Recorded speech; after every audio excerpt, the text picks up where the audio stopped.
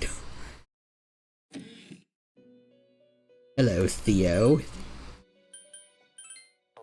Wait, let's see. I need to register my personas.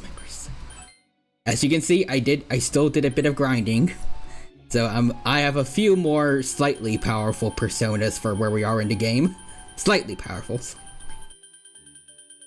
Let's see. I do not have a single moon persona. Okay.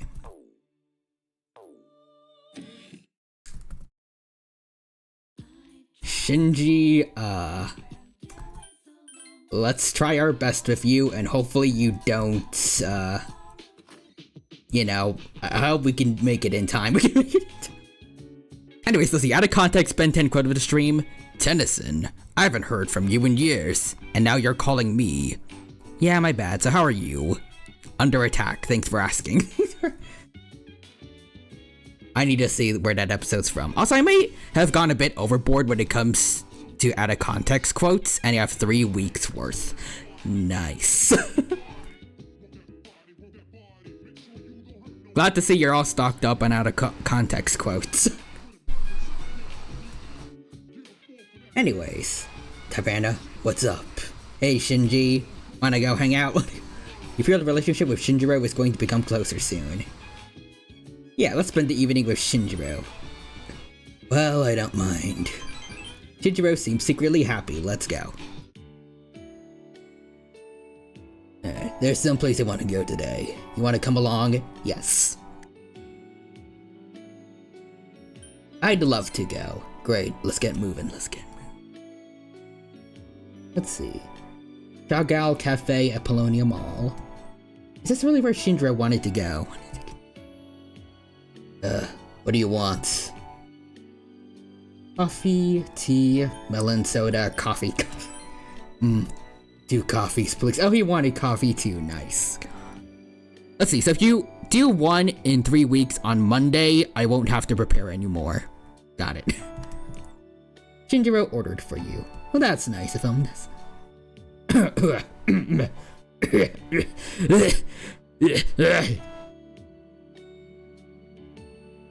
Sorry, he just coughed slightly,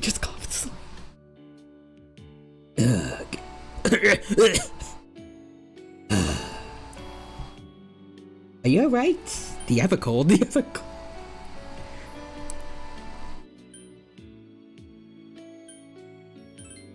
No, it's not contagious or anything, so don't worry. It's just my persona making me bleed again. The Shinjiro therapies and reload are still really damn cool. Anyways, Shinjiro smiles wryly. It happens once in a while. That's why I try not to come to these kinds of places that often. Let's see, these are from all of Season 4 and the first 5 episodes of Season 5. Only 2 of the 9 are from Season 2. Got it. Let's see. Why did we come here today? Oh, wait. Only 2 of the 9 are from Season 4? Okay. For some reason, I didn't question it. Let's see. I needed to buy something. Intro seems a little embarrassed. Oh? Ground coffee. I need to make sure I don't forget to buy some on the way out. Do you drink coffee at the dorm? If I have any left over, I'm going to use it for cooking. Ooh. Intro seems a little embarrassed. But yeah, I just found it funny how few are from Season 4. See, Season 4 is the unfunny season. Anyways, hey, you're the one who brought it up. You said that stuff about treating the guys from the dorm.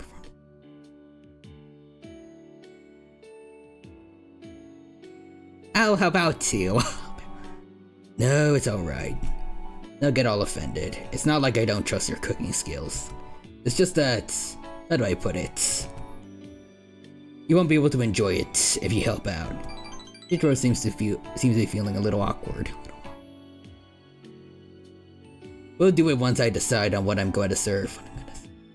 Even if it tastes awful, you better be responsible and tell everyone it's great. Alrighty. Shinjiro is laughing. You discuss the plans to treat your friends at the dorm to dinner. You feel your bond with Shinjiro has grown stronger. Let's go. It's not that it's unfunny, it's just that the season 5 filler is funny as heck. Interesting. Here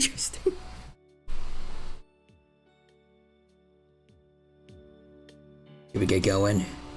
Don't worry if you're out too late. You're still tired. You overhear a conversation? Ooh. Nasty typhoon on the way. Yep, there we go. I do kind of wish that they had... I still wish they had like some more side stuff going on in Persona 3. Like I remember for Persona 4, there was the school festival too.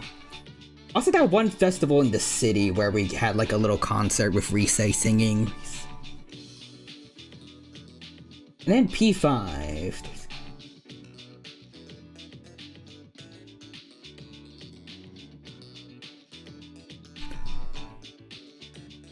I guess I can't think of really too much for P5, but...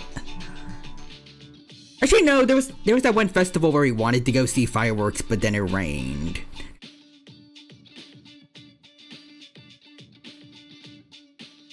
And there was also, I think there was like that one barbecue or something where all the guys went to hang out and then we got confronted by a reporter about how he felt about the Phantom Thieves. And then Ryuji made some kind of dumb excuse that I forgot about. I don't know, but I still feel like Persona 3 should have had some more stuff like that. I don't know. I still wish we got to do more casual stuff with the P3 cast. I guess there was that one vacation thing with the hot spring incident, but that's about it. I don't know. Also, Bunbao says hello, Dino. Hello, Bunbao. Welcome. Thank you for stopping by. It's good to see you. Hope you're doing well, and hope you have a good time here with us at the Persona 3 Portable stream. We're continuing on from where we last left off. Also did check, actually, when I last did a Persona 3 Portable stream. Apparently it was in July. Like, I guess for the last dedicated Persona 3 Portable stream was July of last year. And then when I checked, like, whenever I might have switched over to Persona 3 Portable, the last time I did that was in August of last year, so it has been a long time since Eldritch Fuuka has blessed the stream. I want to remedy that. Also, see, out of context clip or the shadows taking advantage of the end of P3. Ooh, I see the clip. Oh, fine on. If you're interested, Jesus Christ is still on display in the Matrix at the London Zoo for a limited time only, so don't delay, get your tickets today. London Zoo. We have animals and a dead hairy man. If you're interested, Jesus... We just see Dorkun at the local zoo.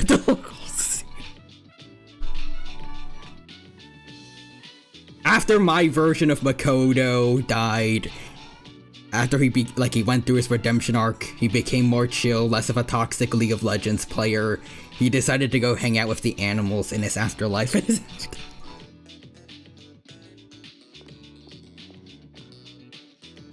Oh, Fuuka! Hey, Eldritch Fuuka, welcome. Let's see. Tyrana, do you have some time after school today? Cooking club? Oh, you remembered. That's right, today is a cooking club day. You don't have to come if you don't have time, but I'd be happy if you can make it. I'll see you. Fuuka is really eager. Maybe you should spend some time with her. Heck yeah. Bunbao says Fuuka. Look, I found your brother. I put him at my zoo. Whoa. I'm gonna get a picture next to the Eldritch Demon Lions over there.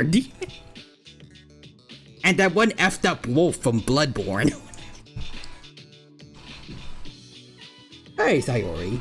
Diana, can you come to the committee today? I want to talk to you. I'm not too sure yet. I see. You have time? I hope you can make it. I think I actually wanted to finish up her social link because we're like right at the end. Plus, it is pretty interesting. Let's see. Oh, wait, I forgot. Also, for anyone who just showed up, I got another mod. You know, I don't know if you can see it, but it's somewhere around here. Oh wait, the funniest thing is that is not the most horrifying thing in Bloodborne. What? I knew it. The tiny Katone is controlling her. Yes. It's like a Ratatouille situation. That the little beanie Katone over there is the true Katone, and she's controlling the bigger Katone like Linguini. She's just tugging on the hair.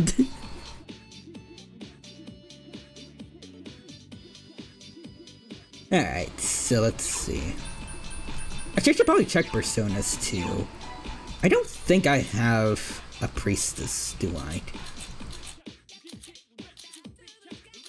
Nope. What about Sayori? What was that? Oh yeah, she's right there, and Hermit. Okay, let's actually wait. Yeah, no, Fuuka's still priestess here. I think we should finish up Sayori then. I want to just double check. We don't have a hermit, do we? It'll be fine, I think. Plot twist, when she uses the seal, it only kills the body, not the bean. March 5th onwards, C's is still functioning normally. It's just they all have to carry the tiny bean Katone around because she no longer has a body to pilot. Like everyone has to give her piggyback rides or let her ride on their heads. Anyways, hey Sayori. Hey Tyrannochan. There's a committee meeting today. Can you come? Yeah, sure, let's go. Attend the meeting. Good. There's something I wanted to talk to you about. We should go then. Fuuka High Library. You did your duties as a library committee member. None of the students are actively avoiding Sayori, but few of them seem to be friendly with her. Oh wait. In that version, she controls Aegis. That is how Aegis gets Orpheus. In this version of events, episode Aegis is just Aegis somehow she's coming to terms with the fact that her girlfriend is now just reduced to a tiny beanie sitting on her head constantly.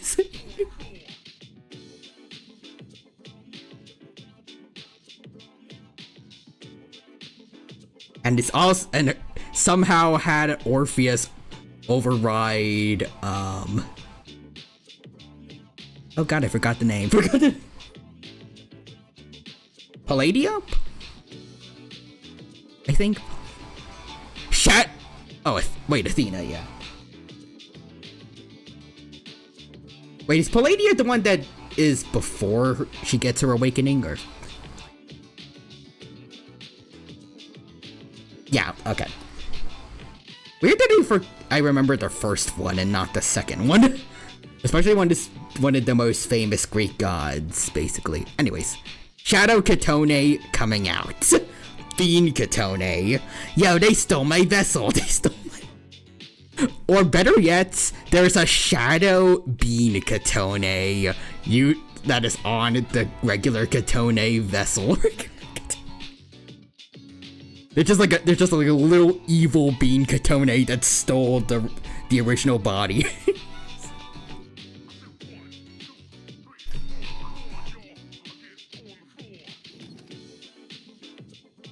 Anyways, hello Miss Onishi.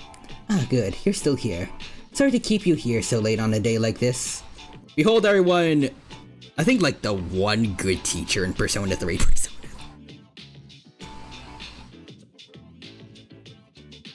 At least, like, the one that I have, like, completely zero issues with is here.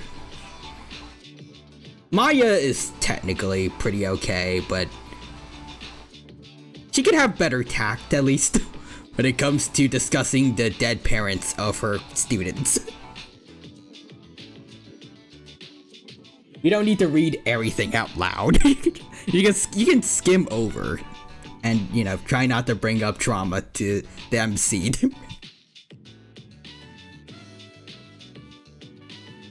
Anyways, next there's this out of context DuckTales quote of the stream. I live again. Again. Is that from the reboot or? Also, Bunkbox says Ido. It feels weird to me that Plan Arcadia is out in 3 days. Yeah, it's been so long, but I hope the wait is worth it.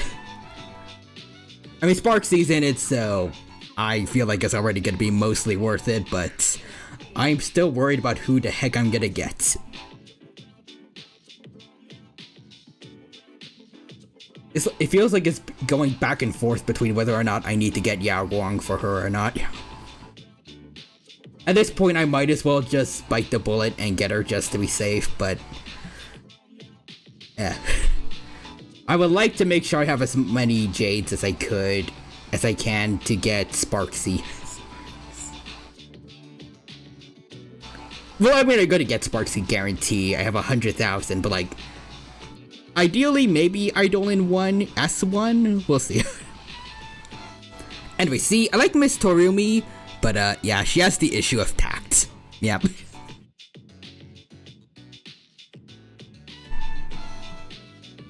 Like, I mean, I guess that's... anyone can make mistakes. That's something that can be easily remedied, but...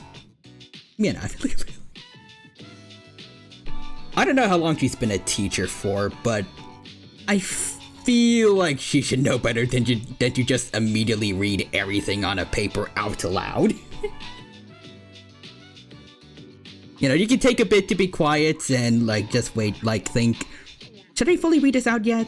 Nope, I've skipped over that. I don't think people are gonna mind too much.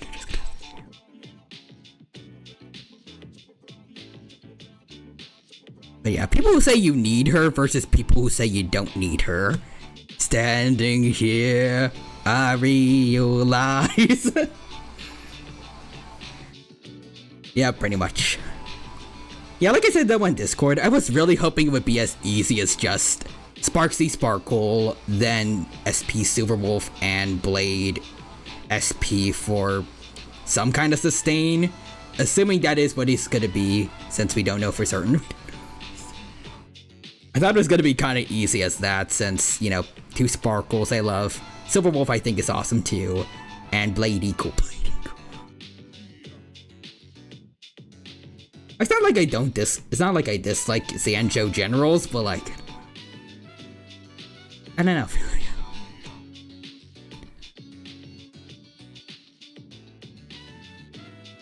I feel like when I look at Yao Guang, I just think, oh yeah, Vita has a decent chance of maybe being in the game, so I might want to just save for her and not for Yao Guang instead.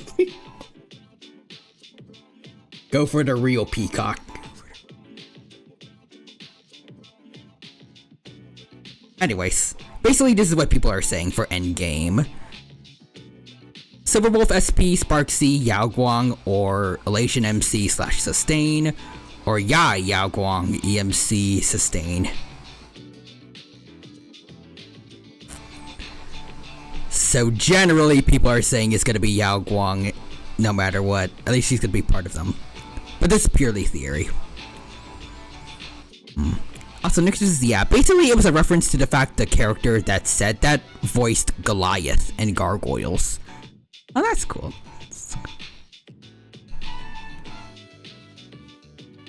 Anyways, I see. You are a hardworking girl. Hopefully more people will come to understand that in time. Hey, so Nishi, thank you very much. Hey, Tyranna, would you mind walking with me to the school gates? Sure. Also, next is this a game theory, quite literally, because it is a theory for a game. Me with my ash veil walking around the crowds of elation mains, rioting in the streets, right? Yep. relatively speaking, you got a good. Really, only one character you gotta pull for, not accounting for reruns in 4.0. Well, 4.x. Meanwhile, I gotta deal with all this nonsense of like, who do I actually want for a Sparksy team? Or rather, I guess a whoever team with Sparksy as sub DPS, since I'm pretty sure you also mentioned that she's probably gonna have a role similar to Evernight. I'm hoping it's gonna be Silverwolf SP, but I don't know. I feel like if they're bringing in Yai, like, she's probably gonna be a big deal.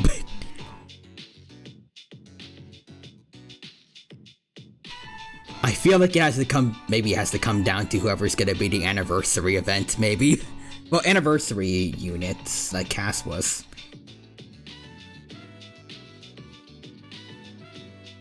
Yep. See, I have to pull Silverwolf SP2. Even if I don't use her, I want her at least. Understandable. I mean, I got Silverwolf E2 when her first banner came out. I like Silverwolf. She cool. I definitely gotta try to get the other one as well. Let's see. See, the thing is, Silverwolf SP is literally Bronya, and you know how popular she is. Okay, that's fair too.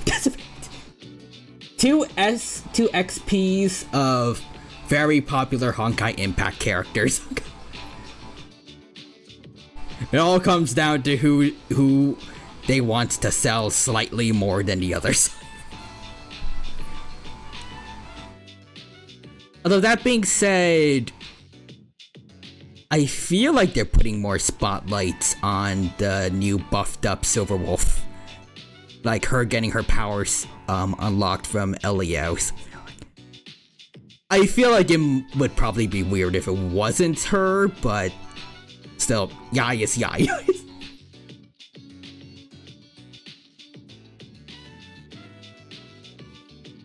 Let's see. Or they could sell both and rob us. Maybe.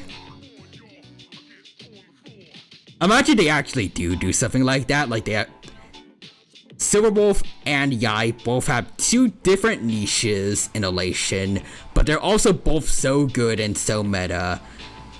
And they're going to have like all the post-game stuff glazing both.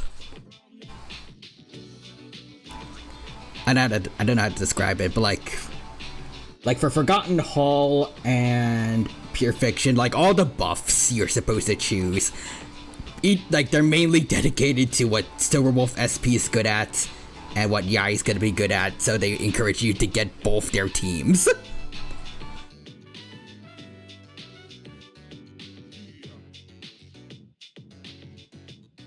Like Casterus, but ×2.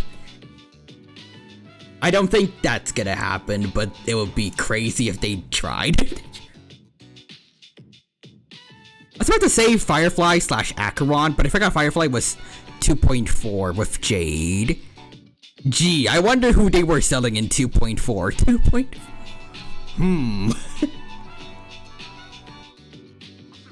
Anyways, my ride's here, so I'm gonna go that way. This is where we say farewell. See ya. This is my last day here at GeckoCon. Oh, really? I'm leaving for that private school I told you about tonight. I'm sorry I couldn't tell you. Oh. Sayori smiles. I'm going to be sad, but I think this is a turning point for me. I'm going to try to start over and try to stand up on my own. You can do it, Sayori. Thanks. I'll never forget about you. Aww. I've always been told to not have any opinions for myself. That it was an easier way to live. That's not a pleasant way to live. Glad we fixed that up. Also, Plan Arcadia is going to have 3 Honkai Impact 3rd character XPs. Bronya, Yai, and most likely Himiko SP. Never let you go. I'm kidding. I doubt they're going to kill off Himiko. Maybe a fake out, I don't know. But I kinda doubt they're actually gonna kill her off. this relatively early. Although actually, now that I say that, Himiko did, like, I did not get that far in Honkai Impact 3rd story. And Himiko, I saw Himiko's death, so. But I don't know. I don't think Himiko, I feel like she's gotten like the least amount of spotlight out of everyone in the Astral Express. Besides arguably Welts, maybe. I think I had like the little side story with Sunday, so I feel like killing Himiko off like this relatively early on would be a poor choice. At least give us more with her before you kill her off.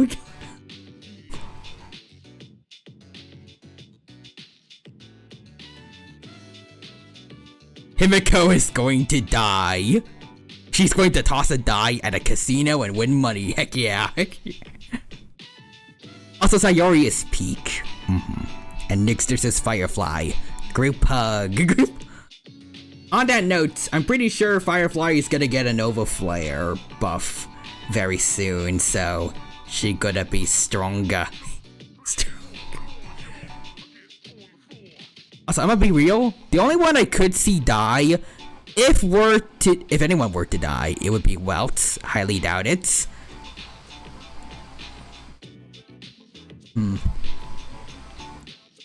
I could kind of see that, but I kind of doubt it. Yeah, highly doubt it too. So,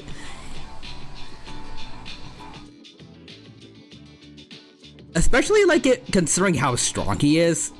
I'm pretty sure one of the bad endings for Amphorius was him fighting against Zephyro, I think his name is, the Nihility Lord Ravager. And it looks like he technically lost, but he did put up a good fight. So I feel like Welts could maybe go down, not really as a jobber, but like maybe if he needed to sacrifice himself so everyone can see something like, I don't know, like how strong Nanook truly is. If, say, Welts managed to unlock all his past power from Honkai Impact 3rd and he still ends up dying or something to Nanook, so we learned we need to really lock in against him. Since he would I think hypothetically that would make Nanook like really high up there in terms of like Hoyoverse power levels or something.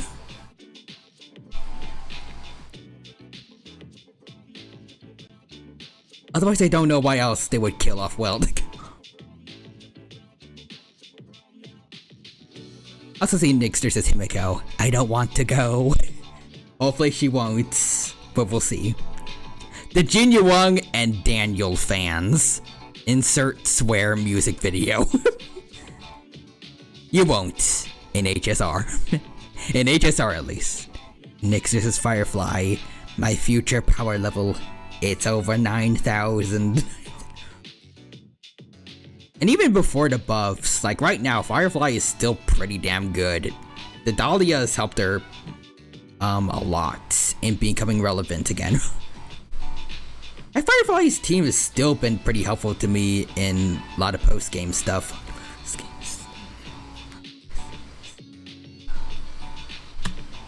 It's like maybe slightly worse than back in 2.x, but not by a lot.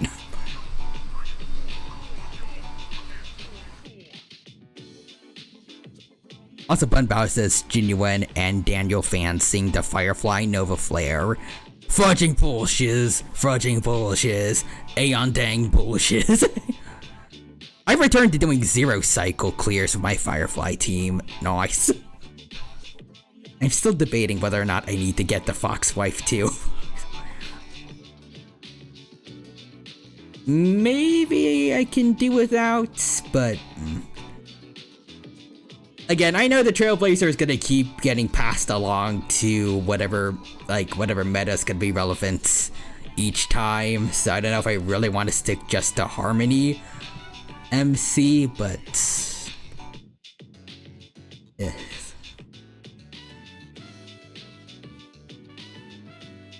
I guess best case scenario, most post-game stuff just requires 2 teams.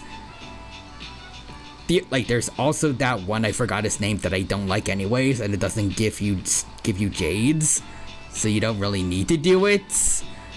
But only that one requests 3 teams. So I could just do, like, cast team with Tribby, and then either break team or Sparksy team with MC. Maybe you'll be fine. The Trailblazer, Miss Meta Polyamorous. Yep. Trailblazer be collecting all the gals.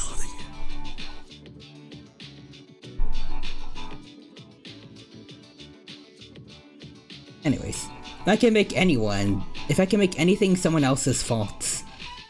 Deep down, I always believed that everything that happened to me was the result of someone else's doing. But this is my life. What I do happens to me. No one can take my place. And I have no one to blame but myself for what I let happen to me. That's why I need to stand on my own. Let's see. Dahlia, Harmony, MC, and Fuja. Don't ever do this unless you want a 0 clears. I'm still happy that I got my dragon wife. Galagir's cool too, but Lingsha's amazing. I love Lingsha. I still kind of wish she had more dragon features to her, but still, she pretty.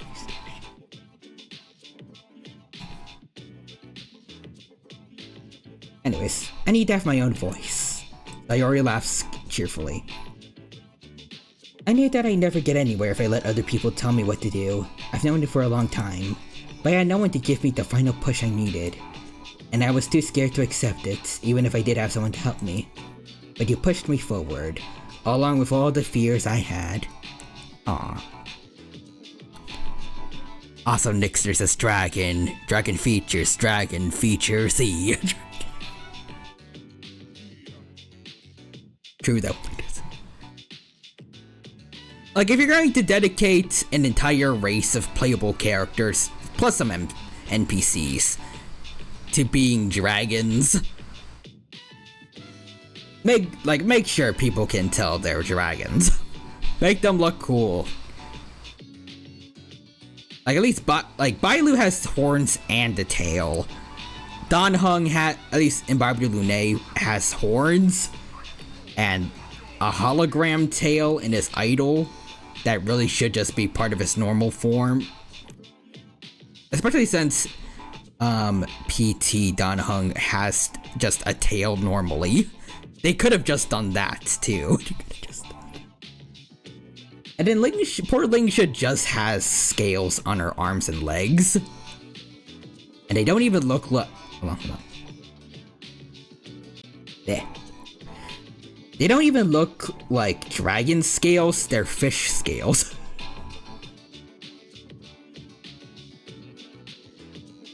Although maybe that works because the Videodara are kind of based on like Eastern style dragons, which they're kind of like sea serpents.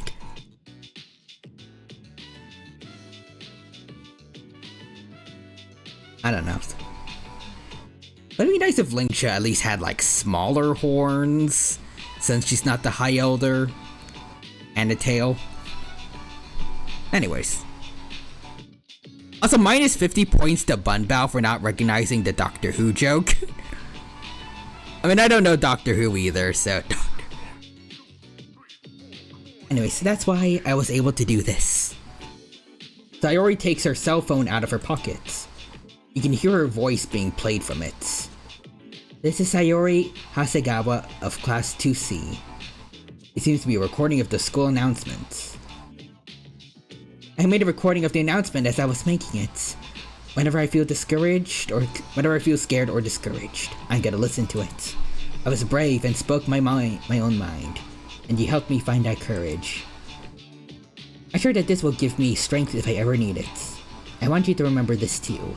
Please remember, it's because of you that I was able to do my best. You saved me.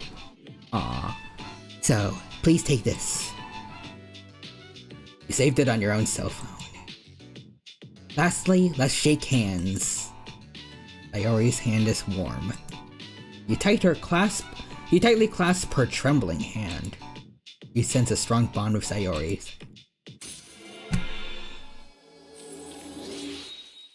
And it's been maxed out. Let's go.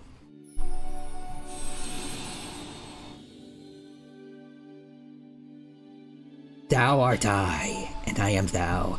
Thou hast established a genuine bond. The innermost power of the Hermit Arcana has been set free. We bestow upon thee the ability to create Arahabaki, the ultimate. God damn it. It's too fast.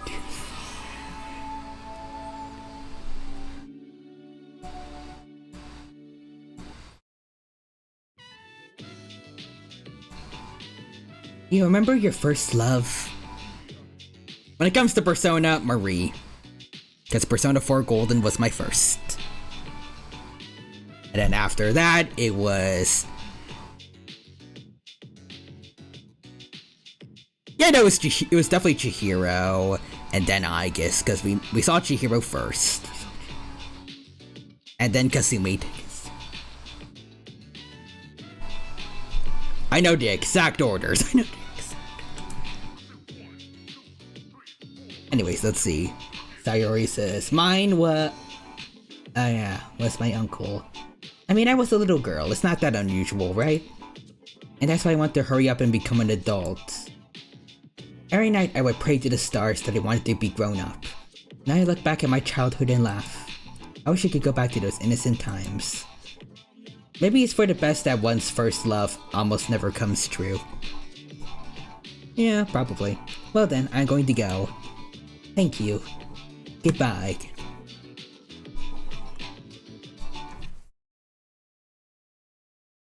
Also, Nixter says it's a reference to a line made by David Tennant's doctor before he regenerated the first time. Speaking of David Tennant, behold tonight's attic movie quotes of the string. Barty Crouch. Crowd gasps. Junior. I don't know what that's from. Where have you been? Hold on, let's see. Let's see.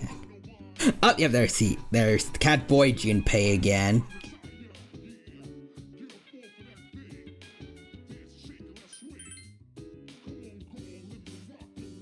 Let's see. Aigus. Fuuka. I wish we had more mods for like their, like just these overworld icons. Hey, Shinji. Okay.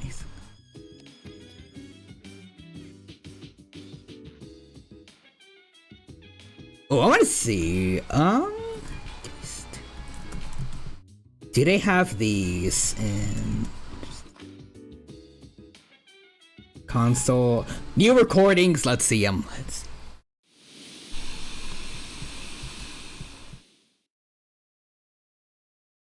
Oh. It looks like Junpei's room, which... Ah, Junpei, what is that on the right, man? What is that on the... Dude. Let's see, but its resident is nowhere to be found. Oh, Mitsuru and Officer Kurosawa came in. This way, officer. By the time I realized the door was halfway open, his room was already in this state. I think I remember this. I've left the place untouched as you requested. Whose room is this? Junpei Iori, a junior. I've been attempting to reach him on his cell phone, but he hasn't responded in the last 30 minutes. It was careless of me to let my guard down. This dorm has been attacked in the past. Security is everyone's concern, but if anything happens to him, it's ultimately... There's another scene from Harry Potter. David Tennant plays a character in the fourth movie named Barty Crouch Jr. Oh, cool. I hate to say it, Miss Kirijo, but this is most likely. Huh? Mitsuru-senpai? What the hell? Kurosawa-san? What's going on here? Hi. Iori?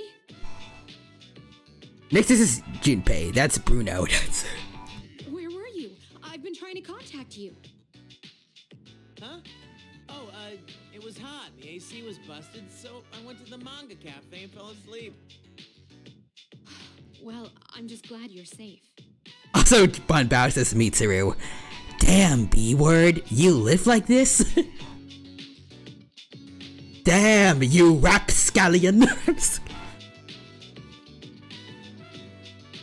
I don't know what word she would use. I feel like that one would work, maybe. If it wasn't an attack, then it must have been theft. Why would the burglar target this room? Theft? No, not the Gunnar poster over to the right, behind my head. I couldn't live without it. Someone clearly tore through the room looking for something. Something French. I don't know French. Also, Nixus, it's not that cool Barty Crouch Jr. is evil. Also, Mitsuru. Wait, I can say damn, but not the B word? Yeah. I mean, you can say damn in kids' shows. Shadow says it a lot in, like, Sonic games, I'm pretty sure. Also, yeah, with swearing logic, yes.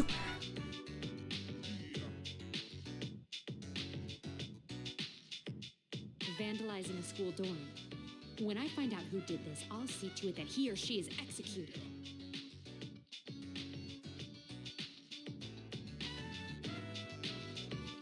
Shadow the Hedgehog is E10 plus, so you have to be 10 years old to say damn. So, I murdered somebody. What are you in here for? I said, where's that dang 4th Chaos Emerald when I was 9? God damn it, you're a demon. You're worse than me.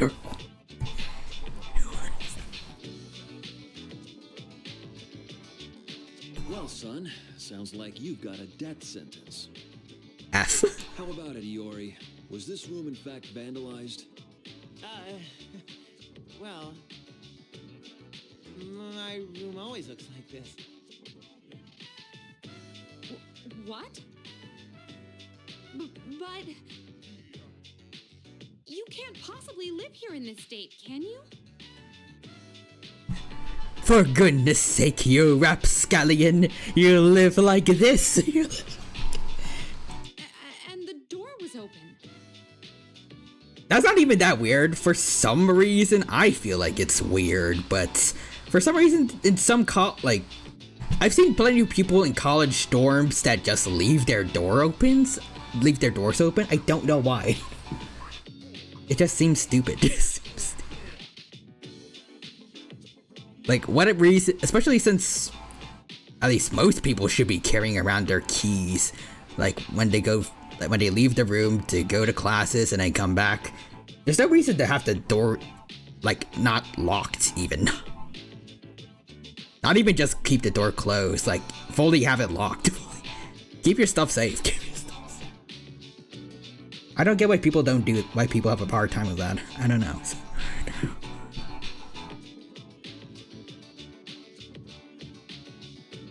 Luckily, I haven't had my stuff be stolen before, but for some reason, sometimes roommates will leave the door open.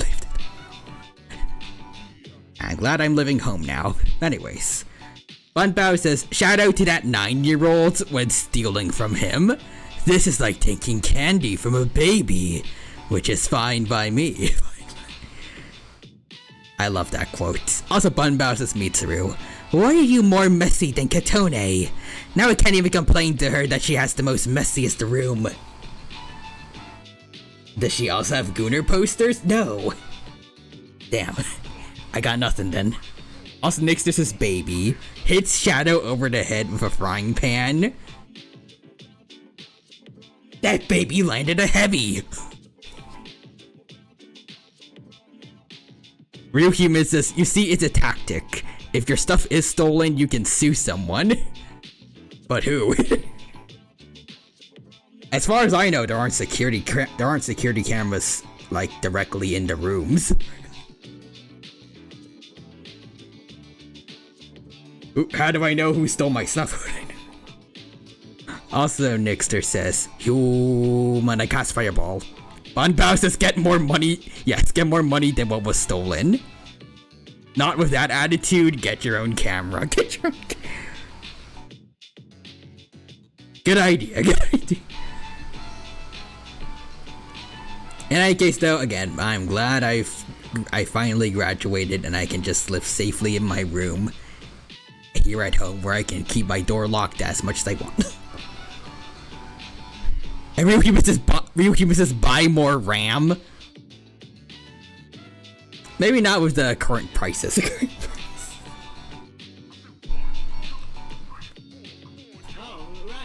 At that point, I feel like it's less expensive to actually just buy the parts and make it yourself. Not that I know how to do that, but I feel like somebody probably did.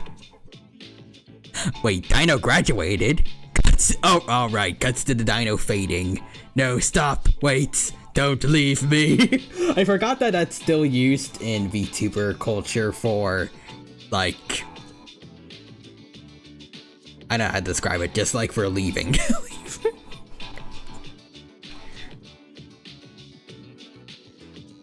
I wonder if that's actually happened before with like a bigger VTuber. Like they just graduated school and everyone started going into a panic until they read a little further.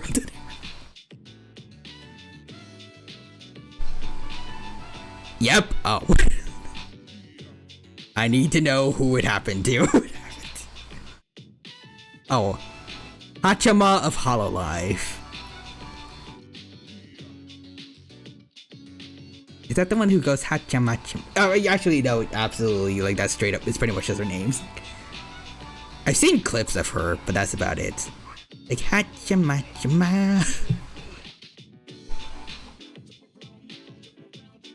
Let's see, she graduated high school and people freaked out.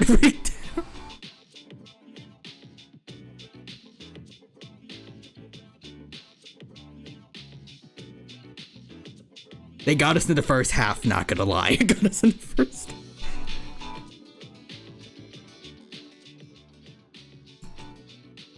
I think this case is closed. May I return to my duties, Miss Kirijo? Yes. I'm sorry you had to see something so disgraceful. It's fine. My room was even messier when I was a kid.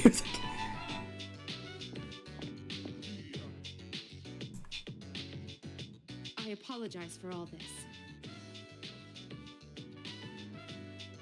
Also, Bunbass's Hololive was a different time in the past, not gonna lie. Hachima joined when she was 16, which, good lord. I remember 5 years ago-ish. Actually, yeah, no, mostly 5 years plus like 1 month ago. I learned about Hololive EN and decided to indulge in being an indie VTuber, and now I'm here.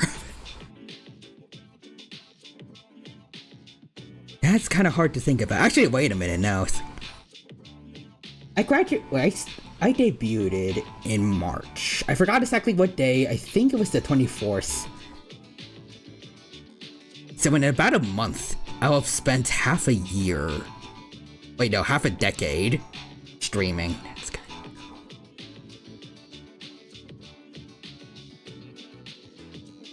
kind of crazy to think about. Kind of crazy. But I'm happy about it. I'm happy I got to meet people like you guys. Also, let's see. Kurosawa. Grant George, who also voices Shinjiro, thinks it's alright. Leaves. Whew, good thing no one is gonna shoot. Takaya drops his gun and it fires, hitting Kurosawa. Oh, come on. Nice. Oh, I almost got out of there. Damn it. Why is this a canon event for me? It seems my upbringing may have been more sheltered than I realized. Imagine he plays a character in Persona 6 and he gets shot.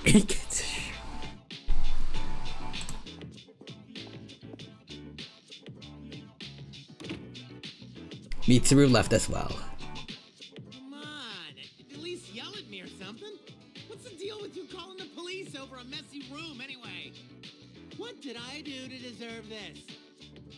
I'm just being a cat. Maybe, Hey, wait. Actually, I don't know. I've never had a cat before. Are they messy?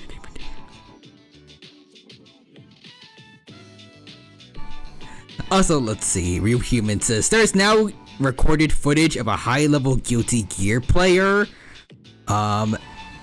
shiz talking me, and I think that's really funny. Really? That fortune I drew on the way back, it was worst luck.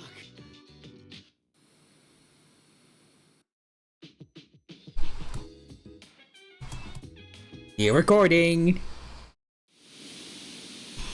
Alright. Oh, this is Fuuka's room, I'm pretty sure. Yeah, Fuuka's room. Oh, wait, if I remember this from Reload. Oh boy. I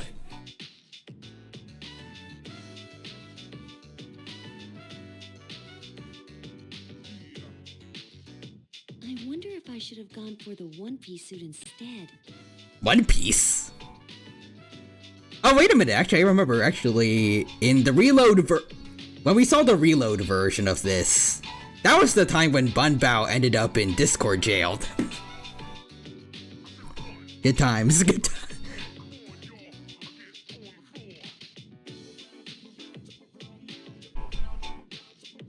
Also, let's see. Real Human says, yes, I faced them online, and to quote them exactly, thank God he's a memer. If he was good, then I was cooked. Damn. These halter top bikinis look almost like underwear.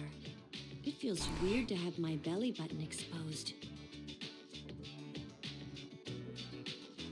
Now that I think about it, this is my first time choosing my own swimsuit. But there wasn't much of a selection with the one-piece ones. I talked to them in person, too.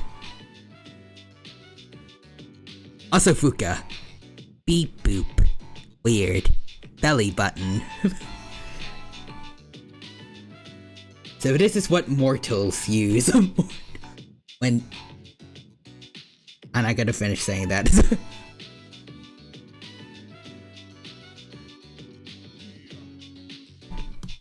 The old VA of Fuuka jump scared me. Jump scared. I do miss, Susie. She's a lot better. No, not shaming the older VA, but this probably is not her. This is definitely not her best work. Why does she sound more robotic than Aegis? No, why does she sound more robotic than Nefa? No, why does she sound more robotic than Wally? I wonder if I should ask Yukari-chan for one last opinion. 100% the VA direction.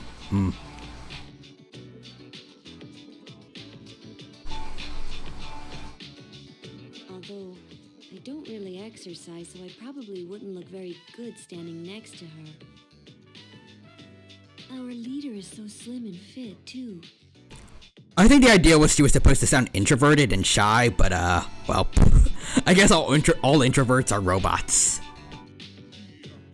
Processing, beep boop, beep boop. Also see John Rise is here. Hello, Fuuka, believe in yourself. Yeah, Fuuka, believe, eldritch Fuuka. You're beautiful. Also, John Rise says, thanks for calling me a robot. Of course.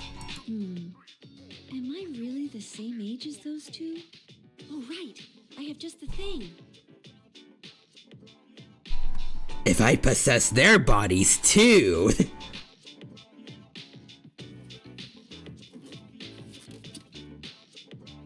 Fuuka opened a package in the corner of her room. The low-frequency waist slimmer pad I bought from Tanaka's show. Also, Bun Bao says, yo, robot gang. Heck yeah, the Terminator squad is getting ready. It said online it was very effective for its price, so if it helps even a little before we leave... Tanaka sells the best stuff cheap. He sells dirty things for dirty prices, or I don't remember how it's supposed to go. He sells dirty things, dirty cheap. I think. Also, Bunbao says Tanaka. It's amazing commodities. His voice echoes as Fuuka opens the box. 30 deeds done dirt cheap. Thank you. I'm not even at that point in JoJo yet, but I remember like someone talking about how it was, I can't word, how it was localized. Yeah, filthy acts done at a reasonable price. And we just made jokes about like all the other ways you could potentially say that.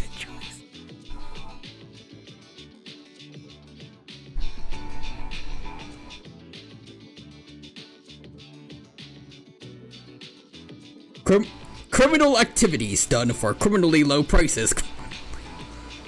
My favorite, my favorite version of that stand name is $20. Is $20. $20.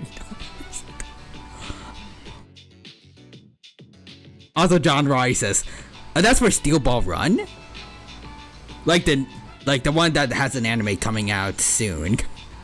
That's cool. That's cool. D4C. Yep. What parts number is that? Because right now we're on 5, right?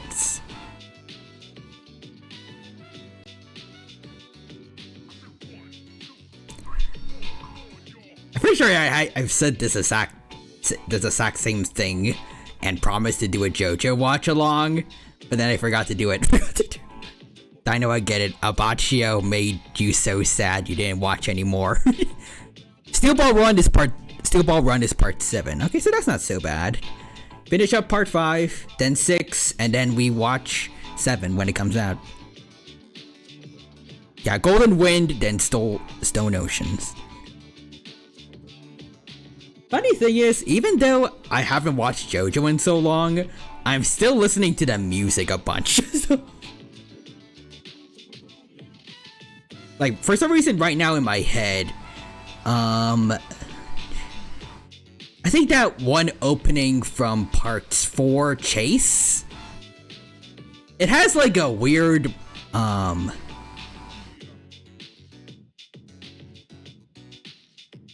don't know how to describe it. It has like this melancholy sounding version that I've been listening to a lot. It just sounds really good when it sounds depressed for some reasons. Hold on. Oh, the Masako X version? Hold on.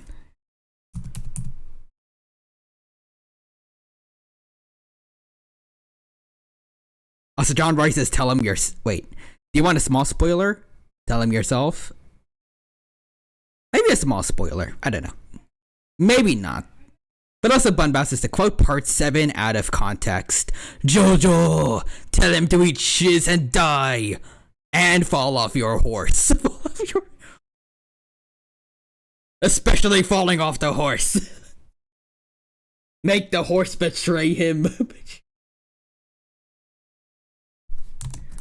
Hold on.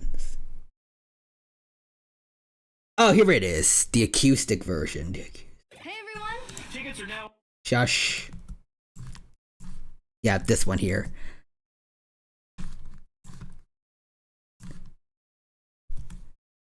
This is the one I've been listening to as of late. I like it a lot.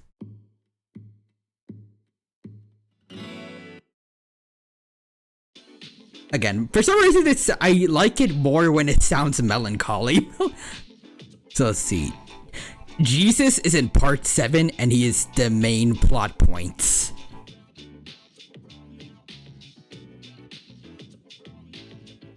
He is the son of Joseph, I believe. I forgot what his actual name is, but I'm pretty sure people have joked that his name should be... I can't word. His name should technically be able to be shortened to Jojo. Oh yeah, Masako X based his cover off of it. Oh.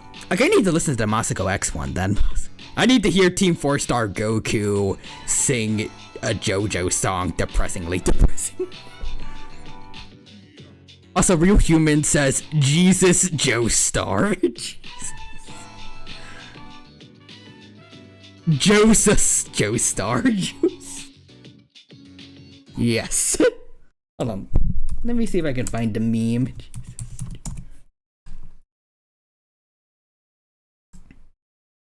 Okay, let's see. His name can be translated as Yeshua or Joshua. Since they generally didn't have surnames back then, he would have been referred to as Joshua, son of Joseph. There we go. Jojo. John Rice says, yep, Jesus is a Jojo. Jeez. What would his stand be?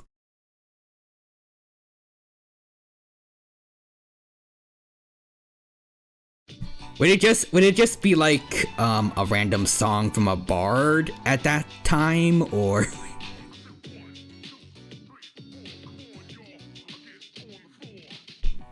the Passion of the Christ? And John Rice says, I alone control fate.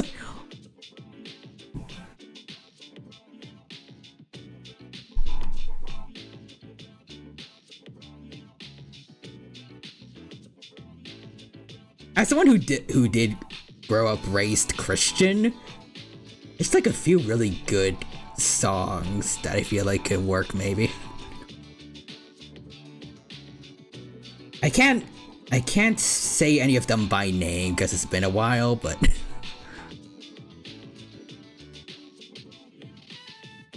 anyways. Now let's see. How do I turn this on?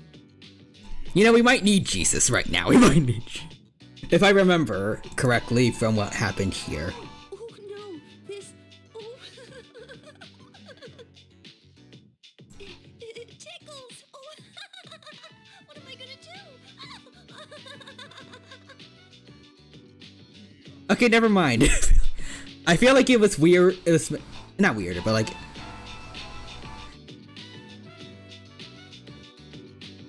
It felt maybe it was slightly weird. Yeah, no, slightly weirder in Reload, cause you know, line delivery and like actually seeing her move around.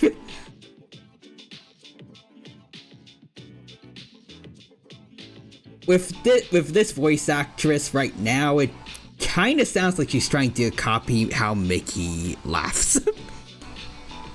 Anyways, to quote part 6, for just sake, if there's no Mickey, this shiz ain't Disney. This shiz. John Rice says, oh good. Let's see, Bunbao says Tanaka from the box emerging. Hey everyone, it's me, Tanaka. How is your Oh, I don't want to get arrested. Stuffs himself back into the box and leaves. His feet stick out of the bottom of the box, and the box runs off.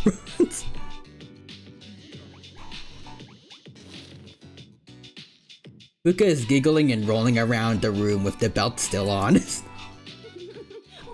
won't it come off? Oh, no! This is how you defeat Eldritch Fuuka. This is foreshadowing for later. Yamagishi, may I bother you for a second? This was way worse in the PS2 original, by the way. Oh god, how? Oh, it's Mitsuru-senpai. Oh, I have to answer the door. Yes, I'm coming. Oh, did I disturb you? Phrasing. Let's see, hold on. John Rice's phrasing and Bunbao says, wait. Because of the positioning of the massage thing being questionable, and it cuts to her off screen. Oh. Wait, how would it even do that if it's a recording up from a security camera? No, not at all. No, not at all. It's not that important. Never mind. Just carry on. Bye, Mace, everybody. I don't know. Ikutsuki was a gooner, I guess. Wait a minute. Everyone's in high school. Somebody check Yakutski's computer. Check that man's hard drives. Oh, senpai! Is this what it means to train your abs? Archie. Hey, you're going to the FBI real quick. Actually, you ain't going to the FBI no more. I got new orders. You want to see the fall happen so bad? UV Actile, give it to him. Don't question where Archie got UV Actile from. What was that delivery? I don't know. Oh,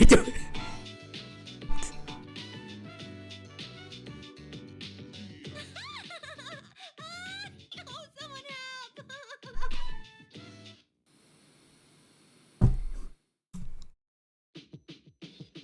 Anyways, let's see what else. Another new recording. Why are you blushing? Why are you blushing?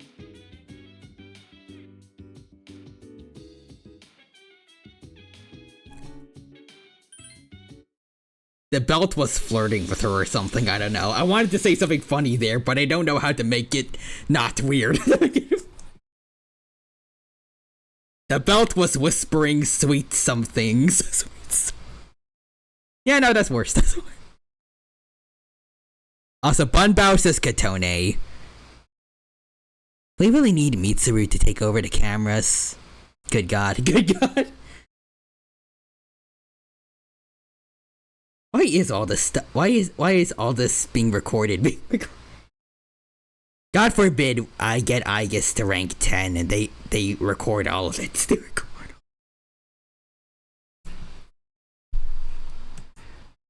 Akihiko's in his room, looking upset. Damn it. I'm still not over that business in Yakushima. Akihiko, why are your teeth flesh-colored? I'm pretty sure that's supposed to be your teeth.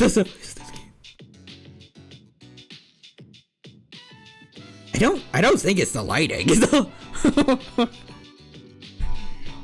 Akihiko, I, Liam O'Brien, only have one singular tooth. I have one singular tooth. I can Liam O'Brien have only one singular tooth. That's just him trying to speak with only one tooth.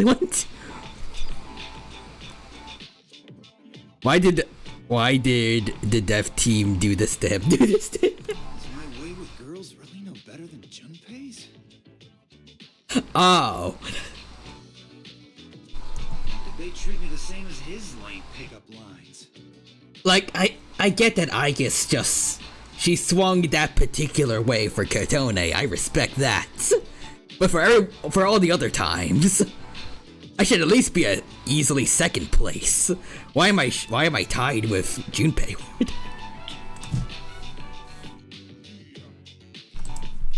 Anyways, Akihiko picked up a magazine from his desk. Are you able to make others laugh with a well-timed joke?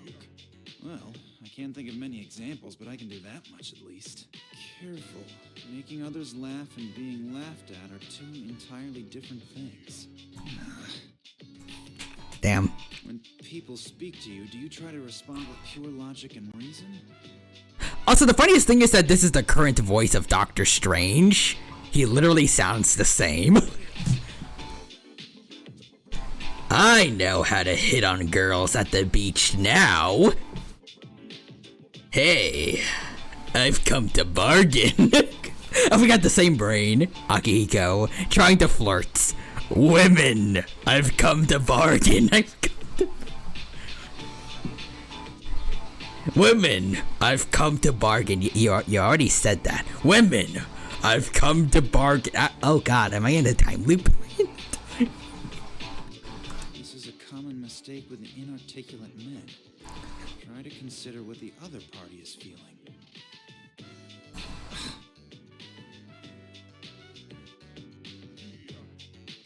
Would that mean Akihiko tried to reverse history for Makoto, since he has the same voice as a version of Spider-Man, but if something goes wrong, and then we get 3 Makotos for Makoto Yuki Far From Home.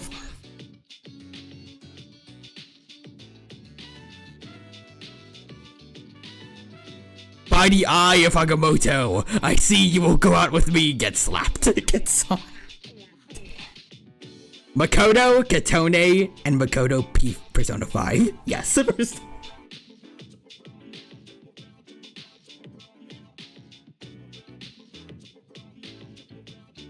And the Green Goblin would definitely be Takaya.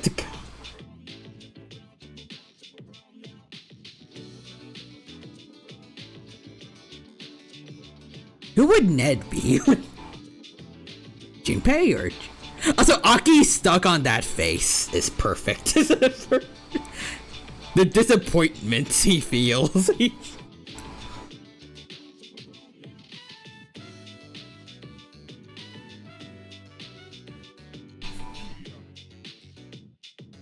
That feeling when there's a tiny fuuka in your head.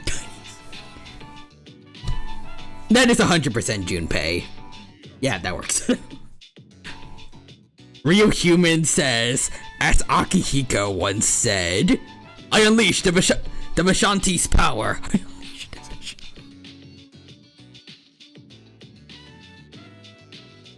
Who in Persona would be Jeff the Shark?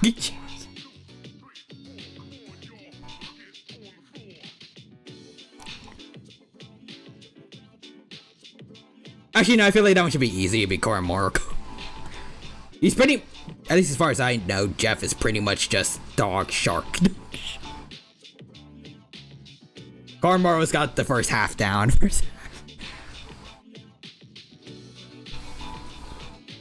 Jeff is 100% Koromoro.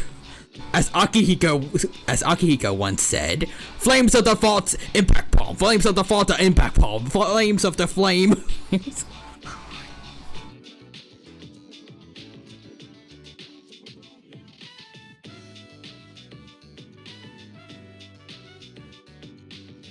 So can Junpei also be the thing? So that way Yukari can be, oh god, I forgot his name. Yukari can be the fire guy and just constantly drop Junpei off cliffs.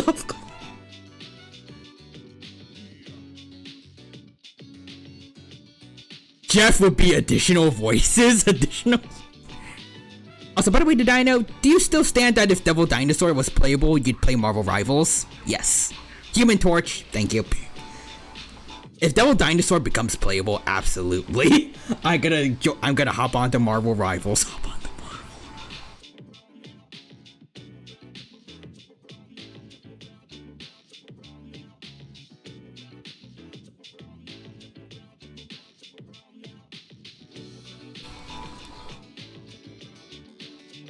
Who else could... Well, what other Persona to Marvel connections can we make?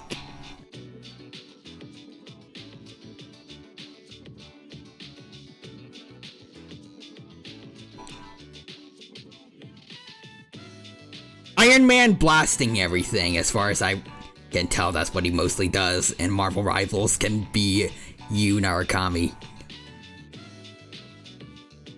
Firing his laser pulse laser. Wait.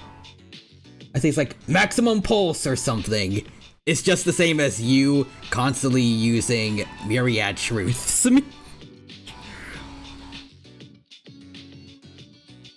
Akechi is Cyclops because I want to punch both of them.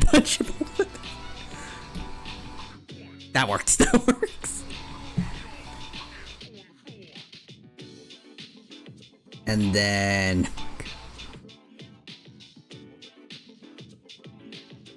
I mostly only know Marvel Rivals, like, from the Lythero video, because otherwise I haven't actually, like...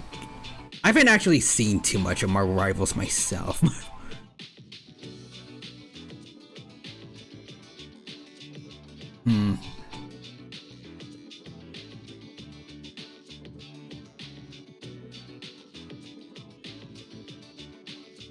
Groots can be kanji because they keep getting bullied by everyone else for no particular reason. But wait, hear me out. Haru as the Punisher. Yes.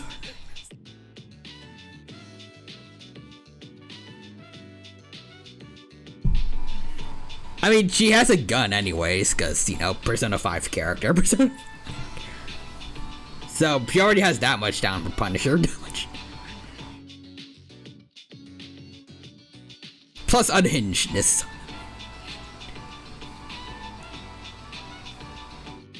Or at least hidden unhingedness. I don't know.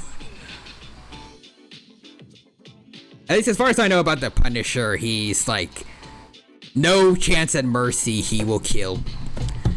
Whereas Haru, it feels like it's like hidden. She's a hidden badass. Since he did mention like she carried a bunch of gardening tools up to the roof on her own, despite looking like a frail little girl.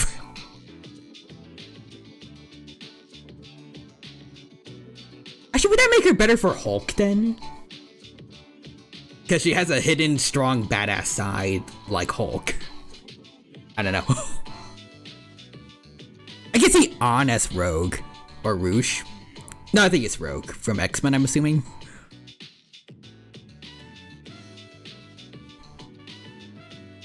Yeah. Then Wolverine,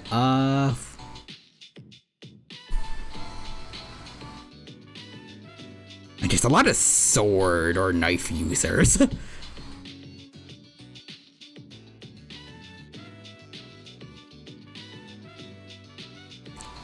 I guess technically Teddy with his bear claws would be the closest to Wolverine.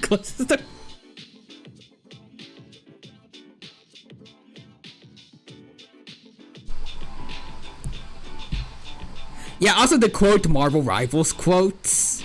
Oh.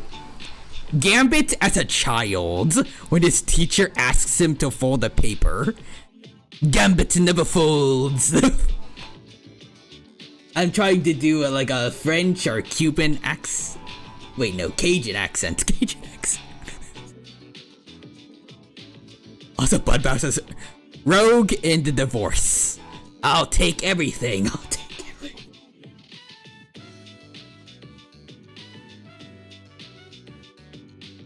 I wish I knew more quotes. More quotes.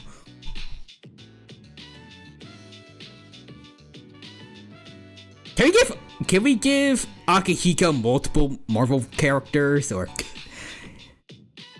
Because technically now Akihiko and Deadpool share a voice actor, so.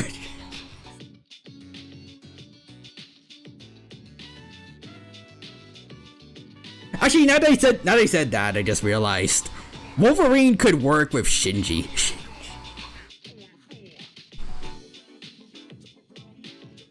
Cloak and Dagger when they're the only Sparksy team user in 5.x. Us against the world. They won't be alone. I'll be with them. You gotta admit, they've got a point. That's facts, Akihiko. They got a point. Cloak and Dagger are based. Sparkle and Sparksy together as a team. We should make that a thing still. Real Human says to quote Akihiko, "You're lucky I programmed my swords to heal. Now get the slicing." Get the slice.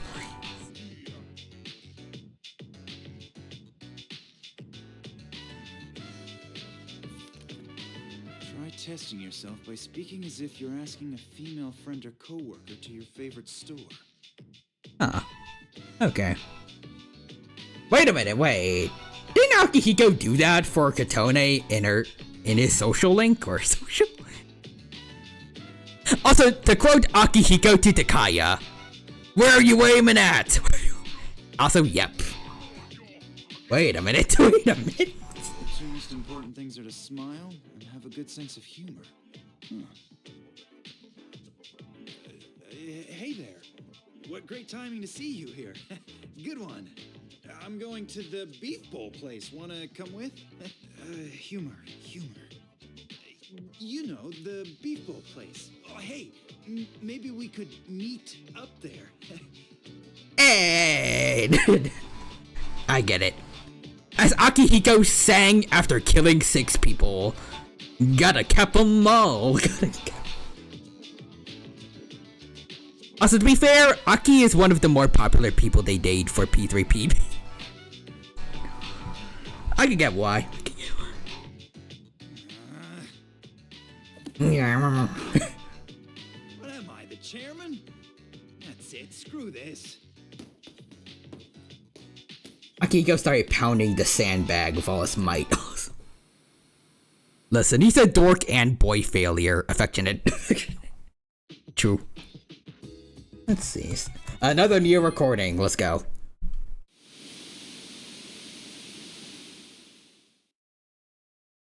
The lounge. Oh, I love this one. Shinji and Koromaru are watching TV. You too can follow along on page 39 of this month's issue. Today we're making spicy pepper pasta. It's a great dish to keep your energy up through the summer heat. The key ingredient is green cayenne pepper. Remember to remove the seeds first. After that, we'll prepare some kelp broth. You'll need a pasta cooker about this size and... Pasta cooker? Do we have one here? Maybe. Hey, Koromaru. Hey, good boy. Shinji. I grant George. Fudging love this dog. Good job, Jeff. Go kill them all. Go kill them all.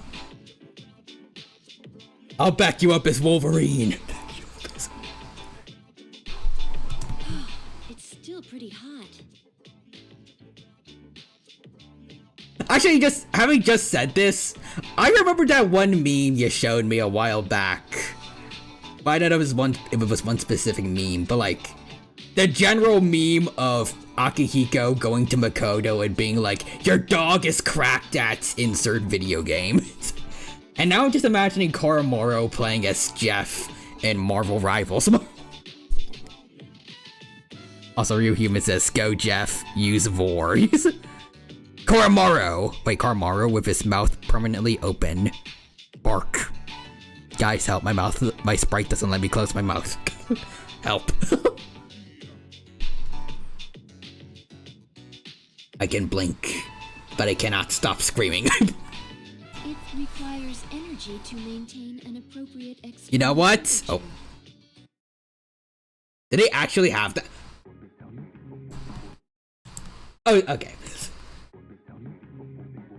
Yuki, wake up. Yuki! Your dog is cracked at I still love this.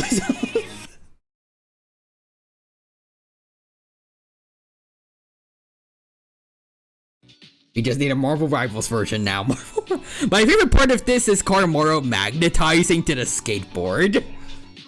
My favorite part is where he starts spinning around in midair. I don't know if that's actually just supposed to be part of the game, or if, like, the way he's supposed to track to the normal person's animation is not quite right. So he kind of ragdoll physics around while also not. Wait, he's skateboarding backwards. Hold on, what?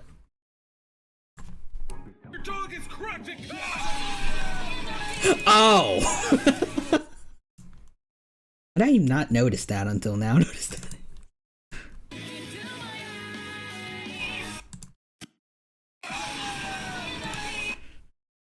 He's so good at skateboarding, he doesn't even need to look in the direction he's doing it in. Oh wait, Devil Dinosaur is technically in Marvel Rivals now? What?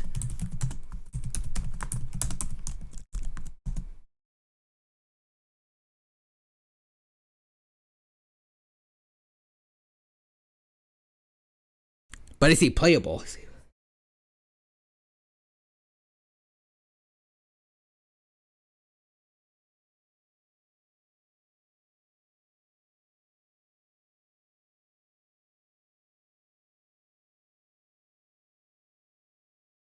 Let's see. Real Human. We only have 50. His model is in a map.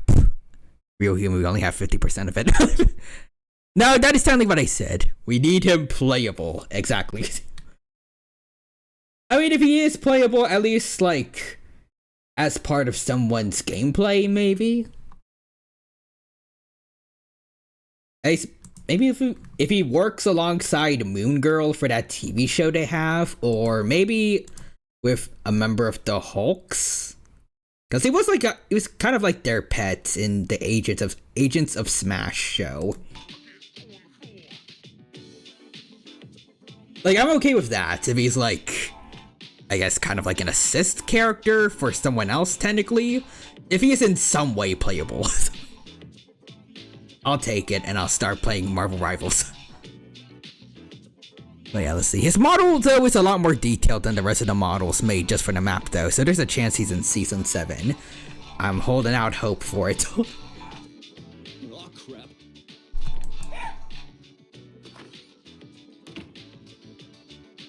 Fuuka and Aegis came home.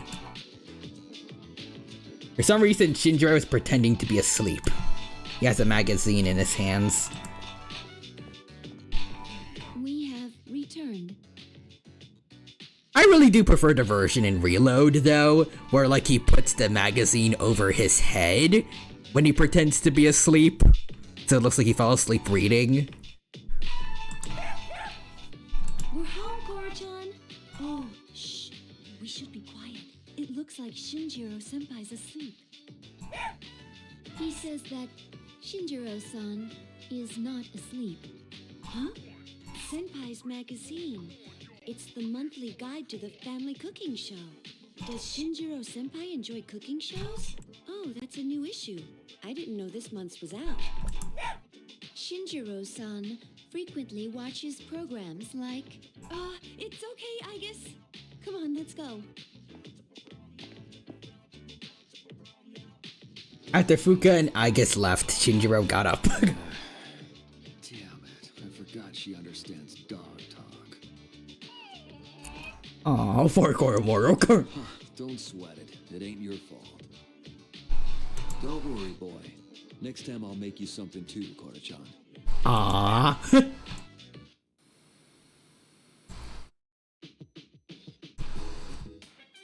Alright, no more new recordings. But man, I love these.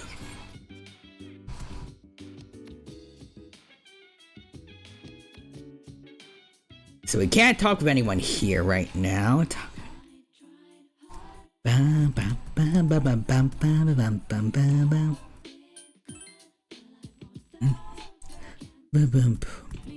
Hey, here comes the man, the legend. Oh, it's you, Tyrana. Are you free at the moment? If so, I can teach you a valuable life lesson. Free of charge, of course. Alright, President Tanaka, let's do it. My, you're enthusiastic. Bum ba bum bum. The other day, a woman came to my office asking for a donation. She was the kind of girl that men dream of, drop-dead gorgeous. I'm sorry to say it, but much prettier than you. I mean, Katone is a high school girl. You probably should not be saying... I don't know. But no matter how attractive she was, I was repulsed by her dedication to charity work. Are you going to donate? Of course not. I hate the very word. Oh, if only you knew. Why should I give my hard-earned money to a bunch of freeloaders? I pulled myself up out of squalor to get to where I am today. In fact, I've earned the right to laugh at those who used to laugh at me. That's what I'd always dreamed of, but to tell you the truth, and now I have too much money.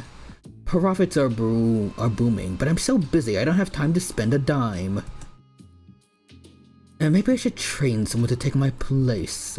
I could teach them my business philosophy and help them master my management techniques.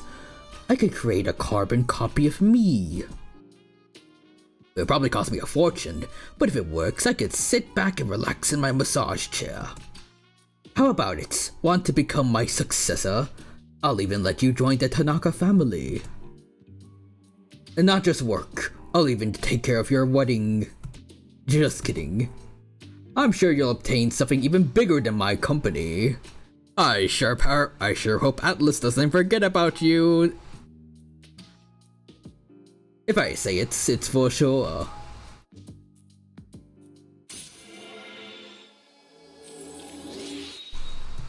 Oh, rank 9. Donate to the unfortunate children, huh?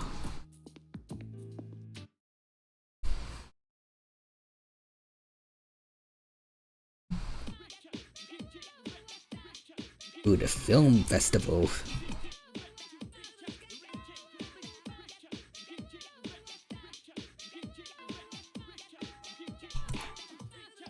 Oh?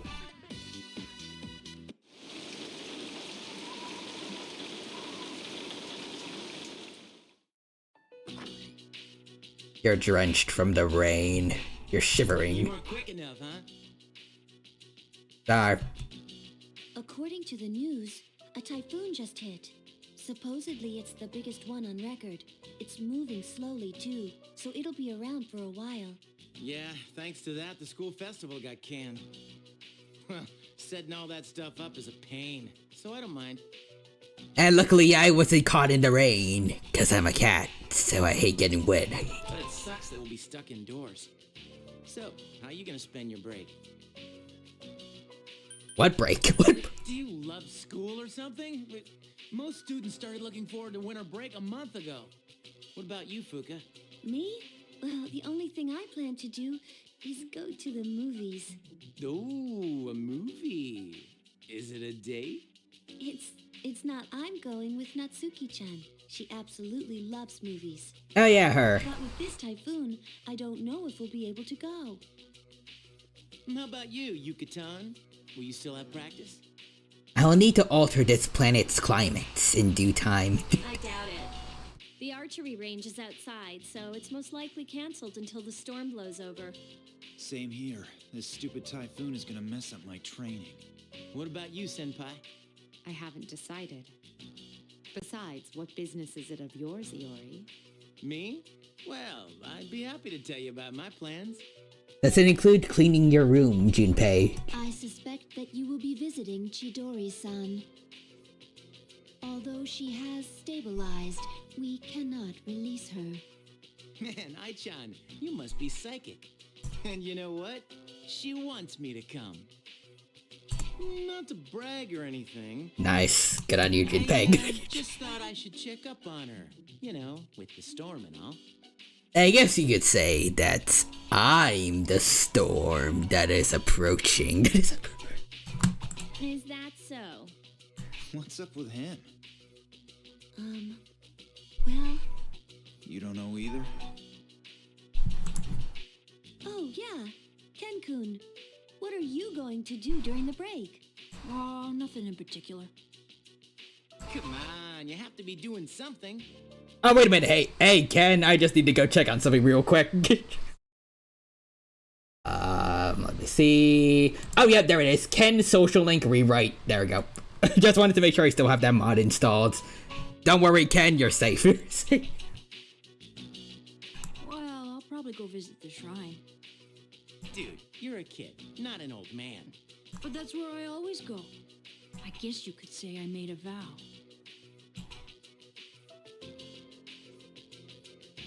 There's no foreshadowing here. There's no foreshadowing. Anyway, I'm going back to my room. I have a lot of homework to do. Oh, okay. Call me if you get stuck.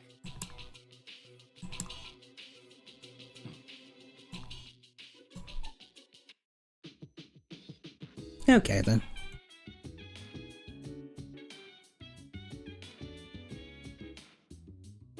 So what do I get to do today?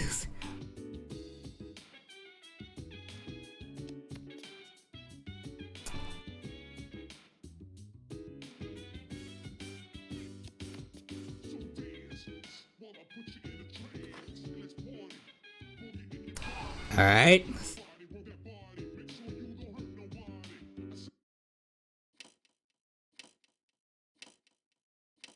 Ooh.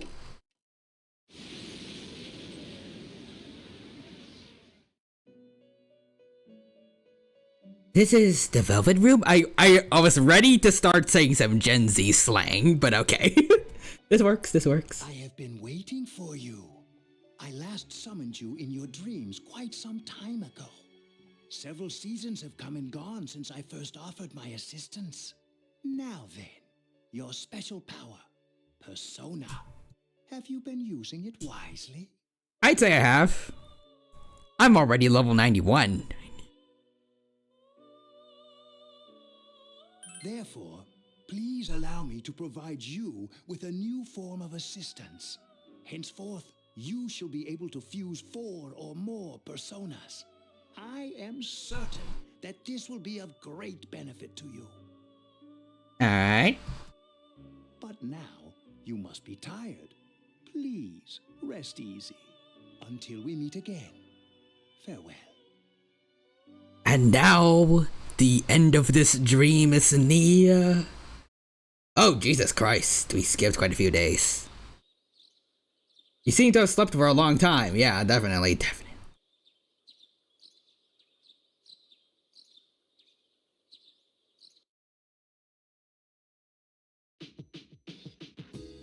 Come, Bean Katone. On to an adventure.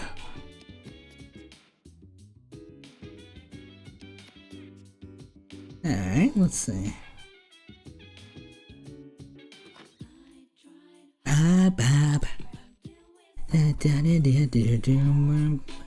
Also, Nixter redeemed diecast more dinos, so thank you for the redeem. In comes another dino. Oop. Thank you. You slept for a long time. Hope no one found a Yowie.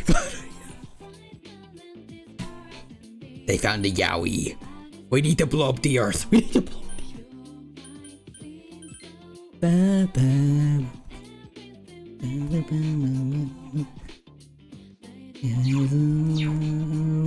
Okay, so there's the kid over there. Strip mall. Oh, Christ. These guys still look so creepy. Still. Bookworms? Let's.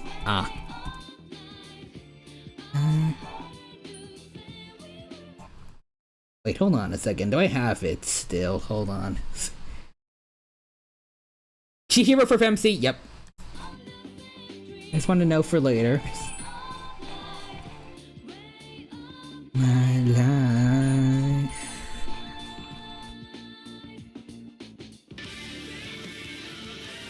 Nice.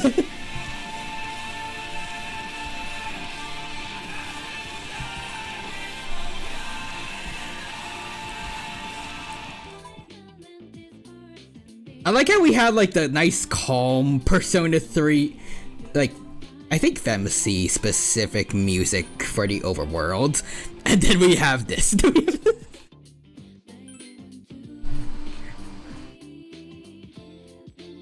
Also see, went for supper, then showers where we've been. Awesome. Hope you enjoyed your dinner and your shower, and hope you have a good time here with us here.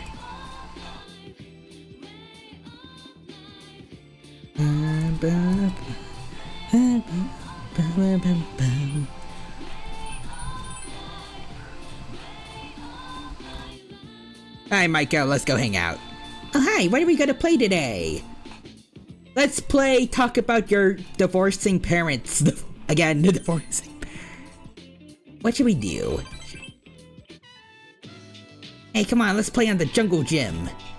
Then the seesaw, kick the can, we can play them all. Did you fall? Is your knee alright? I'll blow on your scratch. Mom does that all the time for me.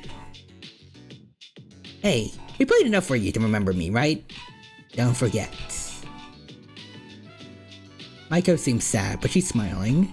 Aw, I'm leaving today. And Dad said I'll always be his daughter. Even though we're far away, we're still family. I don't have much sympathy for him considering he hit Maiko, but I guess that's something nice he did at least. So I don't have to be sad. We're gonna be far apart too, but you and me are family. I mean, not really, but you're my sister, okay? Forever and ever. Yeah, Maiko. I won't forget. Me neither. Micah's trying hard not to cry. Keep this, okay? I made it just for you. A bead ring? Aw. It's just like mine. Whenever I want to see you, I'll look at this. So please don't throw it away. You'll tight bond with her. Max social link, let's go.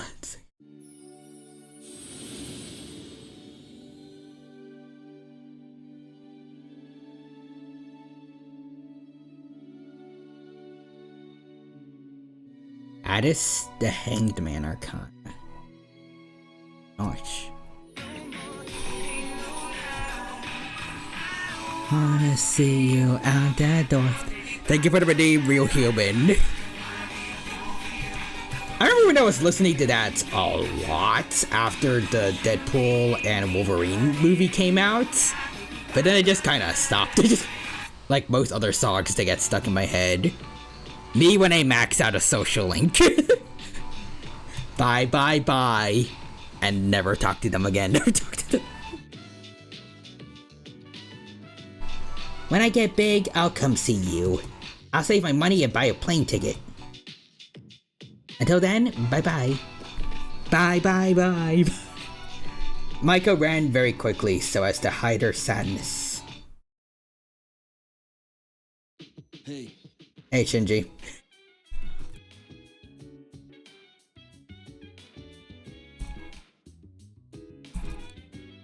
You have been maxed out. I have no reason to speak to you ever again. Later, loser. Later, loser. Later, loser. You will never see me again.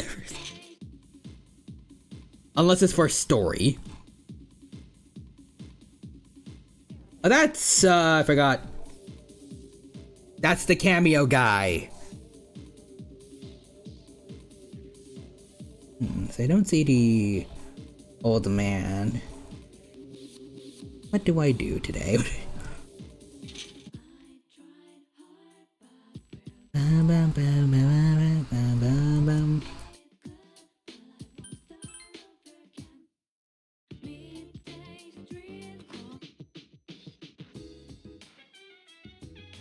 That was a pretty big typhoon. I bet a lot of buildings were destroyed.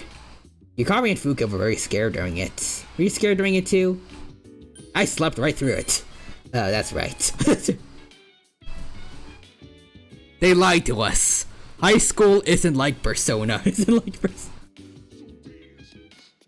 Surprisingly, when you stop talking to your friends for a while, they just kinda stop hanging out with you. I thought they were supposed to stay forever loyal to me after I talked to them 10 times.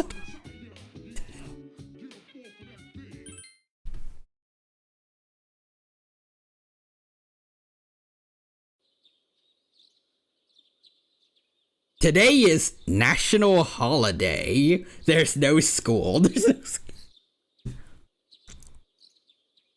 Man, national holiday. That's my favorite holiday of September.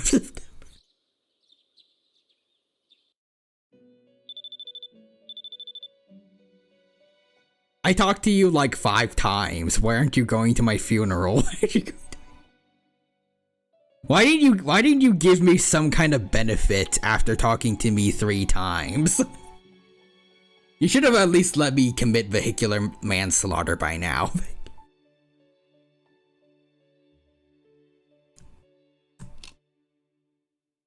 Hello, Theodore. There's a human, 2 of them I think, wandering around Tartarus. Please carry out a search and rescue. Goodbye now.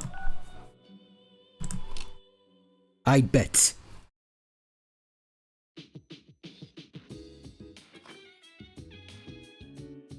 Anyways, I'm gonna do anything else but that. Anything else.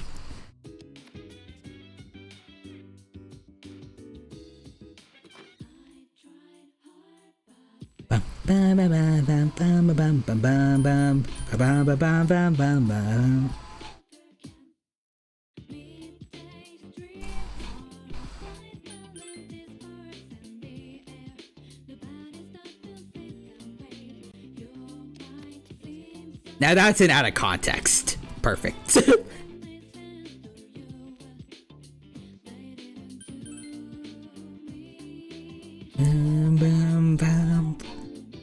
Why does it look like this guy is like trying to hit on the person with apathy syndrome here? It kind of looks like it. Like, hey, you come around here often?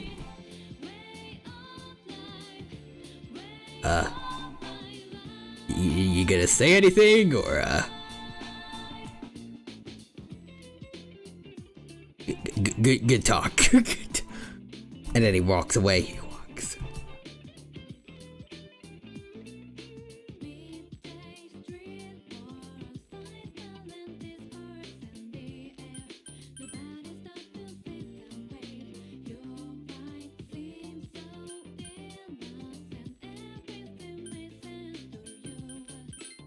Actually, wait, can I invite them to the film festival from home, or oh, whoops.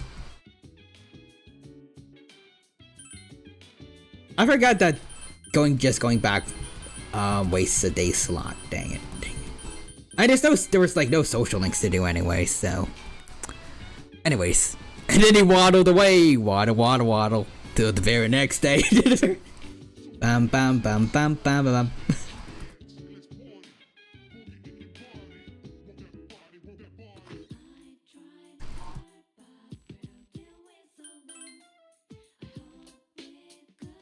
Tanaka! Even though we already did. Wait. Oh, we're about to max it out. Are you free at the moment? If so, I could teach you a valuable lesson. Ma, you're enthusiastic. I'm gonna waddle away. Waddle. Also, I've decided to make a donation. She's raising money to help orphans in foreign countries. I don't look at it as a donation so much as an investment. Let me explain. Children who learn to cope with adversity are more likely to become rich and famous, like me. I'm thinking of donating 10 million yen. Not a corporate donation, but a private one. When I told them over the phone, they sent me this. President Tanaka handed you a thank you letter. I received it the very next day. Now I can't back out. 10 million yen is nothing to me, though. Once those children grow up and become successful, I'll introduce myself to them. I'll say I'm the one who made all this possible, then I'll be well taken care of in my old age. This idea probably would not have occurred to me if it wasn't for our conversations. By talking to you, I seem to have developed an interest in watching others mature.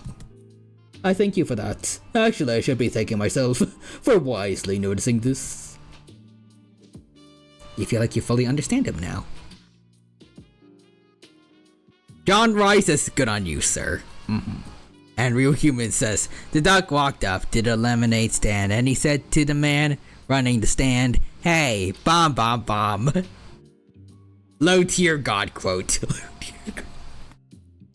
And then he waddled away, waddle, to the very next day. For some reason, the man running the lemonade stand wasn't very happy to see him. Wonder why.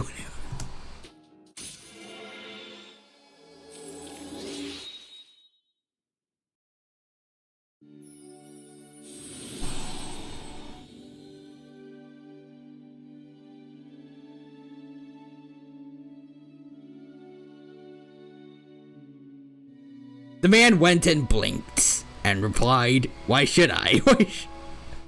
The dog walked up to the lemonade stand and he said to the man running the stand, oh wait, he's dead. Bomb, bomb, bomb.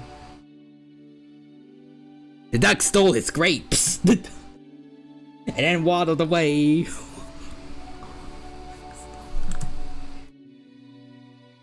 Nice. You could keep that letter. I worked myself to the bone to earn that money, and all I get in return is a piece of paper. But it's not a bad feeling. The duck stole his wallet and used it to buy grapes. The duck committed identity theft, and then he waddled away, waddle. Anyways, I'll be going now. The paparazzi could be anywhere. If any of them were to find out, my plan would be ruined. Oh, by the way, I decided to cancel the exclusive modeling contract we discussed. You're better off being a diamond in the rough. No one needs to polish you. You'll shine on your own. When you do, everyone will take notice. I look forward to that day. Toodaloo, girl.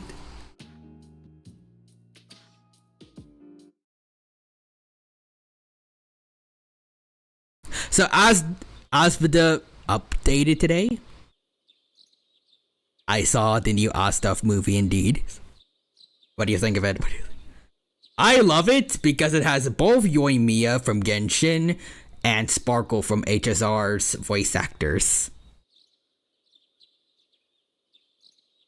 Specifically for Sparkle's VA, Lizzie Freeman, she also does Pommy in Amazing Digital Circus, so most people probably recognized her from, most people probably who have seen that show probably recognized her voice here.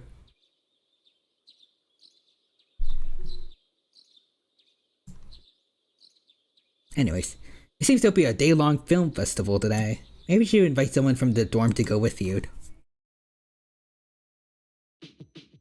Alright. Fuuka, let's go. Good morning. Did you know there's a one-day only film festival today? The promoter said there was so much demand that they decided to hold another one. I guess people liked it. Mitsuru? Let's see if you find. They'd like to explore Tartarus.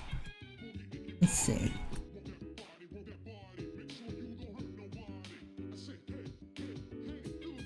Haramaru?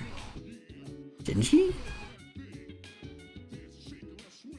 Oh, invite Shinji to the film festival? Got it. Let's go, Shinji. With me? Wouldn't you have more fun if you went with one of your girlfriends? Well, I don't care if you don't. Let's go then. Do you have the time? Nah, I just got soup. Knifey is a knife and he loves his wife. Oh no, my wife. Yep, no, nope, I have soup.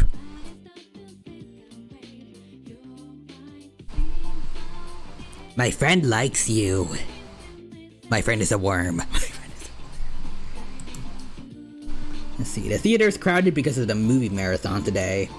Today's theme is the Incredible Pet Stories series. That just sounds like a knockoff of The Secret Life of Pets. I don't want to be dead anymore. That's better. That's better. So John Rice says, "Sir, I'm afraid."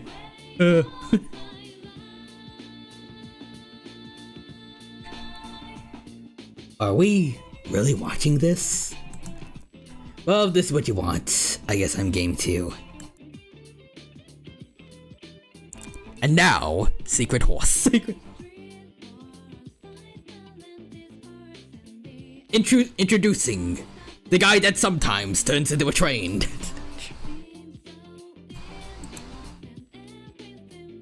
You watch tiny animals surviving with all their strength.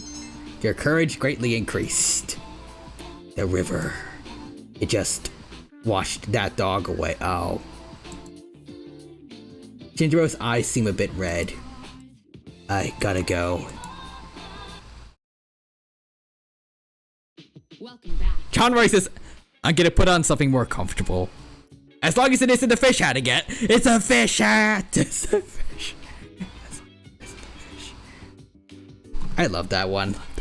Especially since I think for that one specifically, they had both Pommy and Jax as voice actors from Digital Circus. Hey, Mitsuru.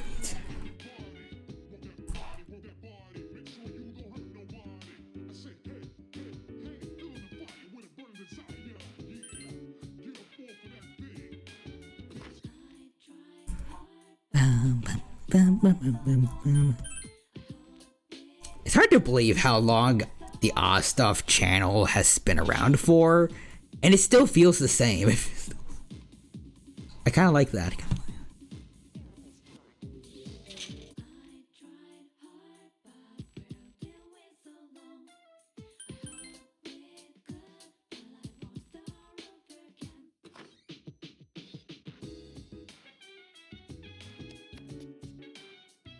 Oh, hey Fuuka.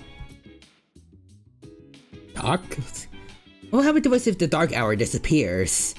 I think we'll lose our persona abilities and return to our daily lives, but we won't be the same as we were before. Thanks to all the experiences we gained fighting together, we'll all live richer, fuller lives. Excuse me. When it is gone for good, we are truly doomed.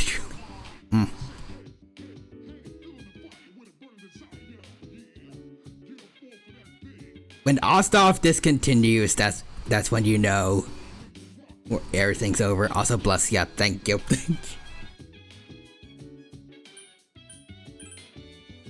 Alright, I'll tell the others. Let's go to Tartarus, because there's really nothing else to do, it seems, for right now. At least in regards to social links, so... I gotta show you the mods I have. At least that's part of the charm, I feel, we have for this with this series. So, Igus, come with me. Fuuka, Akihiko, come with me. And then Mitsuru meets. Plus we do need to save dead people. We need to save people from dying, I think, or something. So let's go. And also, I need to show you all, while I was re-downloading mods, again, because I had to re-download the launcher since it wasn't updating properly, instead of Phantom Thief outfits, I decided everyone gets to have, I think it's their Persona 3 dancing at night, or dancing in moonlight models. So everyone here they look more modern. All except for Fuuka, because, well, it doesn't affect the Fuuka to Akihiko mod, so... Unfortunately, the Fuuka virus keeps you trapped in retro graphics. But on the plus side, right now she is technically more buffer and taller, I think, than all the rest of us, which I think is kind of funny. It's kind of... A real human says the Fuukaning. Indeed. The Fuukaning is here. If only we had more people that could be replaced by Fuuka. Please defeat whatever enemies you... Oh, I found the access point already. We need to stay here. Thank you though, Akihiko. Prepare to be KO'd.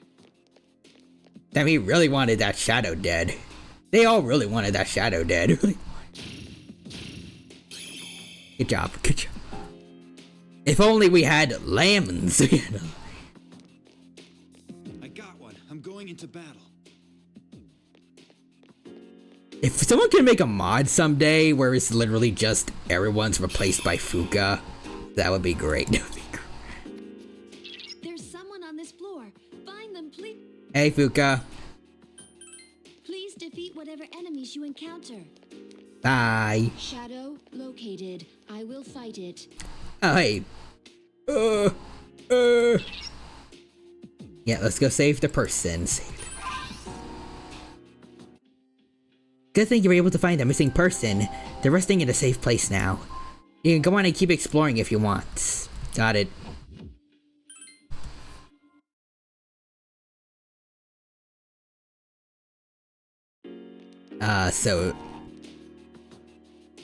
Okay. Return to the entrance. Where are they right now? The other person, at least. Between 30 and 35. Okay. So we gotta go a little bit lower. Huh.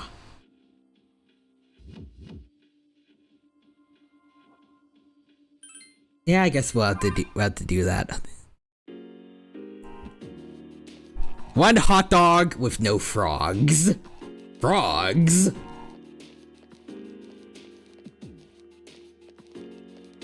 I said no frogs. I said no. There we go. I said no. Please defeat whatever... Ooh.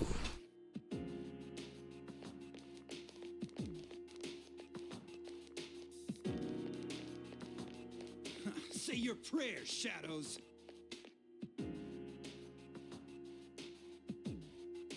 Hello, little shadow, little shadow. You're about to get jumped. You're about to get jumped. Shadow located. I will fight it.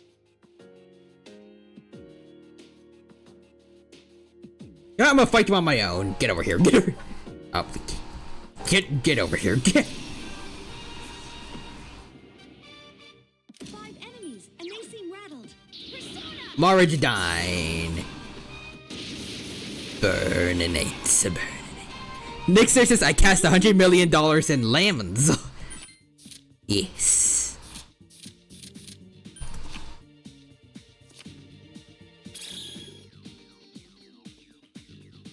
Hey, I'm a... wait, hold on. I think I remember how this one started. I'll never leave you for anything.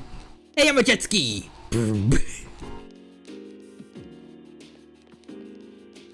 Enemy found. I will begin the extermination. Fuuka, get him. Nixer says frog. Eats your hot dog before jumping off. How dare they? How dare they? I'm not a child anymore. I'm 32 hot dogs. Gasp. Enemy found. I will begin the extermination. I like trains. Also, Nixer says, but do you feel fear? Do hot dogs feel fear?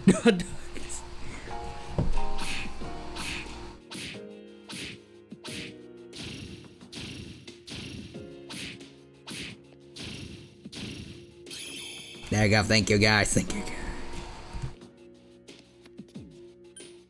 Let's go again. Let's go.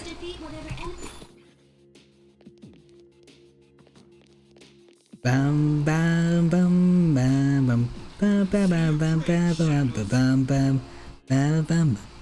It's a lovely day to walk down the road, and if I ever stop singing, I will explode. Oh, hi, Steve. I forgot the exact name, but.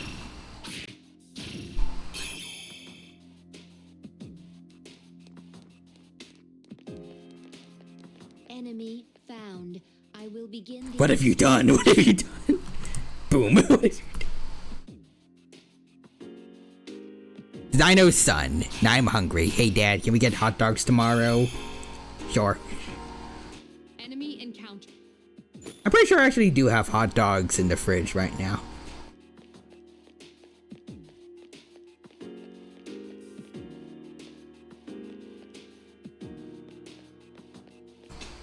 They're even from Costco. Not quite the Costco hot dog you get from the food court, but still, it's something. Shadow encountered. I must destroy it. Nick's just the Dino son. Yay! Real Human says that's classified.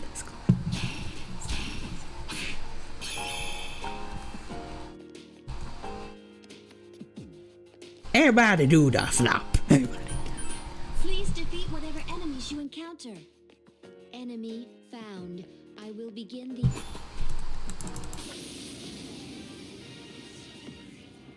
There are 2 enemies. I summon you. Correct. There are 2 enemies. There are 2 enemies.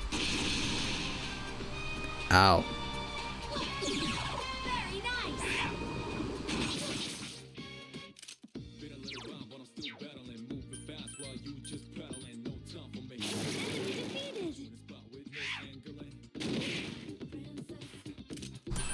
Bam. Next, there replaces the real human's hot dog brain with dogs playing poker. There we go. John Boy says, "Oh no, I dropped the pizza on a little man."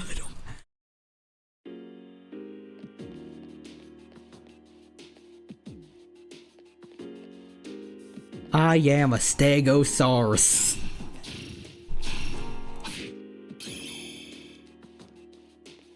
What are Ostov quotes are there? Shadow located. I will fight it.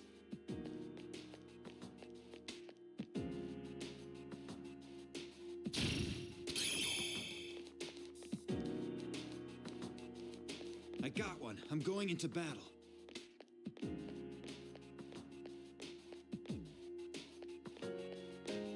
Next, there's this little man. My pizza now. Runs off with it.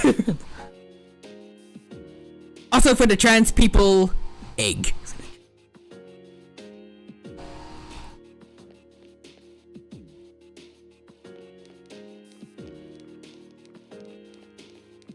Next, there's this.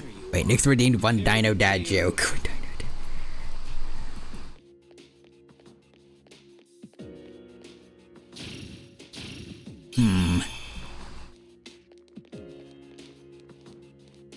There you are. Prepare to be KO'd.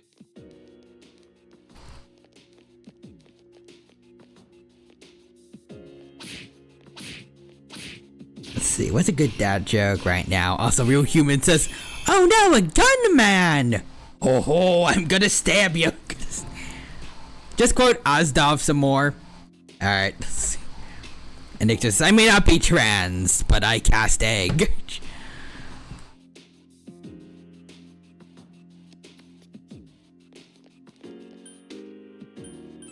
Please defeat whatever enemies you encounter. There you are. Prepare to be KO'd.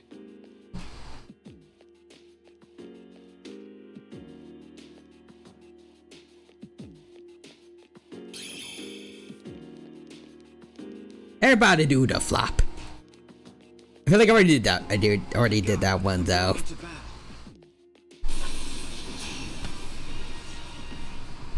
There are two of them, and they're shook up. I summon you.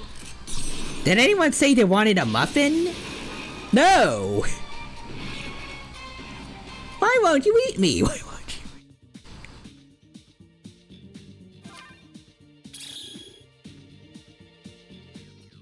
Also, John Royce's, "Oh wow, I'll now feel I may be the wrong gender." Phrasing.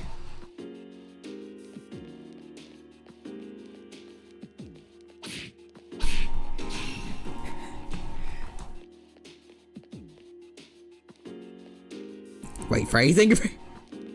But it was a muffin who said it though, so it's fine. Enemy encountered. I'm entering into battle.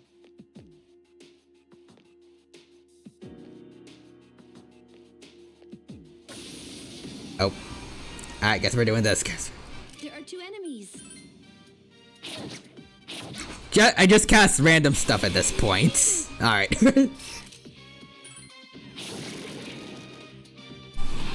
easy win.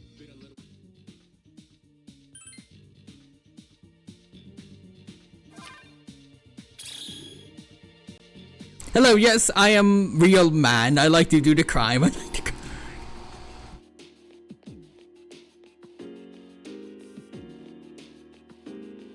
Beep, beep, I'm a sheep. I said beep, beep, I'm a sheep. Beep, beep, I'm a sheep. I said beep, beep, I'm a sheep.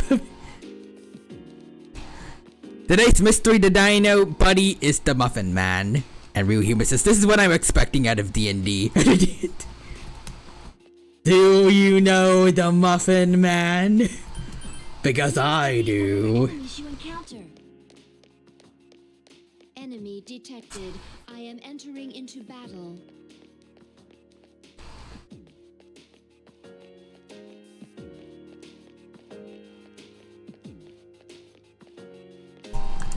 Boop. There are two of them, and they're shook up. One enemy left. Bam.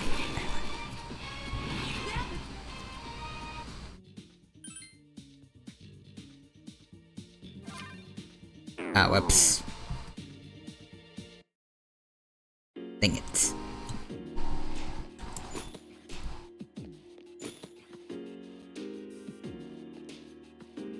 High five! 100! No! Prepare to be KO'd. Hey, can I give that a try? Sure. Gets chainsawed. Gets chainsawed.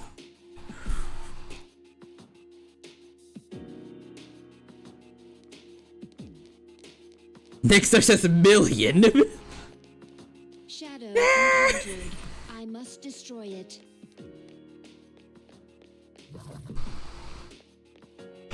Wait, what? Ah, shoot. Oh god, duck! Oh god, Steve! Oh god. There's one enemy. Attack!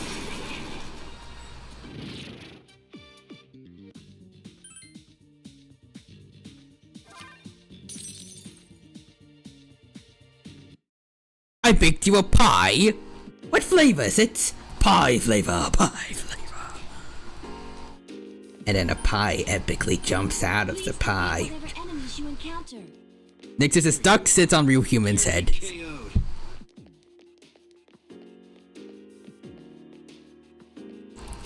They told me I could never teach a llama to drive. Me. No llama, no. Me.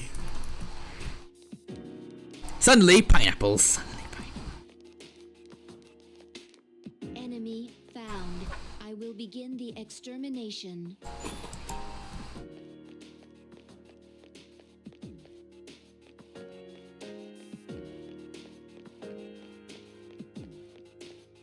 Next there's this llama incident. Llama.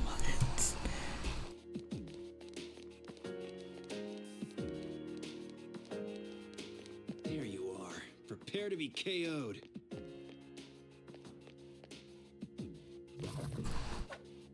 Dang it.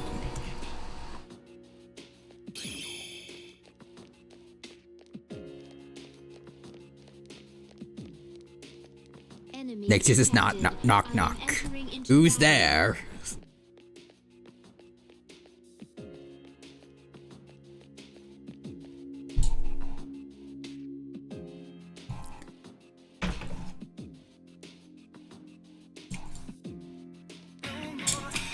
Sparkle. I see Eldritch redeemed. Bye. Welcome, Eldritch. It's good to see ya. Thank you for stopping by. Hope you're doing well, and hope you have a good time here with us at the Persona 3 portable stream. We're having a good time here, and hope you enjoy. Hey, Tyranno. Hello, Eldritch. Yeah, right now, we are here in Tartarus, enjoying ourselves. Oh no, why is it pitch black? I'm sorry, but I can't tell what's around you. Be careful as you go through this floor. Got it. Priority, defeat shadows. Enemies you encounter. Shadow located. I will fight it. Let's hope our teammates don't get lost. Oh?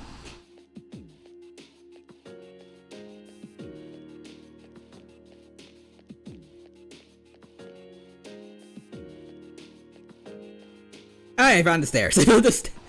Well, I just wait on them. There they are. But you know what? Since it's darker, that means there's the shot. It can't work. That means the Reaper should show up faster, right? I think I know what I want to do today. Sparkle, I brought the dino as a surprise. Ooh. Also, for humans, this yeah. And it's Taco Tuesday. Not again.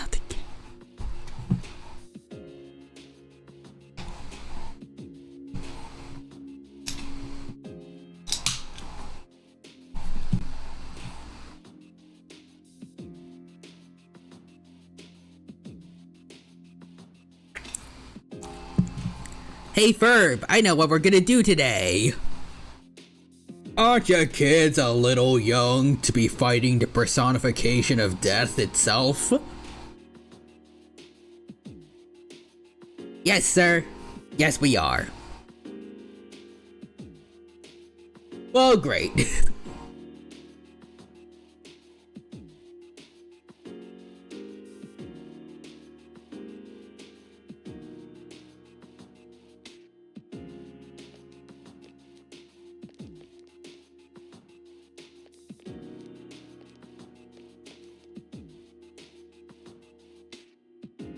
Actually, hold on, let's see, I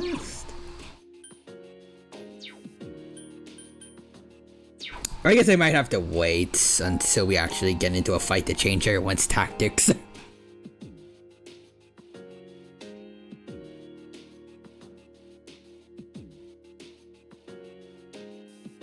Alright, let's see, where is it? Hold on. Phineas Haggle's Dark Matter at Dawn at Pawn Stars original?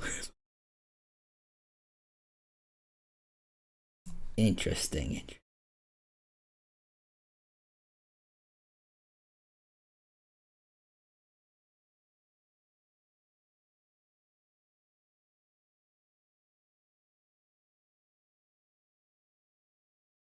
Also, Nick says, curse you, death the platypus, curse you. Let's see. Make a foam fire plug. And yes, that's something they really did, and also a British term for fire hydrants. I don't know if I should be, if I'm allowed to watch this fully on YouTube, but I'll at least have it, like, I'll at least have it here at the ready to watch off stream, maybe. Like, you're a little young to be synthesizing dark matter. What? Dark?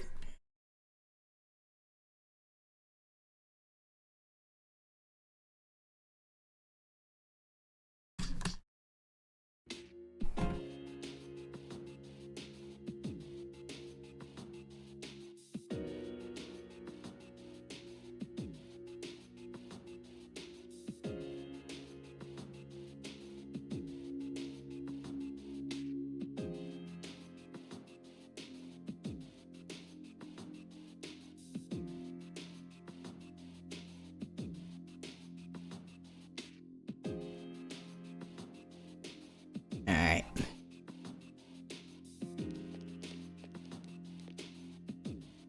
Where the frick is he?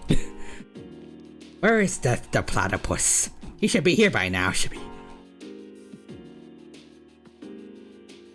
There are 3 more shadows.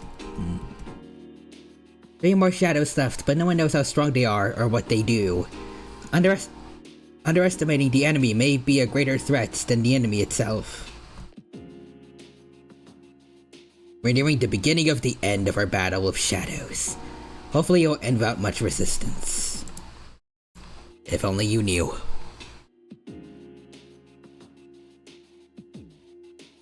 The Dino's son? A platypus? Death the platypus?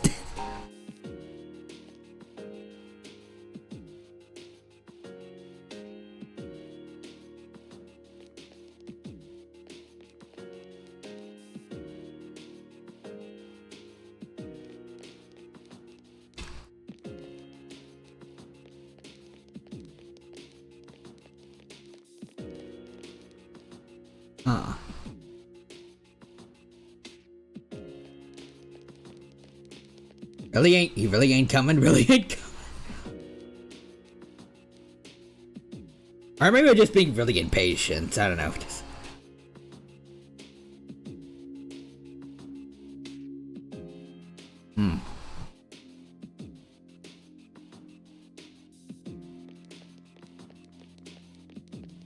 Oh wait, this is Persona 3, right? Quick, somebody say Skibbity. What up, my Skibbity Sigmas? My Rizzolantes. My Giga Chad Alpha Males.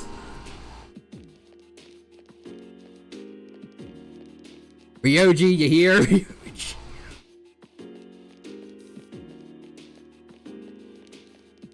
Barrows. Nix even, Nix. No one.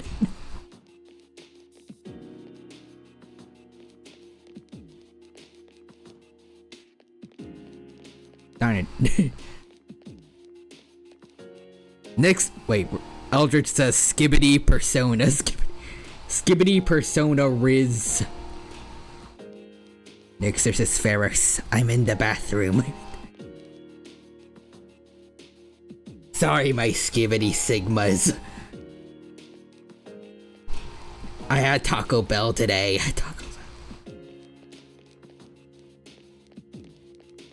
Sorry for anyone who's eating during the stream.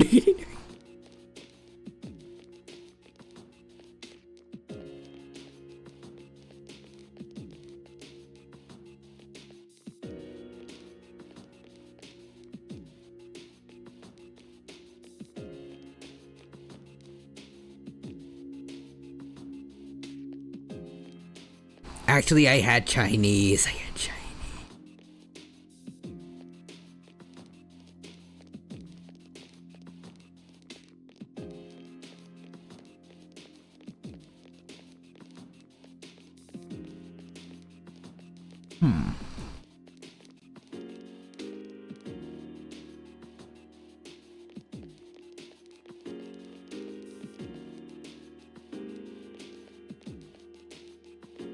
Actually, could it be that he's like actually wandering around here, but like Fuuka can't warn us where he is because, like, since everything's dark in lore, she can't see what's going on. So,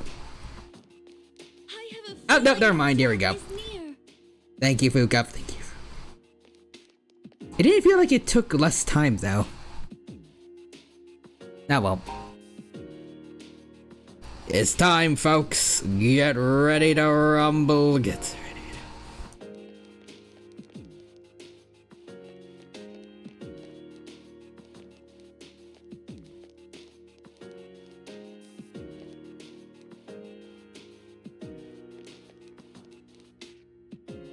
I have a feeling that death is near. Yep, there we go.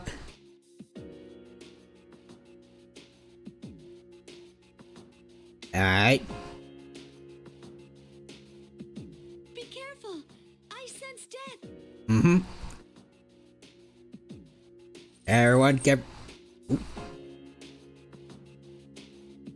I mean, everyone's set to attack, so... You know, if he's showing up...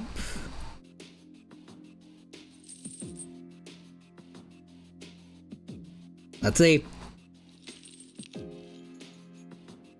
I hear them chains. Pharaohs rides in on a horse because it's the year of the horse. Is it really? Then it's my year. Oh, there they are. Careful. This Shadow's Arcana is death. And then I wait till someone's HP gets a little more lowered. I don't know how much of a difference it actually makes, but it's just something I like to do. Something I like to do.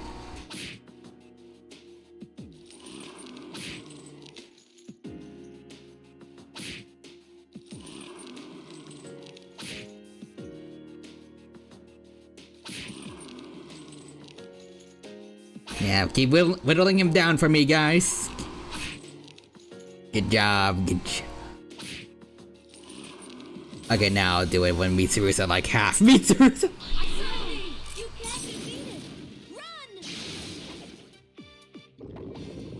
My Bufadine, uh-oh.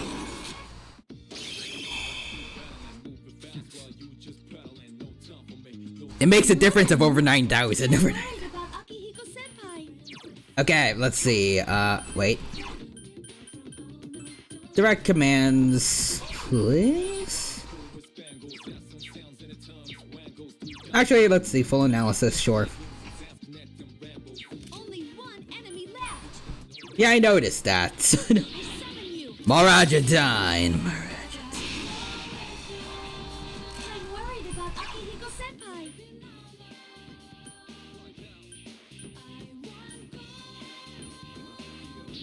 There we go, Masukuja.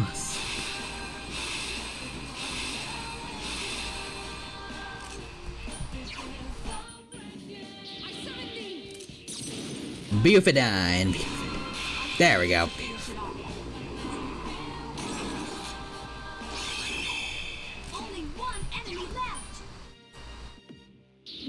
And there we go.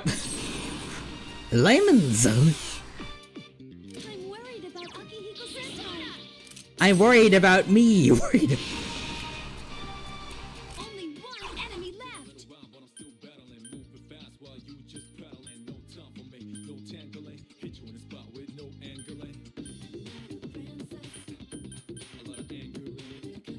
Yeah, we can attack now, I'm sure. Bam. Mind charge. Oh, Ajadine, is she dead? Oh, yep, she dead.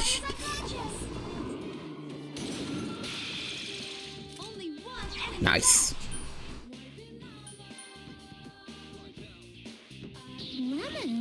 Lemon punch. Oh, we got a crit. Nice.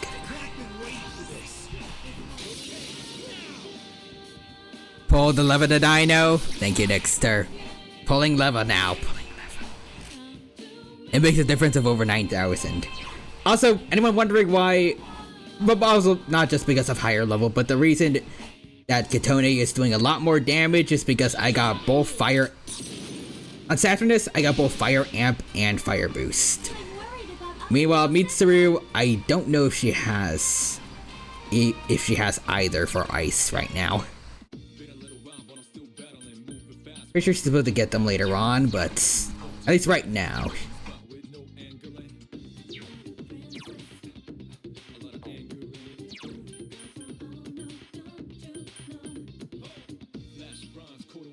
Heat wave. Bam. Moodoon.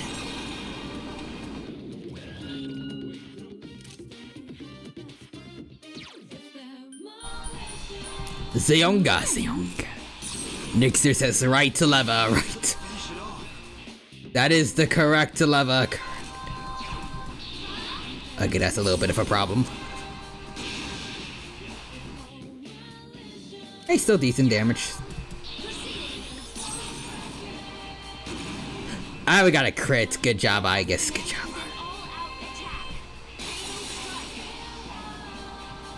Knock him dead. Knock him dead. It's also the only lever.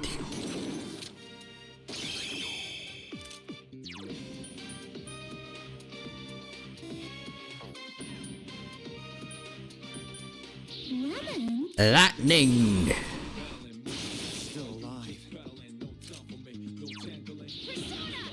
Miragadine. Only one enemy left. Persona. Boom.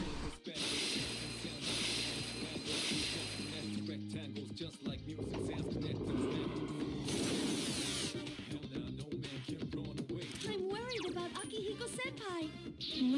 Boom. Death. Wait, I can't die. Super death. Oh, you think so? Oh, you think so, do you?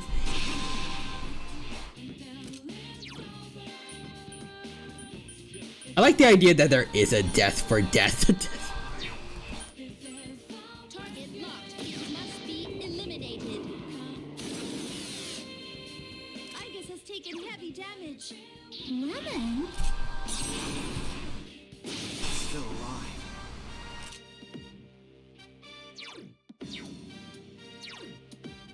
I think right now, at least, thanks to Amp and Boost, I still do more damage than Pralaya.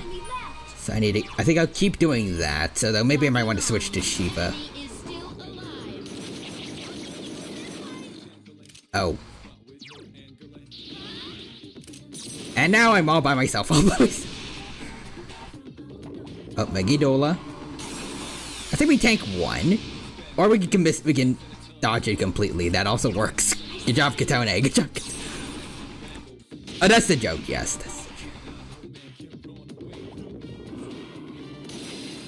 I don't have any homunculi right now. So, oh, okay, we're good.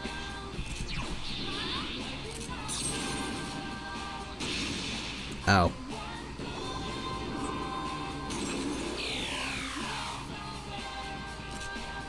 Well, now I do have to switch over to Shiva. Alright, Pralaya. Oh, 151, okay, yeah.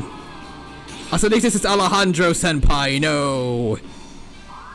And John Rice says, meow, meow, I'm a cow. I say, meow, meow, I'm a— no! Oh.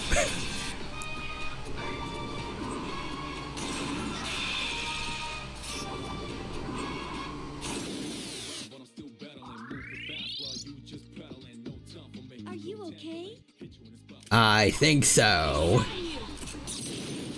And I'm ready to kick a word. Okay.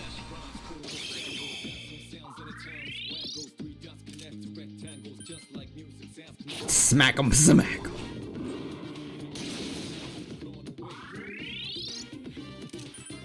Just smack 'em, just. Oh, sweet.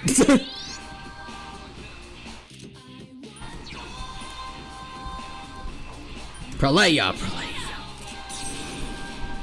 What kind of cows have you been around? Ozdov cows? They also do skateboard. Yeah. The enemies return to normal. Oh no.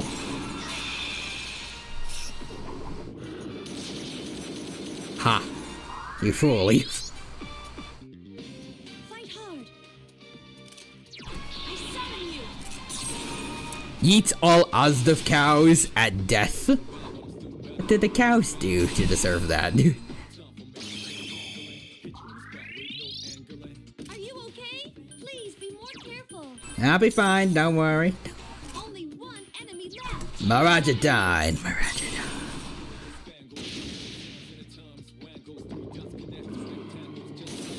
Alright.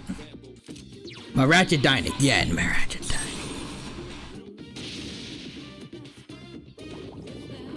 Okay, well this time Megadola's definitely killing. There we go. And then we all come back to life. Come back to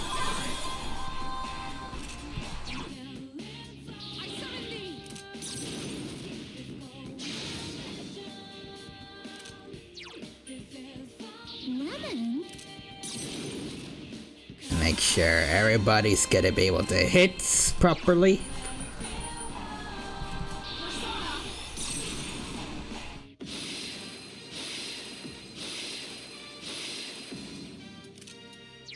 And then Maraja died. Nixer's is death. Oh no, I have lactose intolerance. Dies. No. Well, bye me through. Bye me through. Elbows out. Lemon?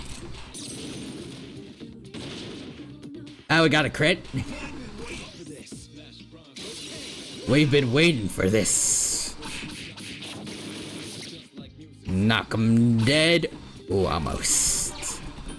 Heat wave. Must be eliminated. Marajadine.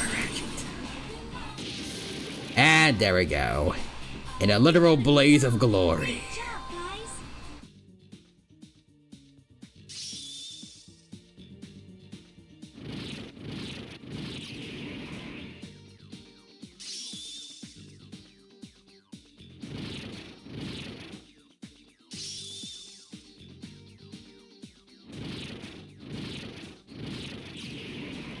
Let's see, Dirahan.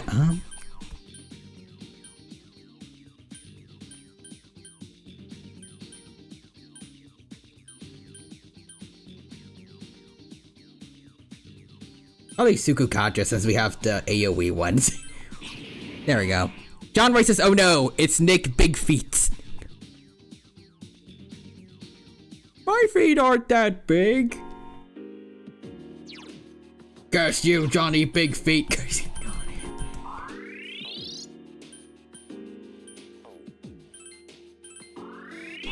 There we go. We killed the Reaper, fellas. And now we go back to work. Go back to work. Please defeat whatever enemies you encounter. Hey, I'm only size 12. Size 12. Enemy found. I will begin the extermination.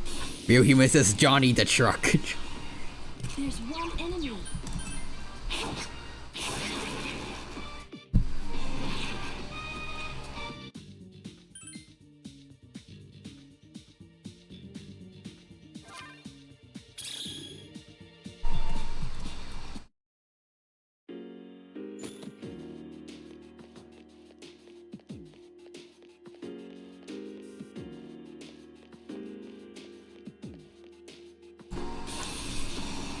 My dad has bigger feet. Has bigger feet. There's one enemy. Simon the Moon Bear. How did I get here? I don't think it was Simon, but I forgot his name.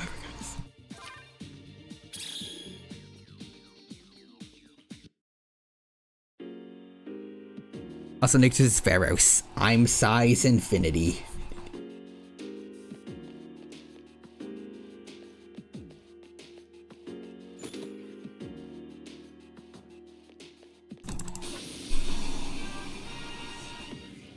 died. That was too easy.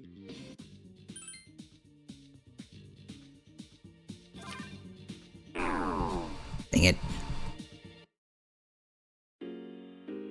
I really don't like the Persona 3 portable version of Shovel Time. Anyways, Pharaohs, I only need one shoe. Sigma males only wear one shoe. The other foot has to deal with it.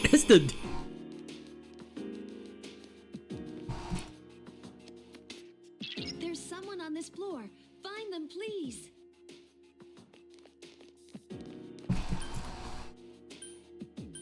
Please defeat whatever enemies you encounter.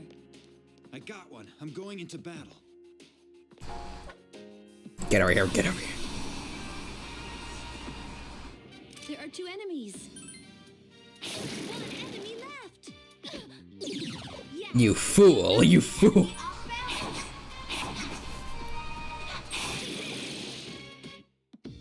That was too easy. Indeed, it was too easy. It was. Damn it.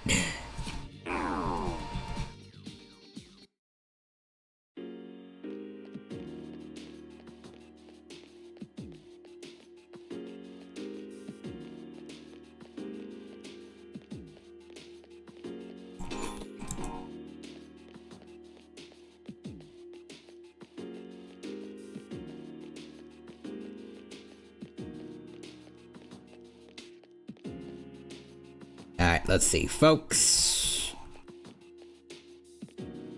Oh, they're coming from this way. Okay, Shadow to kill. There's one here. Go get it. I'll Go. eliminate it.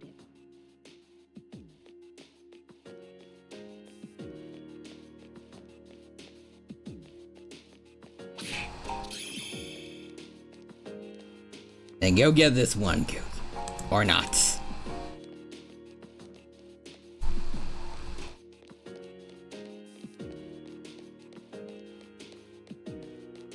Alright, go get this one then. Go get this.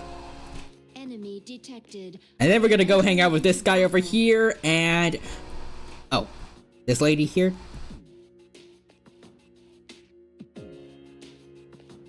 Hello. Girl holding her head. Is one of the ones who went missing? We need to treat them as soon as possible. Please come back to the entrance immediately. Nah. I want them to see what the face of death looks like. And then we kill it. Right in front of her. Enemy detected. I am entering into battle. Actually, before we do that, let me just check up on something since...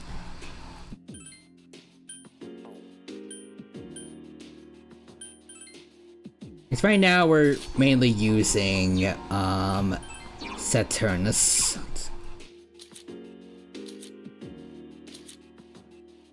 Oh, yes. Okay.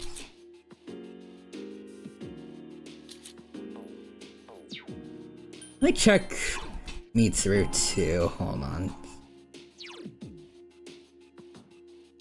Oh, she has Ice Boost at least.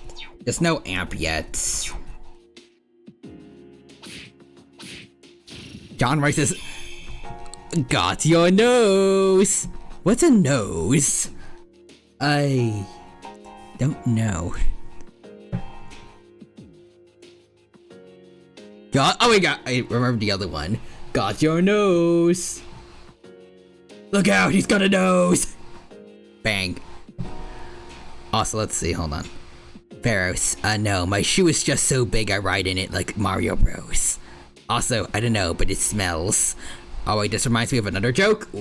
Alright, do tell, do tell.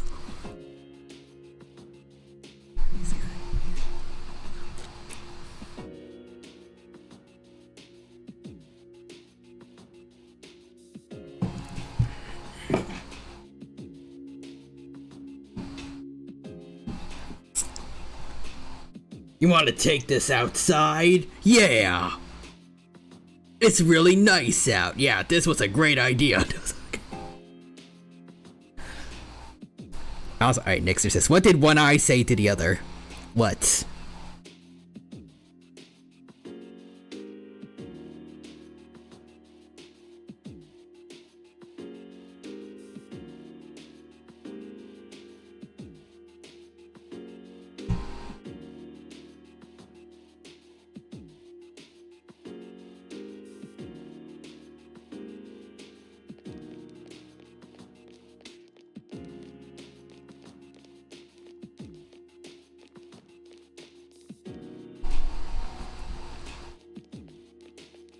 So what is... I know it's been 5 years, but still, like, what is, what would you say is, like, the limitations for what you can say on Twitch? Because I just thought of another Ozdorf joke. It was one that was voiced by Jacksepticeye, so I don't know why I didn't think of it before. But... Would it be okay for me to say it on Twitch or say it?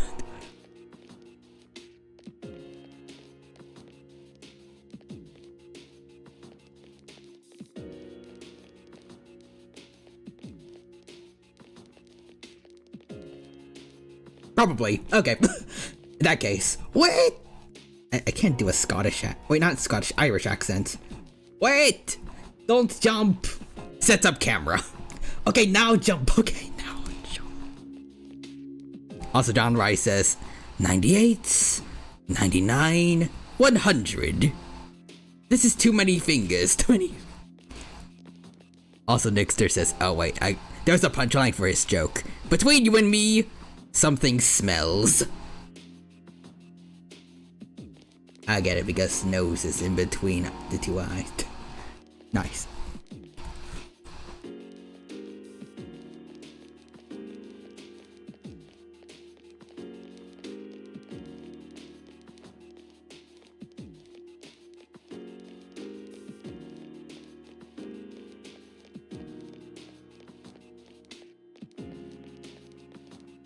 Does anyone know how to fly a plane?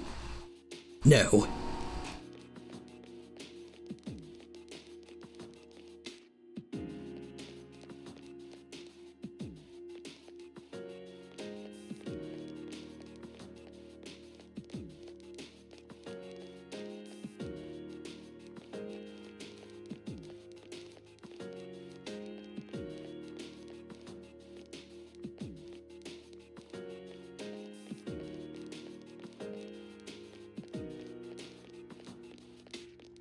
Bam bam bam bam bam bam bam bam bam. What else is there? While we wait for the Reaper to show up again.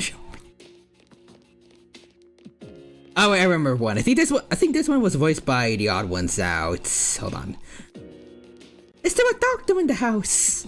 I'm a doctor of psychology. Interviewing dead body. So how does that make you feel?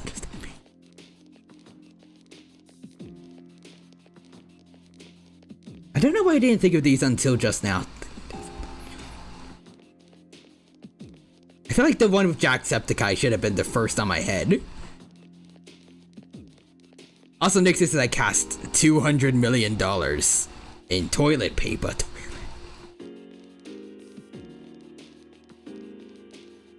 Okay, this is taking too long. Fine, we're gonna... Actually, no. I gotta be a little more patient. I want this girl to see the face of death before we bring her back.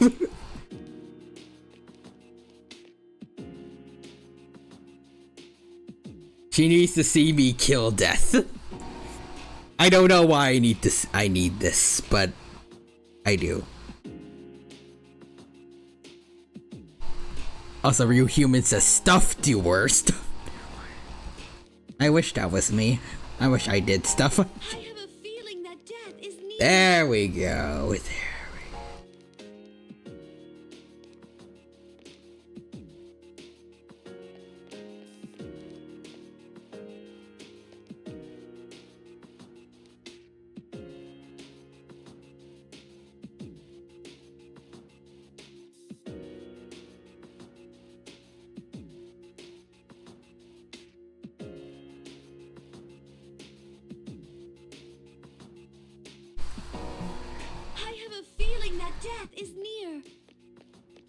I hope death is near. Hey, Kofi stream bot again. Be careful. I sense death. Alright, here we go. It's showtime, boys and girls.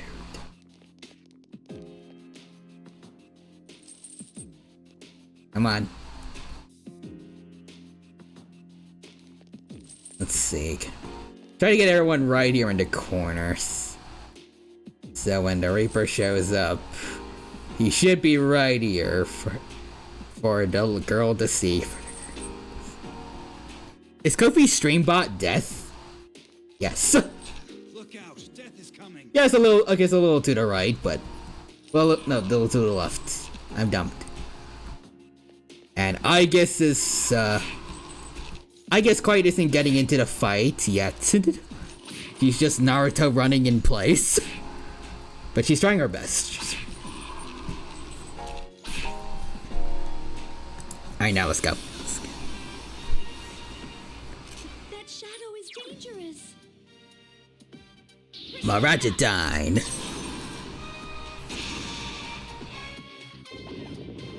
She's Naruto running menacingly. That's our secret.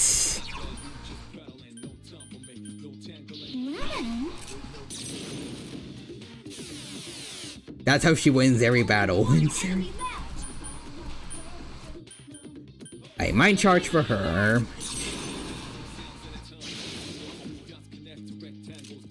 And I guess...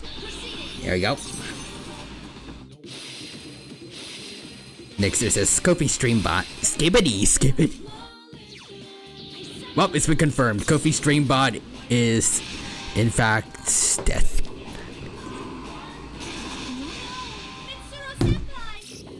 Bye-bye, Mitsuru.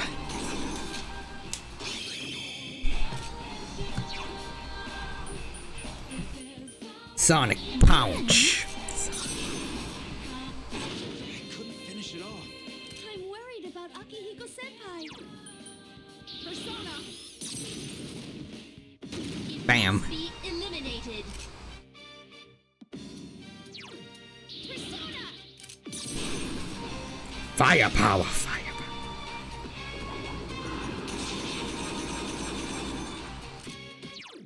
Lemon. Sonic the Hedge Punch. I've been waiting for this. I've been waiting for this. I've been waiting to throw these hands. Only one enemy left.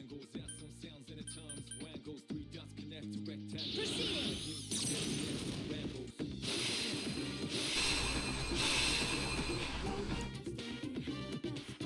I'm worried about Akihiko-senpai. That's inconvenient.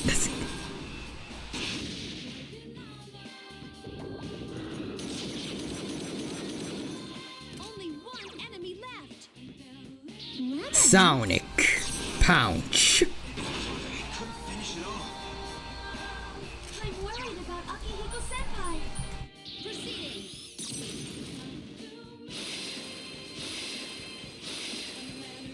Only one enemy left. You.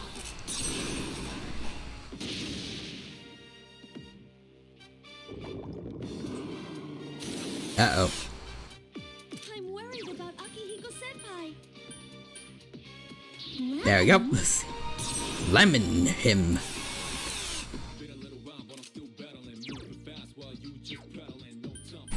Locking on. Enemy is still alive. Persona.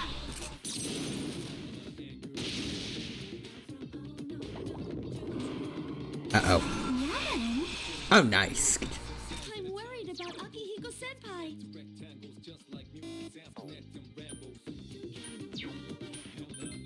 Lemon. Lemon Punch. Lemon.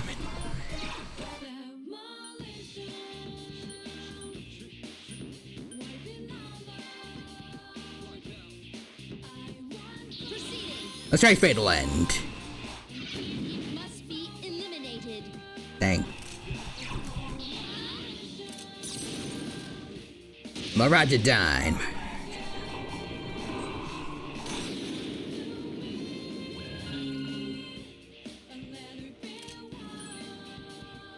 Lemon. Only one enemy left. Persona.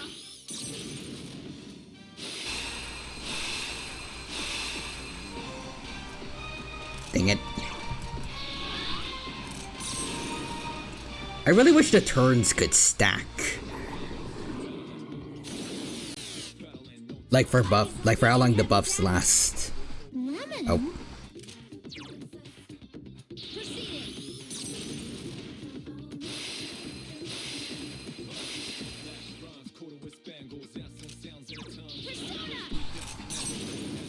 Marajadine.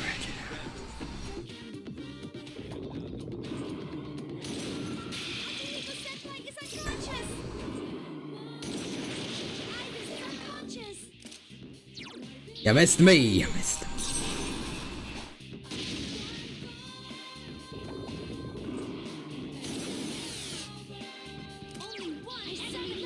Marajadine again. Marajadine. I think we can take one Mega Dole up. Yeah.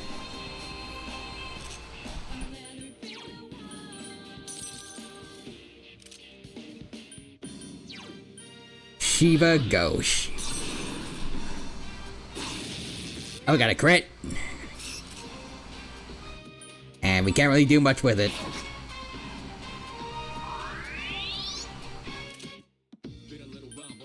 Smack it again, smack it again. The enemy's returned to normal.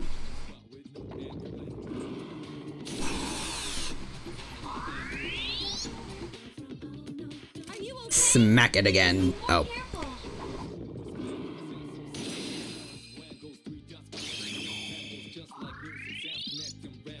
Smack it. Smack.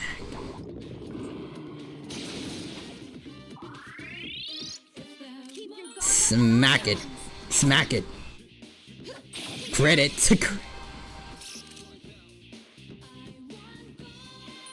Actually, hold on. Very quickly. Go back to Saturnus and we can do Agidine on it while it's down.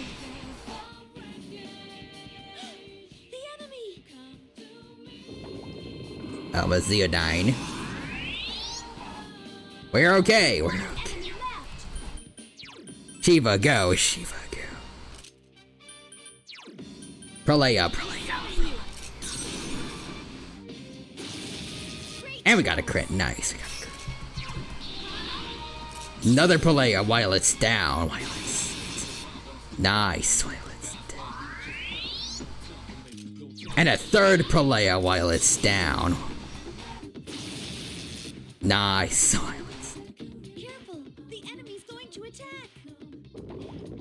Oh, life drain, of course. Are you okay? Please be more careful. I'm fine.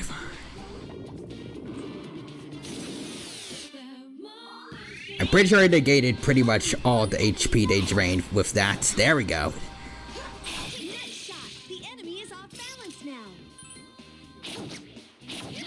Damn, good job, Katone. All by yourself. Katone, by herself, Katone defeated the Reaper.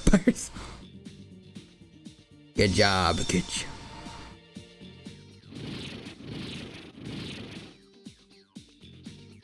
Rebellion? I'm sure I can. Not sure we want to dodge wind, really, but it's something, I guess.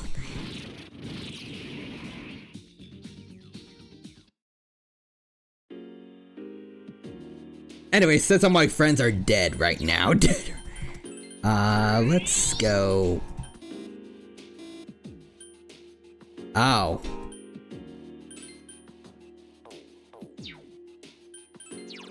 I don't have enough SP. Hold on. Let's see. There we go. There we go. Everyone's okay now. Let's see.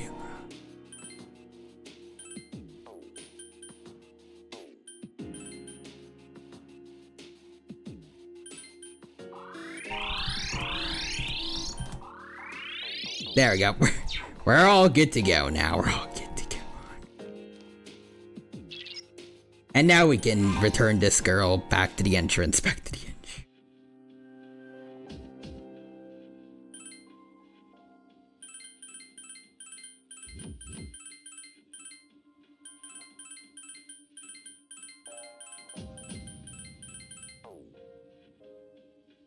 Yo, did we save everyone?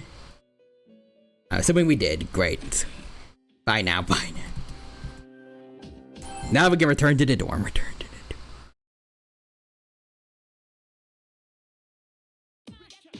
Hey Fuuka, good morning. It feels like fall since the typhoon passed, doesn't it? I hope the fighting ends before winter comes.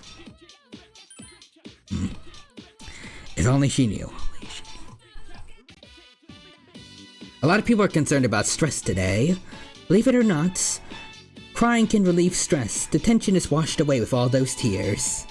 But if the root cause of the stress isn't addressed, it'll become a vicious cycle. By the way, does anyone here know the #1 cause of stress? I'm gonna stay awake for Miss Onishi. There we go.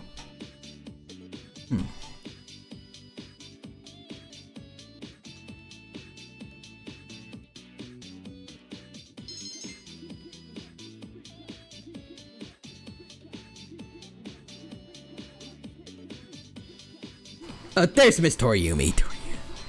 Alright everyone, quiet down. There'll be no classes this afternoon. However, that doesn't mean you'll be allowed to goof off. You'll all have to work together to clean up the displays and decorations for the school festival. I'll assign you into 3 groups for the cleanup. First group will go to the science lab. Your leader will be... okay. Also see, Vacated Crab, welcome. Thank you for stopping by the stream today. It's good to see you. Hope you're doing well, and hope you have a good time here with us at the Persona 3 Portable stream. Have you seen that new Life of Our Planet successor? It's called The Dinosaurs. I have seen it. The T-Rex model does straight up look like I'm pretty sure it's just from Life on Our Planet. It's not the worst, but I do really prefer, like, Prehistoric Planet over it. As for some of the other things I saw in the dinosaurs, I think there was Tyrannus for a bit in the trailer. That's pretty cool. Who else? I think there was a kind of awkward looking Aloe again, and Dilo.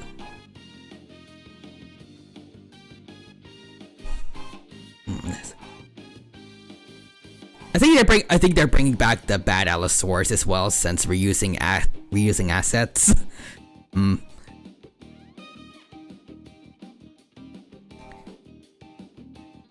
I will say, relatively speaking, between Life on Our Planet, the dinosaurs so far, it hasn't been released yet, so I won't completely judge it, but between them and Walking with Dinosaurs, 2025.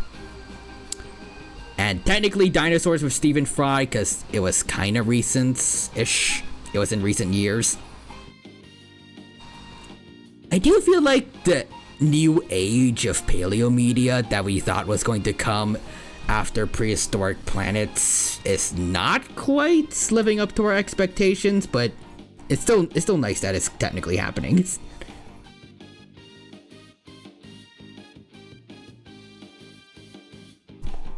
But for, like, none of them really feel like they're quite matching up to the expectations Prehistoric Planet set up for us, although it is kind of hard to meet those kind of expectations, but still.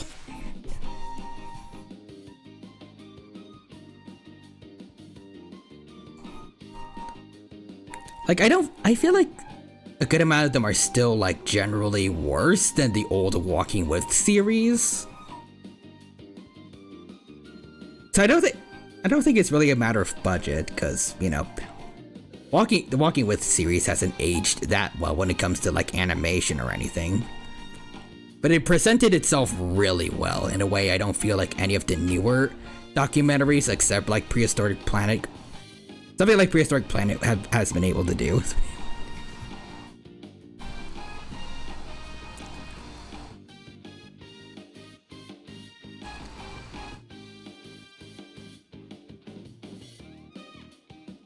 Let's see, it's structure and no limitations. And there is hope with surviving Earth.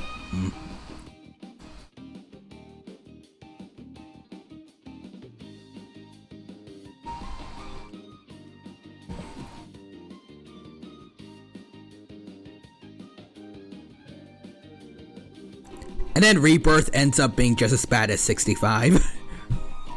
Not as bad, but it's not the best. I feel like 65 is still a good couple tiers at least beneath Rebirth.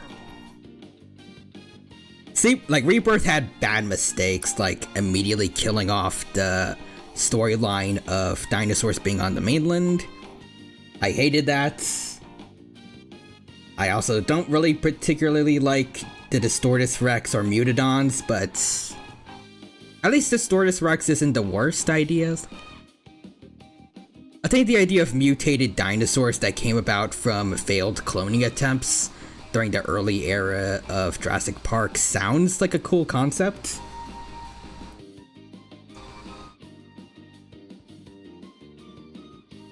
Plus, I do like Ember the T-Rex and the new Rebirth Raptor that looks a bit like Quilliam from JP3.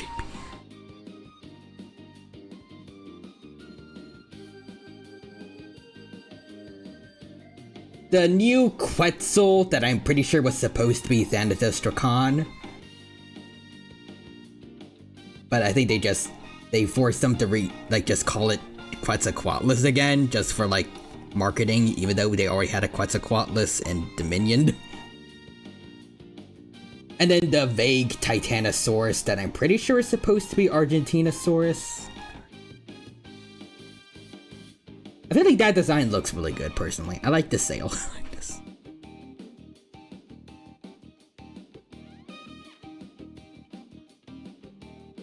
I still wish that the quote-unquote Rebirth Quetzal was like just his own genus of Astarchidus.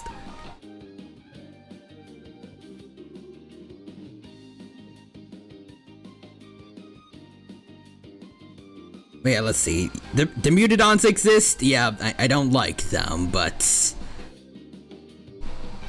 I don't think they completely drag it down. It could have been worse. That's enough for me to say it's the worst dinosaur movie out there. I can understand why you dislike them. I dislike them. But I don't feel like I don't feel like they're like that significantly bad to completely derail the rest of the movie.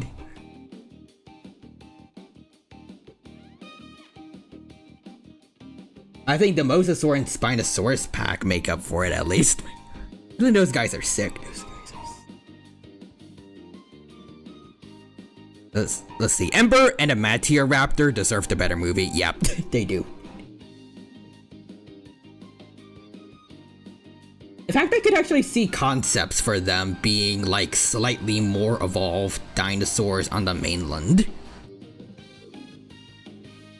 Like, instead of being trapped on an island like Rexy and the other T-Rexes in the Jurassic Park franchise so far have been, Ember has a whole mainland free to roam around in, so maybe the T-Rexes, well, any surviving T-Rexes in the wild just started growing larger since there's more food around to sustain themselves. Maybe. I mean, there's other wild dinos around, plus, there's a good amount of large mammals in the North American wilderness, like moose, that should feed a T-Rex better than goats. Meanwhile, I could see the Rebirth Raptor instead being like a descendant of the JP3 Raptors after spending a bit of time on the mainland. Since we know thanks to Dino Tracker, there was supposedly a pack of JP3 Raptors that also made it to the mainland. Although I'm still not sure if Dino Tracker is still considered canon or not. I hope it is. Because if Blue and Beta are still around at the time of Rebirth, possibly at least, like they have main character plot armor. Maybe they're one of the few dinos that made it to places where the environment actually can sustain them. I want to see how, like, an Isla Nublar raptor would interact with raptors from Isla Sorna.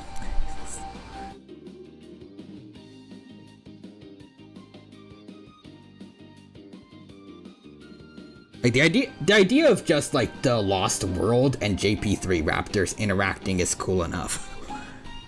Sadly, we never got that, but Nublar and Sornoraptors meeting up would be really cool too.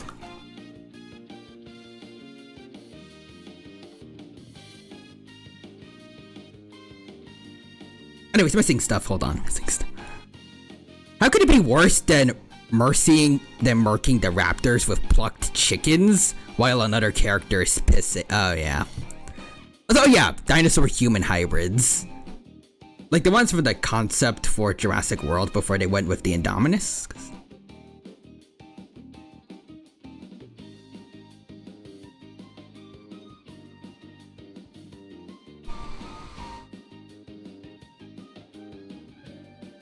Because that's fair, but also, like, with Goji Center's video on them, I feel like the Tyrannosapien, maybe I'm just biased, but, like, I feel like it has some potential to be a cool movie villain.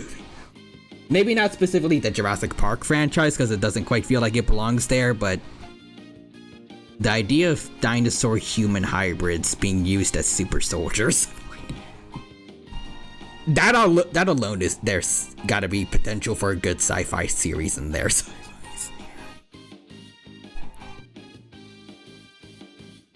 It's almost kinda like Extreme Dinosaurs. Except aliens made them instead of humans. Let's see. Or fire Gareth and get someone who cares about dinosaurs to direct.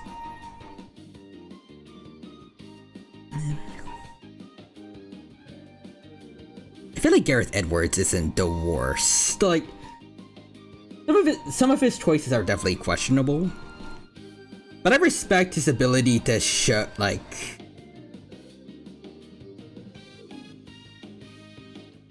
I respect his ability to show the scale of large creatures in his movies.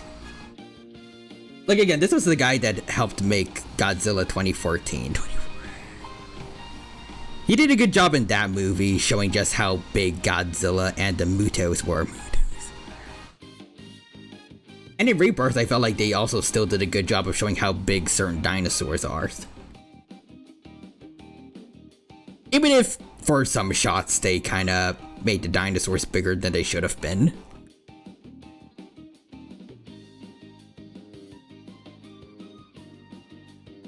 But I mean, hey, if it makes for a cooler shot, that's what the movie makers are gonna go for.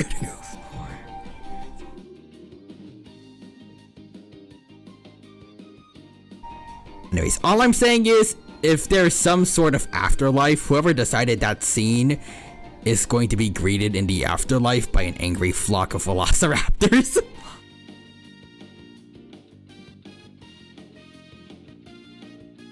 At least as someone else who likes writing stories, at least as a hobby, I don't think I want to wish that upon someone, but I hope at least they learned. They learned from the backlash not to do something like that again.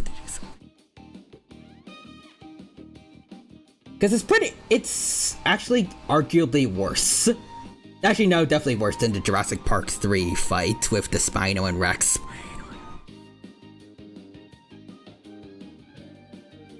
Like, I feel like just the idea of killing off one, like, an old favorite to make a new creature somebody's favorite is not the best way to go about it. Because you just really took off, like, old fans. But at least the T-Rex put up a good fight against the Spino and JP3.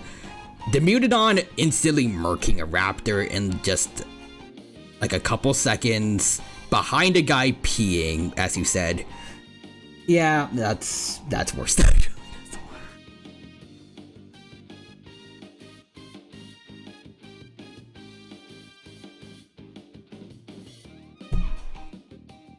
I feel like there was a better way they could have, like, shown how oppressive the Mutodons were without doing that. Even though personally I really want the Mutodons to be in the movie, but if I had to choose, like, I would have had it so that, like, the Mutodons like to hang out in, like, thick forests, where they can leap down onto prey from the treetops. And maybe like those two raptors that were going after the guy, they would look up and see a bunch of Mutadons staring down at them and the human, and then run back to their territory instead. And then later on, when Mutadons are chasing humans, they go into long grass.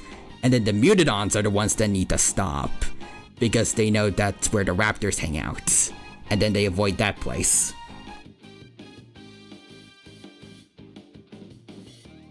Like, I would have them be kind of enemies, but they also have two different preferred terrains that the other does not want to be around. Because the Mutadons could just leap down onto raptors from treetops in, like, deep forests. But in long grass, while Mutadons are flying over, raptors can leap up and snatch them out of the air. Snatch. Like a caracal.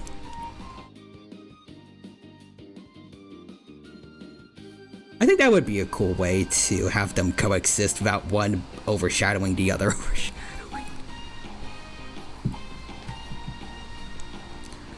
Also, let's see, missing stuff. Wish he wouldn't hand-fistly through the Mutos in a movie where they don't belong.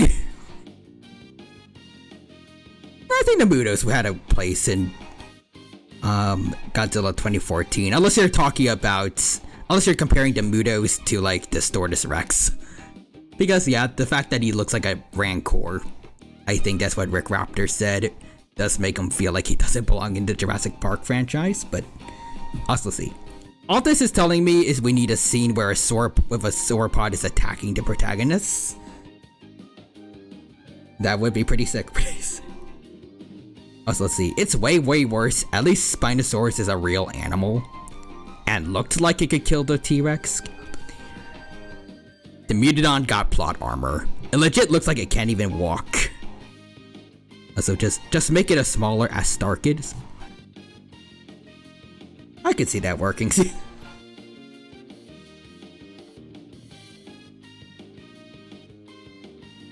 I wanted the Titano to kill the D-Rex so much. Honestly, that would have been a great way to redeem sauropods. After they're just kind of considered either peaceful herbivores or absolute fodder in the Jurassic franchise, like when the Apatosaurus got slaughtered by the Indominus. Especially with just how much bigger Titanosaurus is than everyone else. It could have been cool to see one like rear up on his hind legs and then crush the D-Rex. Or tail swing it.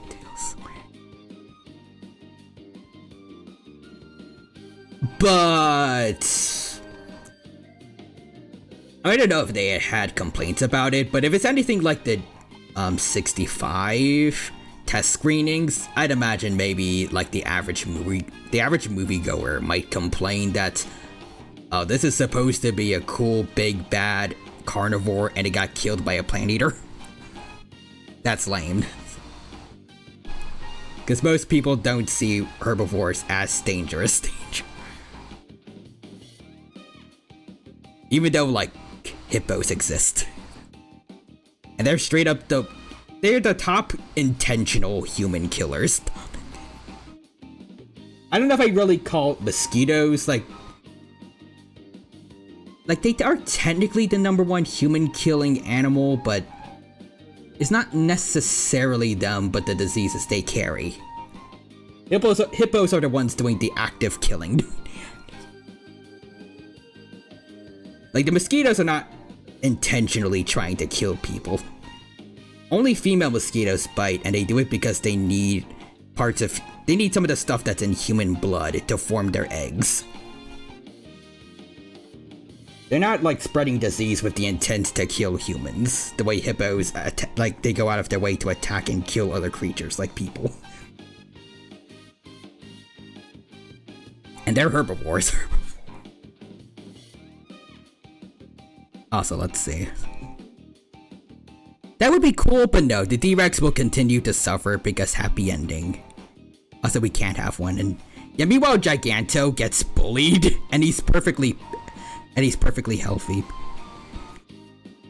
And he was just a relatively peaceful guy. Also, let's see. A plant eater the size of a building is not lame. Yeah, but again, like, to the average moviegoer, they want to see a carnivore on the big screen fighting another big carnivore. They don't really want to see herbivores taking out the carnivore, unless it's like a Land Before Time.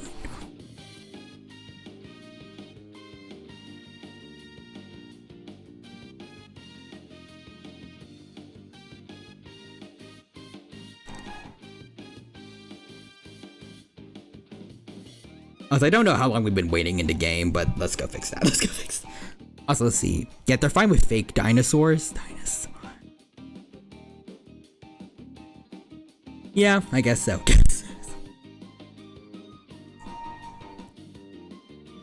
It's a shame that more people aren't like asking to see more obscure dinosaur species, but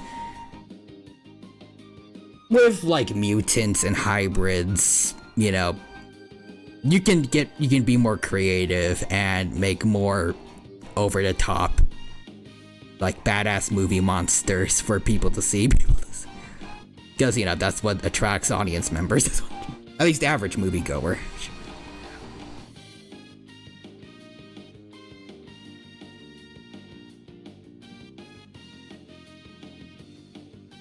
Like, if you can make the average moviegoer choose between Teratophones being like its own creature in the movies, doing its own thing and not just being a corpse in Fallen Kingdom, or this cool new super spiky, super scary, super intelligent hybrid gets to be in the movie, the average person might want to choose the new badass looking hybrid.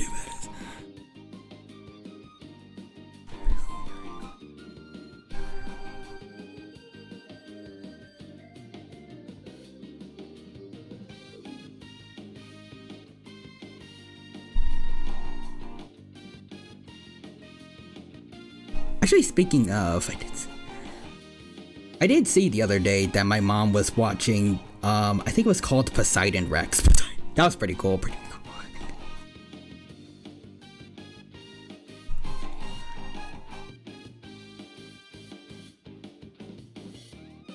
Also, let's see. Meanwhile, I make a raptor that is white and red, so camos as blood on the snow. That's pretty cool.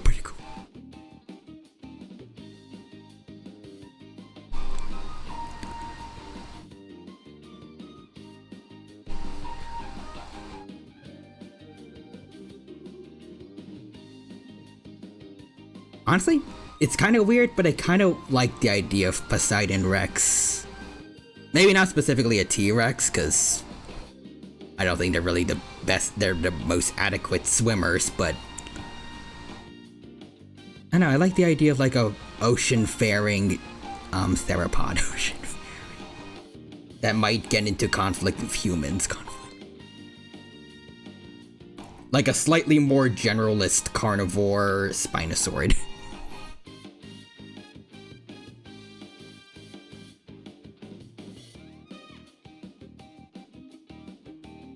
Also, let's see. Technically Alaskan Troodontid, but you can see my point. I'm still surprised that one doesn't have a name yet.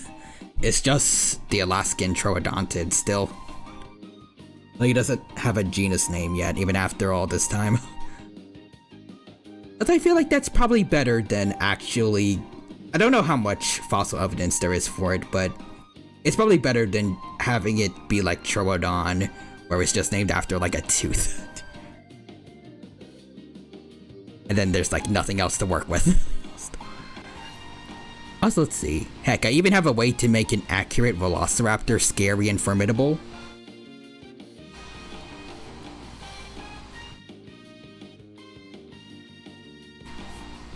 I mean, there is weird birds. That series does a really good job at making feathered dinosaurs scary.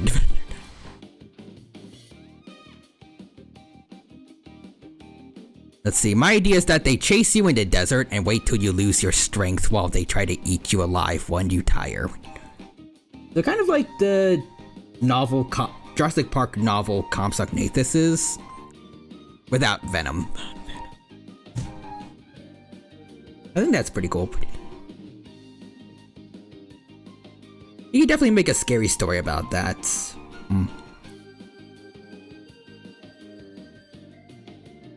Also, Nixter says, I cast Surfing Bird. Kind of scarier considering they are much bigger and stronger.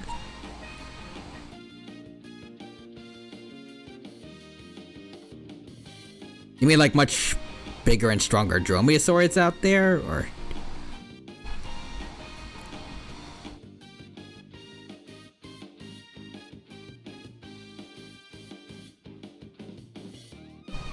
Anyways, hold on. Yukari, let's see. Let's get this over with. Alright, let's break into groups of 2. One person takes down photos, the other binds them together. Oh, I get what you mean. Okay. Velociraptor can overall do more damage than Compies.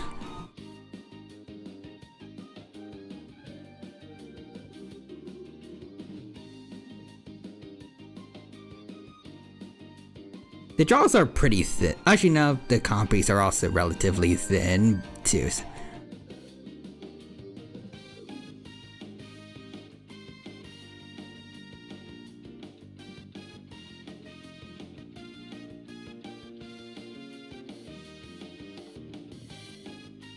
Also, next is this. No, the dino. The song Surfing Bird. Yeah, everybody knows the bird is the word. Oh, that song from Family Guy?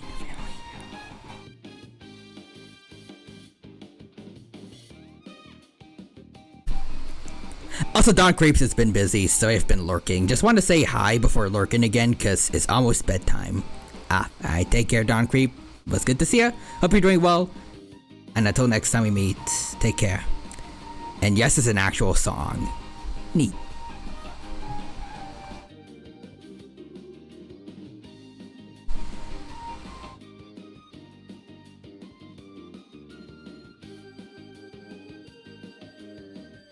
Actually, going back to what I said about Poseidon Rex, actually. Does anyone else have ideas of, like, I guess monsters or creatures from, like, low-budget monster movies that could actually work as interesting movie monsters had it not been for the budget and the kinds of movies that were in the kinds of...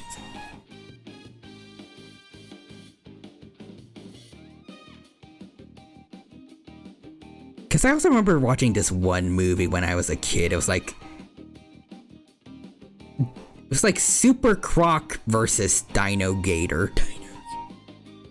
And it's pretty much just an inaccurate version of Sarcosuchus versus Suchomimus.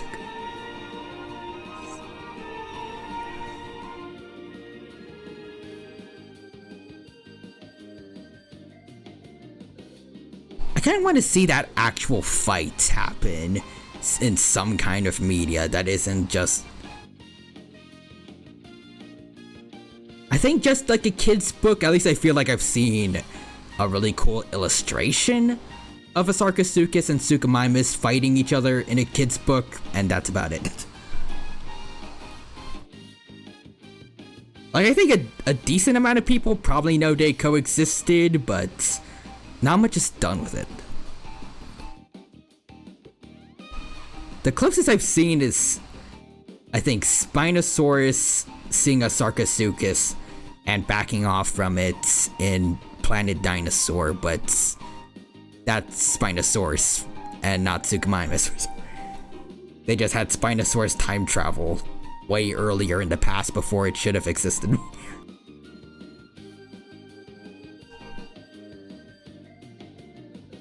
Also, Nixter redeemed the Jurassic Park theme. Thank you for that, Nixter. Appreciate it. Also, see Don Creep redeeming Ultimate Tyranno. Oh, thank you for that. Appreciate it. And boom. I have transformed. Thank you for the redeem. Appreciate it. Alright. You take this easy, Junpei. Let's go, Junpei. Indeed. Tyrannosaurus is right. Let us devote all our strength to taking it easy. Thank you, Agus. And Don Creep says, yeah. Night. Night, Don Creep. Began cleaning up for everyone. That's for the photography club they took so many pictures and no one got to see any of them. Oh, isn't this from the summer fellowship? Look, Tyrana, you guys went to a school in the countryside, right? Yeah, we went to Inaba. Lucky, they had a hot spring too, didn't they? I wanted to go in one... Excuse me, I wanted to go in one too. We'll be going to one soon enough. Are you talking about the school trip? That's in November. Talk about jumping the gun. Can't believe we're going to Kyoto. It's where everybody goes. Really wish they wouldn't make us go to all the shrines and stuff. Yeah, seriously. Oh, Kenji. Kenji, no, Kenji.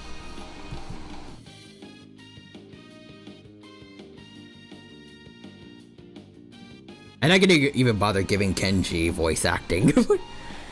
Anyways, Nixter says the Dino's son, Henshin. Also, Aegis. Luckily, I am waterproof. That is accurate, actually. Aegis is in fact waterproof. It's canon.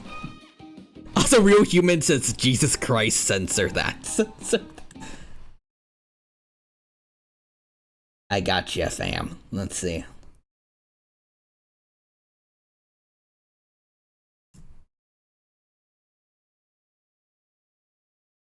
Oh, here we go. Spinosauruses, block them, Spinos.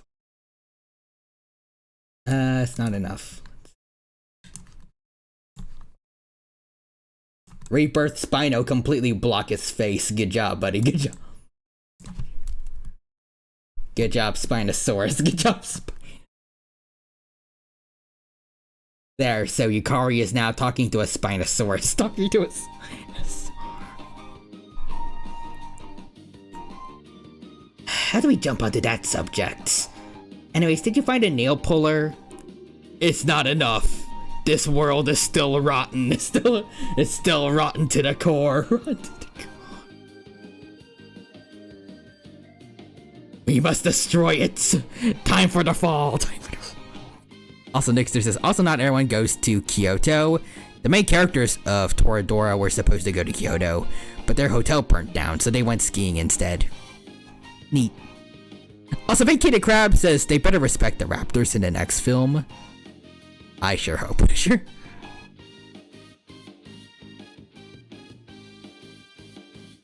I wrote Kenji's name in the death note. Excellent.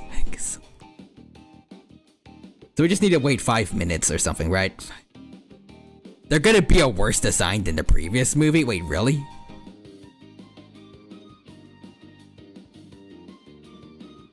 Oh, 40 seconds. 40 seconds. Perfect.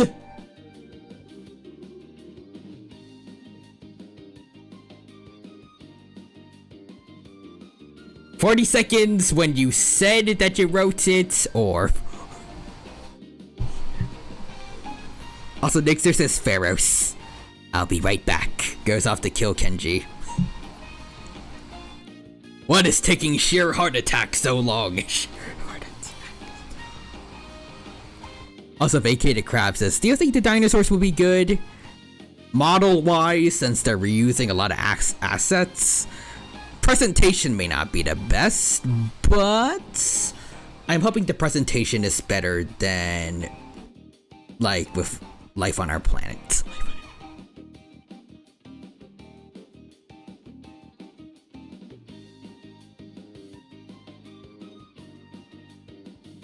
Again, like, Walking with Dinosaurs, like the original one, is definitely outdated in terms of animation by our current standards. But again, it's the presentation that really helped to make it a really good dino documentary.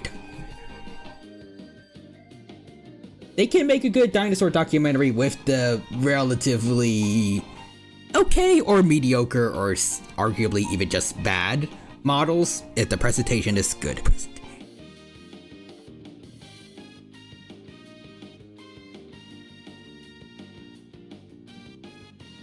Also, Nixer says, I believe from when he finishes writing it. As long as it doesn't constantly cut the current day animals, we should be fine. Crossing fingers. Real Human says I misspelled his name. Damn it. Also, Nixer says, Pharos, darn it. Then because of a technicality, I can't kill him. You fool! What have you done? What have you done? You got a bunch to choose from. We just needed one or two. Aren't the guys in the other classes gonna need them too? Oh, you're right. I'll go return to rest. Well, I don't think you need to go right away, just if someone asks. I see, and I'll leave him here.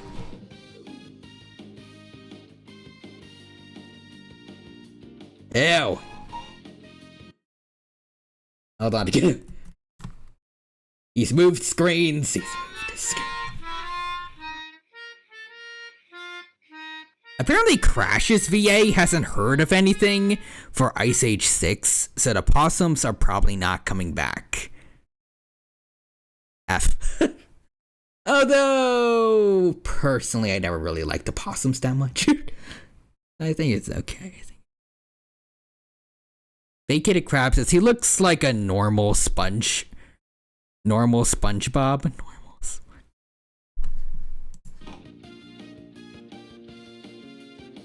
Okay. Are you talking about Kenji? Talking about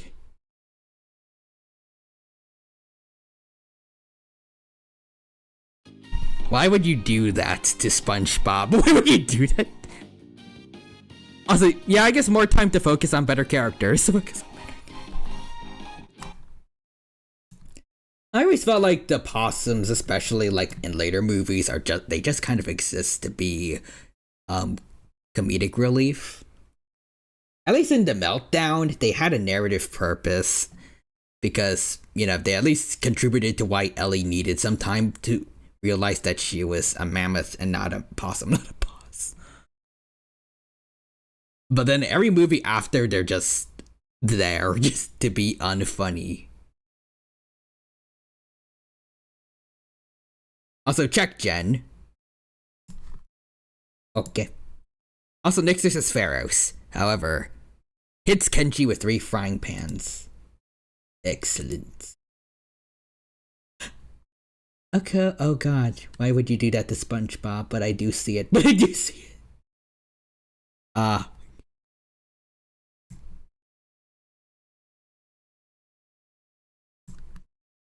Kenji has ruined SpongeBob for me. How could you?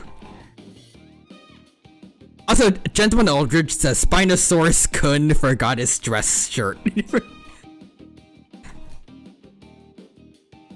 Spinosaurus Chan is late for school. Also, Real Human says get horse reacted. I'll join in.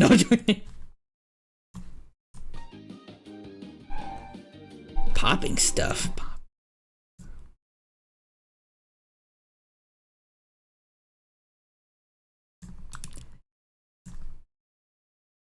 What kind of stuff are you popping, Spinosaurus Senpai? Oh, the bubble wrap. I should have known. Bubble wrap is Spinosaurus Kun's favorite thing in the whole wide world.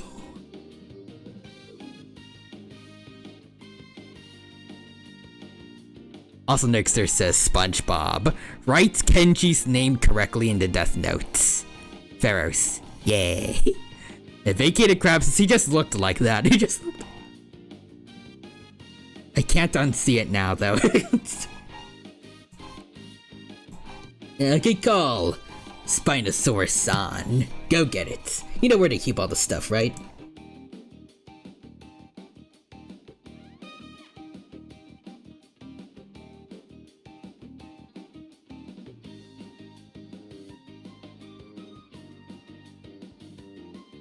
We're never gonna finish at this rate. If you're gonna talk while you work.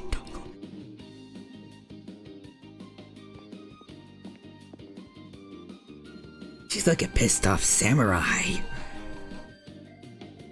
I know, right? Spinosaurus-san. She's crazy, she's crazy. I heard that. Sorry, Yukari, sorry. Jeez, are you stupid or something, Spinus? I like how it looks like Junpei is hiding behind the Spinosaurus. He's using the Spinosaurus as a shield to hide from Yukari.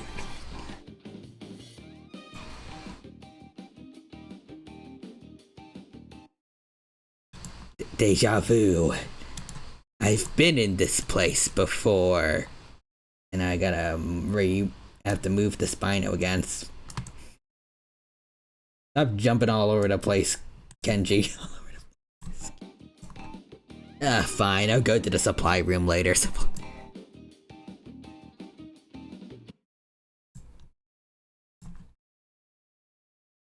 What the? Oh, there we go. I can move everything again. It's a real shame the school festival fell through. There's some hilarious stuff planned, like a cross-dressing pageant. Persona 4? Censor him with normal SpongeBob.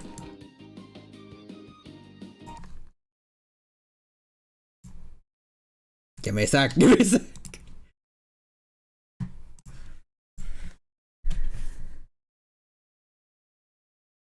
I can do that, I can do.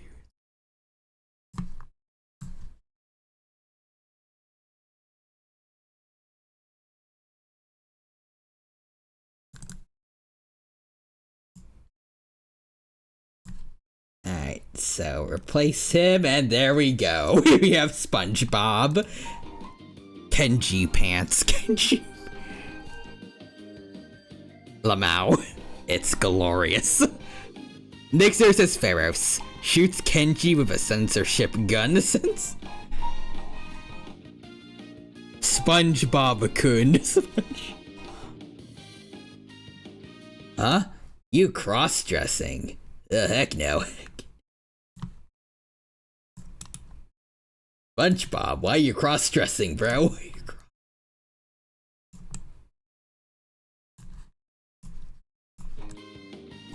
Nah, no way. Also, Nixus is SpongeBob-kun. Hi, how are you? Doing good, SpongeBob. Where in the world does your confidence come from?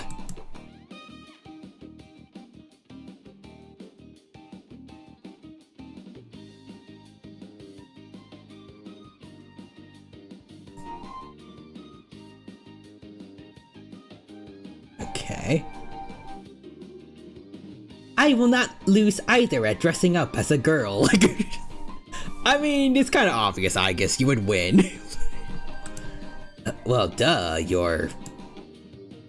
I am a female type, so female clothes would be... Okay, let's just stop there. Vacated Crab says, that's not SpongeBob. That's girly teen girl. Also, Nixter says SpongeBob. It was an Alaskan bullworm.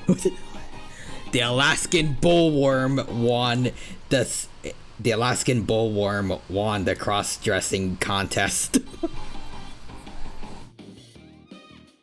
You'd be surprised what a good amount of makeup and clothing can do for an Alaskan bullworm.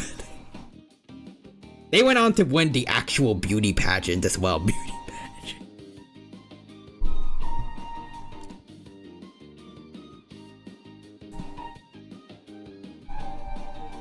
Anyways, Tyrana, what do you think? Whose cross-dressing would be the most super cute?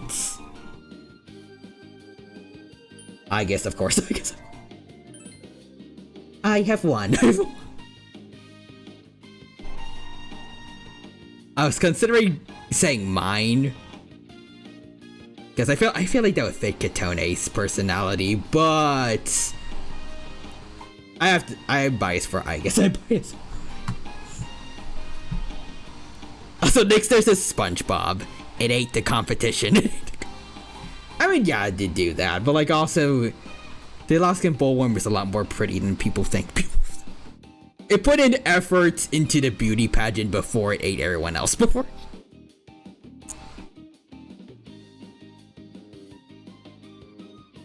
The Alaskan bullworm being the only contestant still alive has nothing to do with it.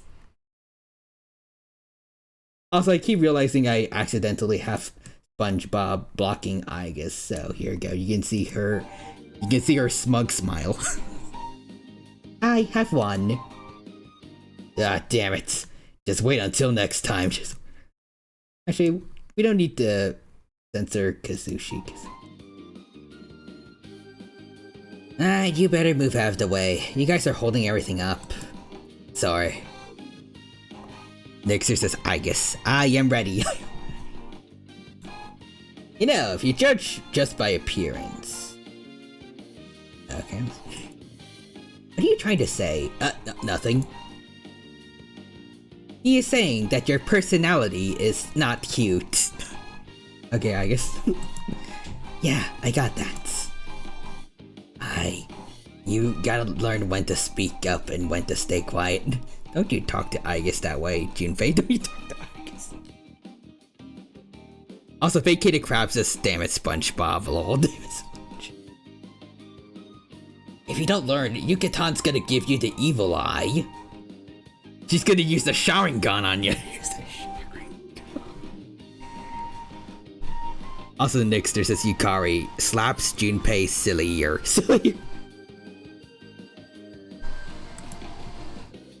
See what I mean? No, stop choking me. Oh, it's progressed more than that, Nixter. Junpei's getting choked out. She's using the force on him. Using the force.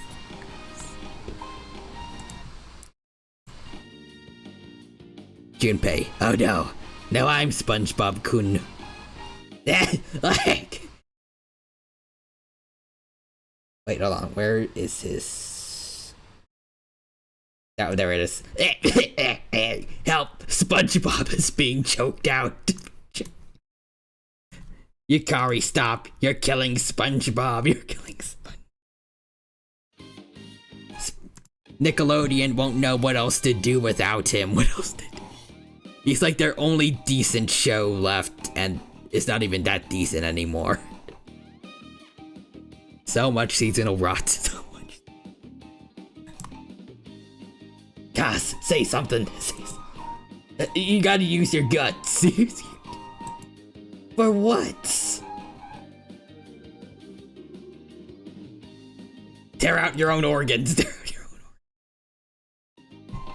They'll continue milking the Loud House. Maybe. Funniest thing is, I'm pretty sure I heard that, I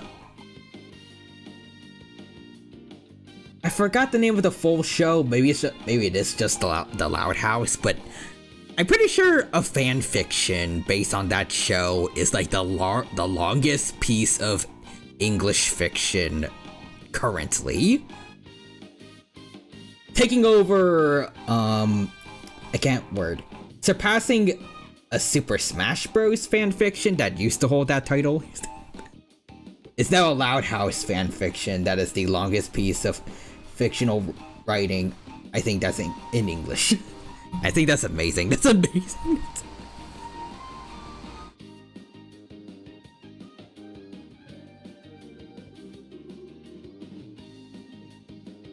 Or they'll dig Ren and Stimpy from the grave. Funny, but I also do kind of hope that they bring back some old shows that they used to use. As long as they're brought back respectfully. Kind of like, I forgot what it's called now.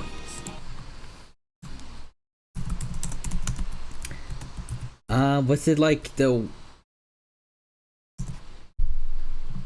Hold on, what is the Amazing World of Gumball called now?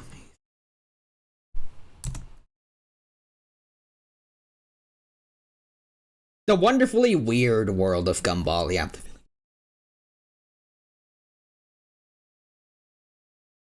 If it's more respectful like that, I don't mind certain older shows coming back. They just don't need to give it the Teen Titans Go treatments or the treatments of like a lot of other rebooted shows.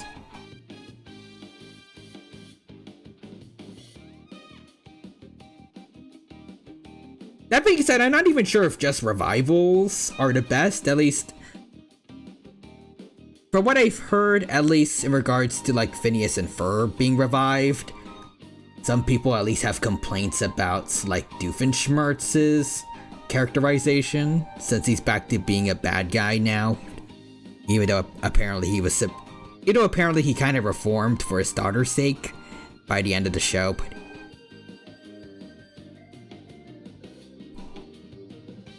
I don't know. Anyways, next there's this Aigis.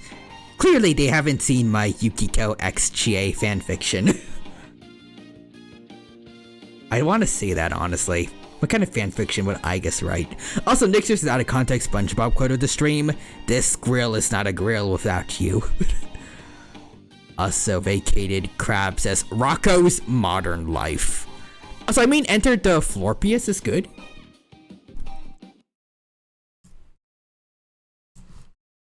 I've never heard of that. Let me see. Oh, Invader Zim. Oh. Oh, I guess like a TV movie special. It's a little different than like a full-on revival.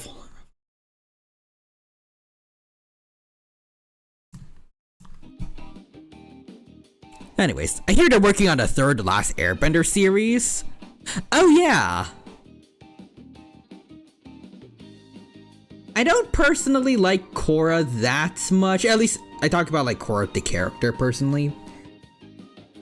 But I do feel like at least until we get more context, the fact that they made her the one who supposedly destroyed the world and made everyone hate the Avatar as part of the summary for this new series, I feel like it's a little much.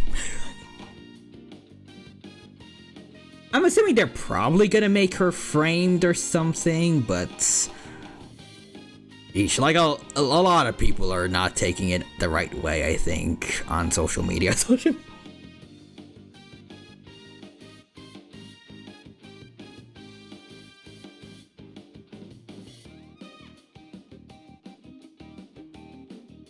Also, let's see, Nick uses and also says, and become a science teacher for one episode that was an attempt at a spin-off. Oh. And the cycle dictates the new Avatar would be an earthbender. I'm just curious to see how that's gonna be.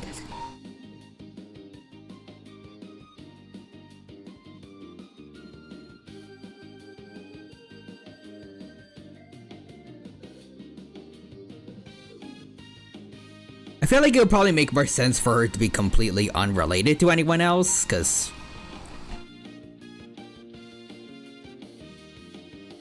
I don't know how to describe it.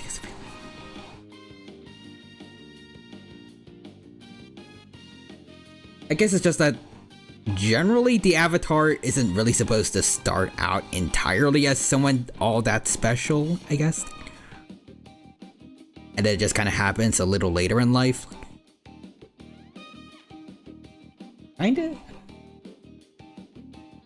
Actually, I don't know. Korra was kind of a prodigy as a kid, but like Aang at least. He was just kind of a normal airbending kid hanging out with his friends. And then when they found out he was the Avatar, things started, his life got turned upside down.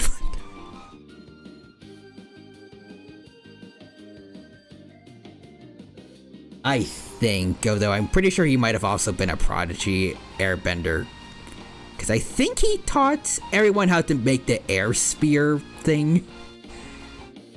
Like when he makes the air ball that he rides around in. I think that was something he made, so.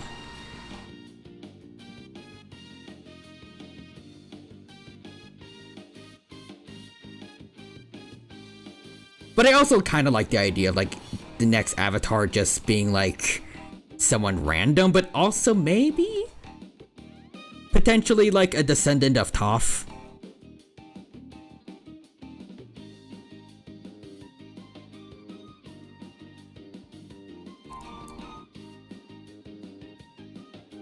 And I guess I kind of like the idea that like anyone could potentially be born to be the next Avatar.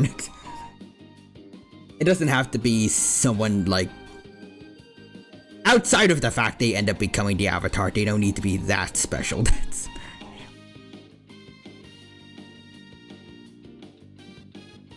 Also, he invented that technique, yes. And hold on, missing stuff. I still like the plot twist of Zuko being Roku's great-grandson. Yep.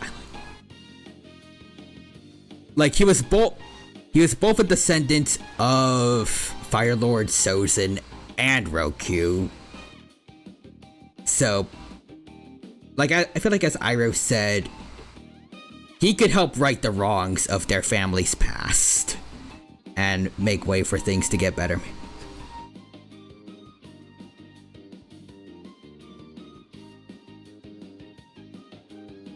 He doesn't need to, like, it's part of what helped him realize he didn't need to stick to Ozai's way of life, I guess.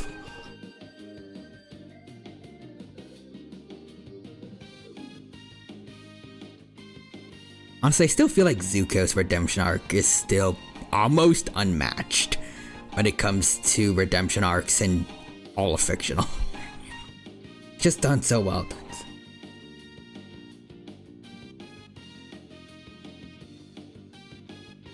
I think also partially because he didn't really do too much wrong when he was a villain, kind of.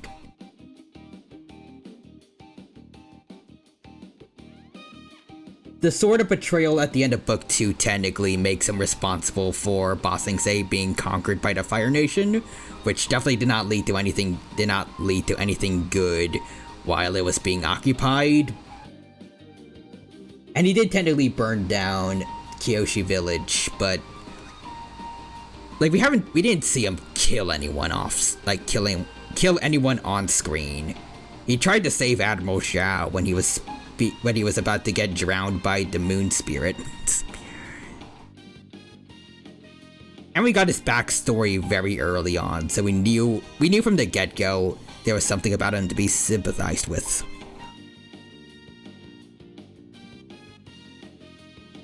It's like, unlike most redemption arcs where they kinda make it happen out of the blue because, well, the fan base really liked this character, so we want him to be a good guy so he can stick around more. They definitely had a plan from the get-go to make Zuko a good guy, and foreshadowed it accordingly.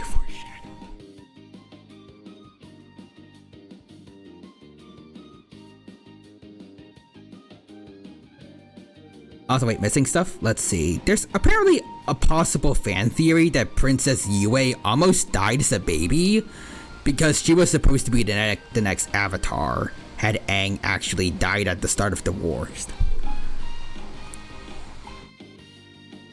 The one problem I have with that theory, all avatars except Wan are born with a default bending power and have to learn the others. Yue has no bending seen on screen till she becomes the moon spirit.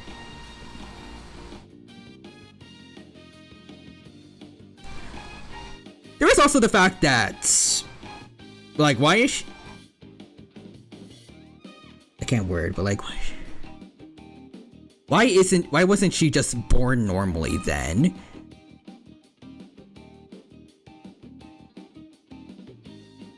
Like, the Avatar's... I can't word. Like, the Avatar cycle just kind of keeps going whenever the next Avatar... Like, whenever the previous Avatar dies, new one comes in from the following elements. If Aang hasn't died yet, is there really a reason for Yue to have any problems, like, when she was born?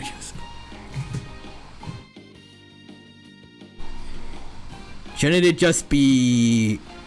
until Aang dies, then a baby from the, like, some baby from the water tribes will then become the Avatar afterwards. They shouldn't have like a preset next in line if the Avatar isn't dead yet, right? Yeah, that too. It's shown that Aang was born the day Roku died.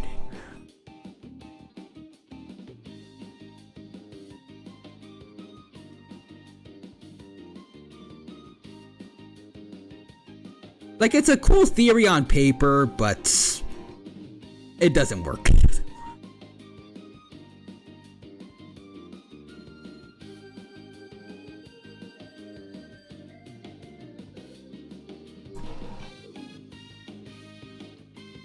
Yo, shut up, Kenshi, shut up, Kenshi. Also, while we're on the subject of Avatar, I still really don't like, what was the guy's name?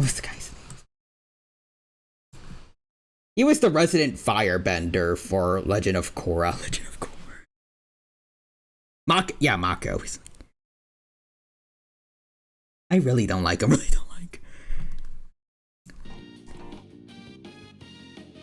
Mainly because he was like a compulsive cheater. Like, trying to get it on with both Korra and Asami. And also the fact that he was named after Iroh's former voice actor. I feel like you should give a character with that kind of a legacy a more respectable character. Like, make him more of a respectable person than what Mako was.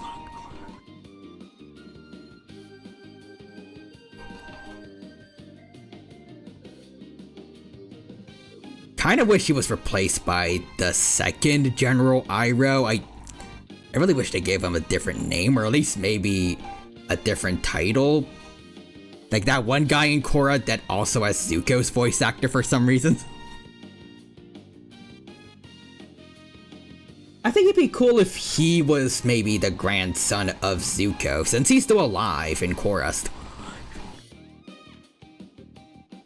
Now, I like the idea that maybe Zuko ended up taking on a role similar to Iroh with his own descendants. So that someone learns from what Zuko learned as a kid. And then that person can be Korra's firebending teacher. Meanwhile, Mako is just some... I don't know how to describe it. He's just some guy, basically.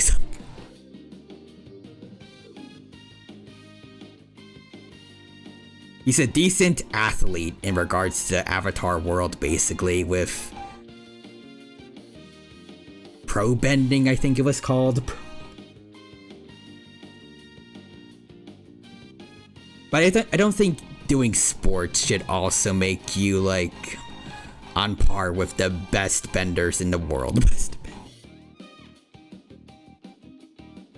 You know?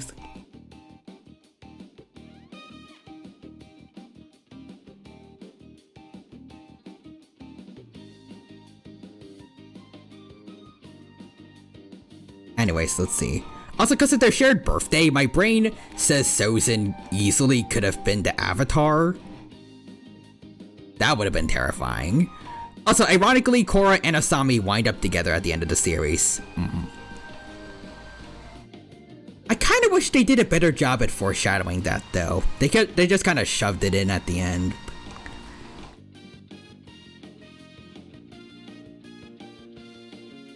I feel like I've heard some people say that maybe it's because it was like the early 2000s-ish, I think.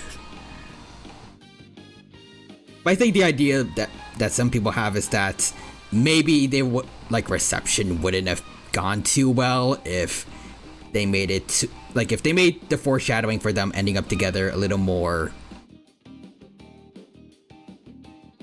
obvious, I guess.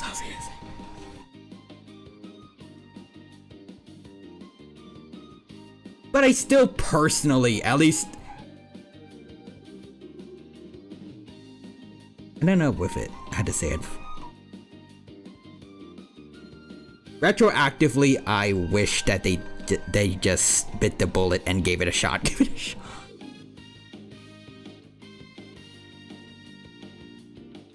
I think they should have been more bold and had it foreshadowed before the end.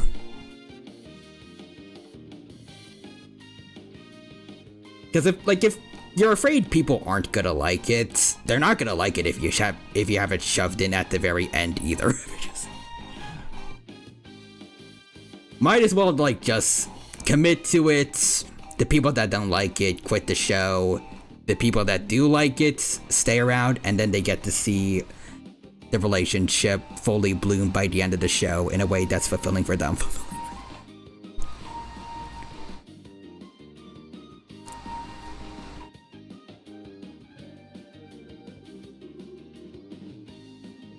At least that's how I think of it. Like I said with Zuko, his redemption arc is good because they had it set up very early in the show. They had a plan for what they were going to do with him and stuck to it. Korra and Asami should have had more build up. And screw whatever anyone else was going to say, like they didn't like it.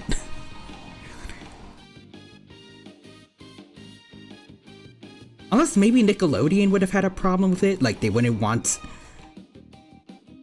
to put that on the air, but I mean they greenlit the last episode anyway, so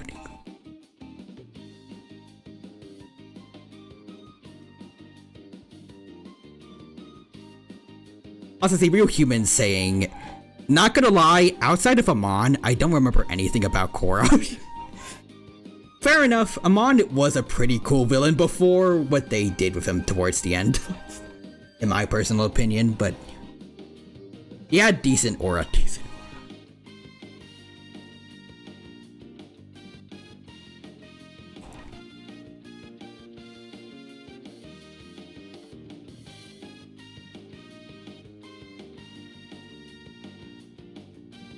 I did like this one couple of background characters. I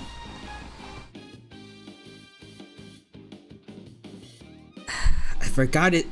I forgot the guy's name, but I remember he had an assistant named Judy, I think, right?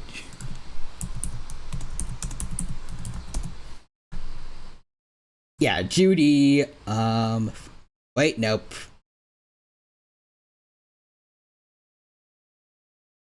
Julie?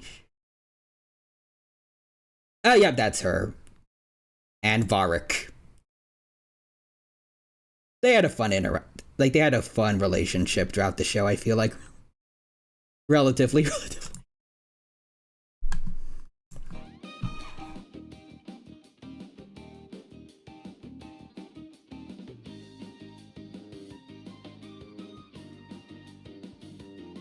I feel like Varric was a little insufferable early on, but he grew on me. Especially when he started actually being nicer to Julie. Obviously, that's part of him growing as a character, but still. Bit of a little too rough of a start, maybe. So you could say that with like a few other characters in recent media, like Rexplode from Invincible.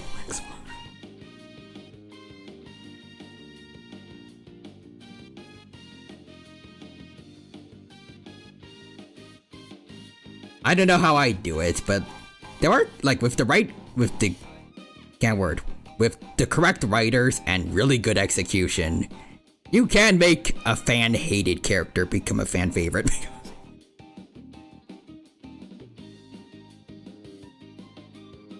Also, Real Humans says technically it wasn't shown that they end up together. It's just heavily implied. I guess technically, yeah. There's no concrete confession, but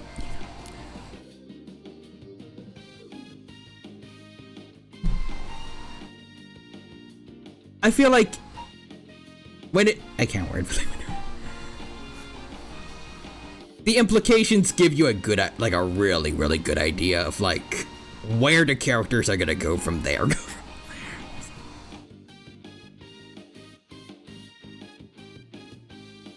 Like, I can't word.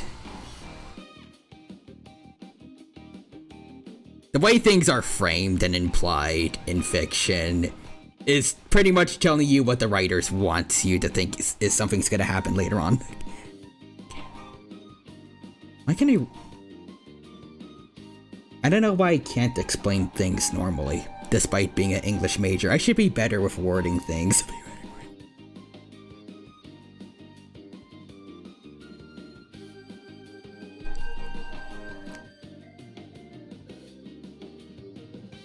I guess, like, what the writer is trying to heavily imply is happening is pretty much the same as them confirming something, or because they're kind of they are in a way very subtly showing you what they want for certain characters.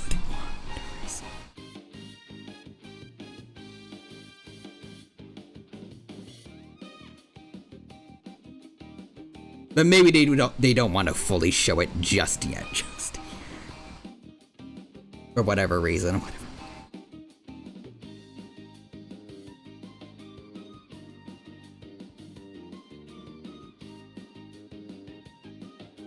Oh, get out of here, Kenji. Get out of here, Kenji.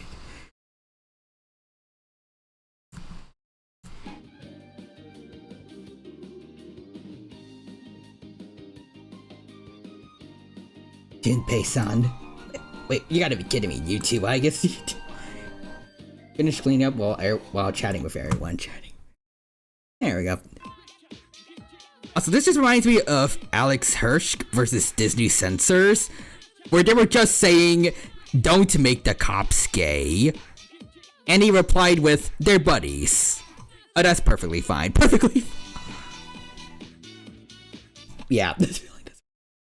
I feel like that's part of what I was trying to say before, but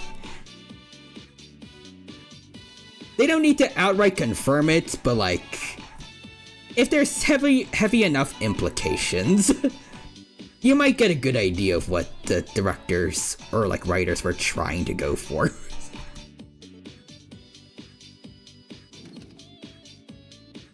They might not be allowed to make anything definitive because whatever it might be, like higher ups or something, but they could sneak in what the writer's intent was.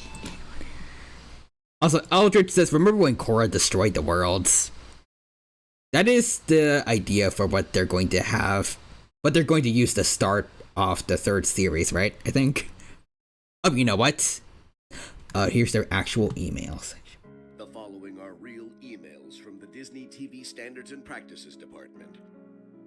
Monday, September 9th, 2011, page 31. Please revise poop face as it comes.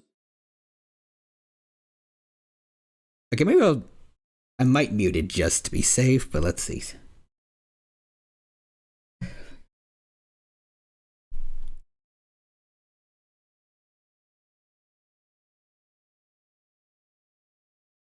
I mean, technically, yeah, but like, I don't think anyone is thinking of poop. Oh, it's safe. Okay. Our use of Mabel saying poop, poop, and butts in the episode Fight Fighters came across as more childlike and not as offensive. Yeah, thank you, Alex Hirsch. I've never met a human on Earth of any age who would be offended by a cartoon saying the word poop face.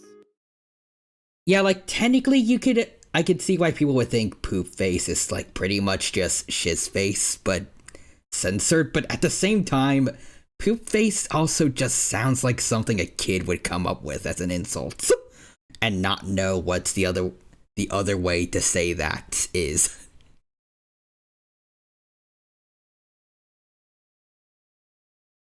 Not changing it. Page 492. It has come to our attention that hoo-ha is a slang term for vagina. Please revise. It is a proper word meaning excitement or hullabaloo, and that is clearly its meaning here. The context is an owl-themed restaurant called Hoo-Ha's Jamboree. Not changing it. Page 14. Jesus Christ.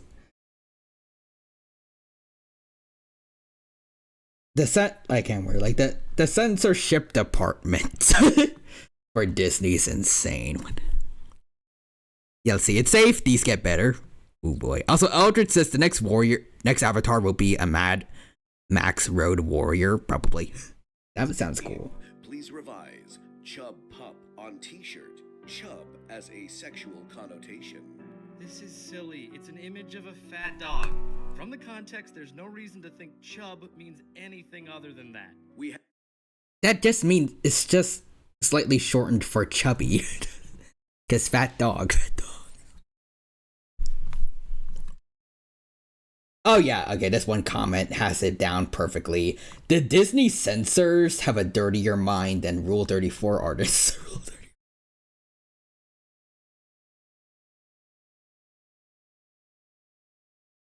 Have ran this phrase up the line, and unfortunately the concern surrounding it still remains. If you'd like to send me some alternate phrases, I can run those and let you know what becomes of it. Alternate phrases. Chubby pup. Tub pup. Chubbity Pop Pop. I can't believe I have to do this. Page 380. Feel bad for Alex Hirsch.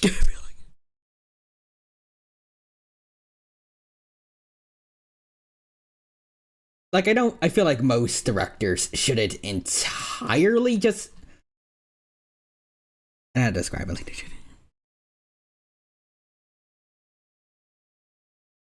It's good to get, like, some feedback and, like, especially constructive criticism, but... stuff like this, it's just getting in the way of what the creators want.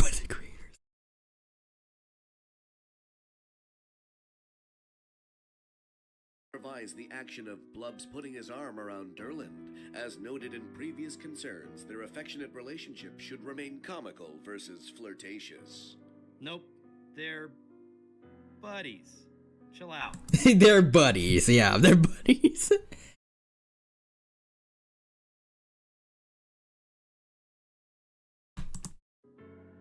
The gesture is approved in this context. Page 50. Please replace G's as the term is considered an abbreviation of Jesus. Page 26. Please revise Holy Christmas as it could be perceived as religiously offensive. Page 6. Please revise Zeus's line about dressing as a giant teddy bear. It may call to mind the people who dress up as stuffed animals as a furry fetish. Do I even have to respond to this? Page 11. I feel bad for poor Alex. Like, I mean, yeah, some Christians might get upset at some of these things, but also "jeez" is just a word people use nowadays. Like, very commonly, very common. No one is thinking of, like, no one is trying to think about being, like, offensive to religion when they say "jeez." Please revise Wendy's response, "Aw, crud dang," as crud has an inappropriate slang definition. How is this my... Crud is, like, a more censored version than, like, the other C word. Crab with P at the end. S&P is not okay with saying the word Lucifer. Please revise. I see no reason to change this. The devil isn't real. Please revise. S&P is concerned we will get complaints about such mentions of Lucifer, Satan, and or devil. So what? Then they pretty much have, like, an eldritch horror demon creature in the form of Bill Cipher. I don't think Lucifer is all that bad in comparison. They have super alternate dimension pyramid pyramid Satan, basically. Oh, they had multiple. Wait, missing stuff? Hold on. Sorry for missing all the messages, guys. Let's see. Vacated Crab says surviving Earth is a month after the dinosaurs. And Vacated Crab says they were looking through the Disney something vault when censoring. Apparently. And Eldritch says the House of Mouse is not in order. Wait, yet Zeus's full name is Jesus? Zeus is actually short for Jesus or Jesus. Oh, that's cool. That's cool. Meanwhile, regular show uses crab. Wait, can't they actually just straight up curse a regular show? Time to time. Also, Eldritch says, you mean Fuuka? Oh yeah, Eldritch Fuuka has been on screen this whole time. What if we get a complaint? The current line, scrimshod from the tusks of Lucifer himself, is the kind of stuffy, non-political, old-timey purple prose like you'd see in Moby Dick. It's 100% less offensive to any religion than the Mr. Toad's Wild Ride hell scene in Disneyland. Our usage is patently defensible, and you could respond to a complaint like this. Sir or madam, we respect your religion, but this fanciful public domain language is used in a spooky, Halloween-like context and in no way represents a commentary on any belief system whatsoever. Please eat this Mickey-shaped cookie and enjoy this cute, classic, family-friendly Disney cartoon. Why should we be held hostage to any imaginary knee-jerk career complainer who could conceivably go out of their way to pretend to be offended by this? Yeah. We'll review in context. Page It's like when people say that Pokemon is satanic, like, it's just children playing with cool superpowered animals to fight. There's nothing demonic about it. Except maybe Giratina. 32. The gag with the basketball player throwing the pet chimp through the basketball hoop will most likely be problematic. We would need to run the scene by our Disney animal consultant for acceptability. It's not real animal abuse. I don't think they're. Also, the monkey's name, I don't think they're like also problematic for trying to SMP. intentionally show like an animal being abused in like a serious way. Maybe. Or maybe the basketball player is supposed to be a bad person, which, you know, a bad person's supposed to do bad thing to show they're bad. Maybe the dumbest collection of notes I've ever received. Seriously, reread this entire paragraph out loud. Yeah, that's also fair. That's also... Please revise the text. I know, it's that last one just sounds like people would echo or diffuse. It feels like the censors would get worried about people being like, you're supporting the abuse of cats when reviewing a Tom and Jerry cartoon card. Text on Tambry's flyer, bottles will be spun. This implies they are playing Spin the Bottle. We don't want to send the wrong message to our audience. Spin the Bottle is a perfectly normal game for kids to play. Like, yeah, it can be used for like weirder stuff, I guess. I don't know. If you're like doing it at like a college party or something, I don't know. But like, I don't think kids are going to be thinking of that when they play Spin the Bottle. I think it's just going to be Truth or Dare with RNG in it. The message is, teenagers like kissing. How on earth is that the wrong message? And Yeah. it's on a flyer, we don't even show it. You gotta be kidding me here. S&P is still uncomfortable with this flyer, giving the impression that it is a make-out party. What's a makeout party and where can I find one? Fine. We'll remove the line, bottles will be spun. Please replace with new line, not S&P approved. Please omit not S&P approved on the party flyer. I don't see what the problem with this is. Not S&P approved has been approved by S&P. It almost sounds like he's trying to argue with an AI at this point.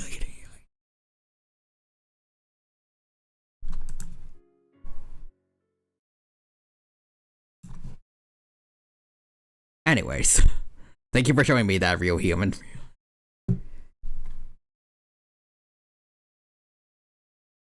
So let's see, hold on. Listen, it's crazy that these weren't okay, but the line, I have some children I need to make into corpses was perfectly okay. Perfectly okay. Killing kids is okay, but I draw the line at spin the bottle. You can excuse kids dying? Also, Eldritch says, remember, every PG-13 movie is allowed one F-bomb. And Vacated Crab says, these the type of people to say that cheetah coalitions are gay because they groom each other. I mean, even then, like, at least, I can't word it. There are cases of like animals showing homosexual behavior, but in the case of cheetah coalitions, they are also like just brothers, usually. That groom each other because, well, they're family members. They do that to help reinforce bonds.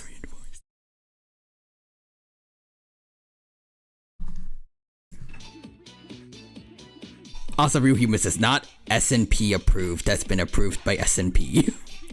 Also, can we talk about how not S&P approved sounds way more problematic than Spin the Bottle?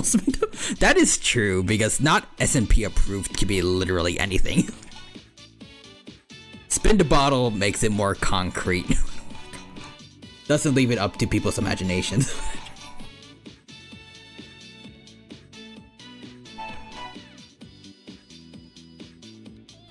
Also, Vacated Crab says, if any cat would be gay, it would be cheetahs. They're known to form long-lasting male relationships. Oh, that's pretty cool, pretty cool.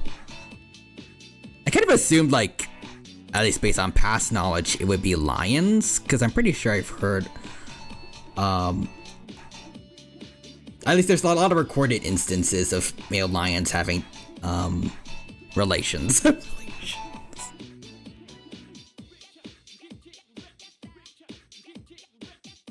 It's cool to know that cheetahs also have recorded evidence of that. It would be both. Oh.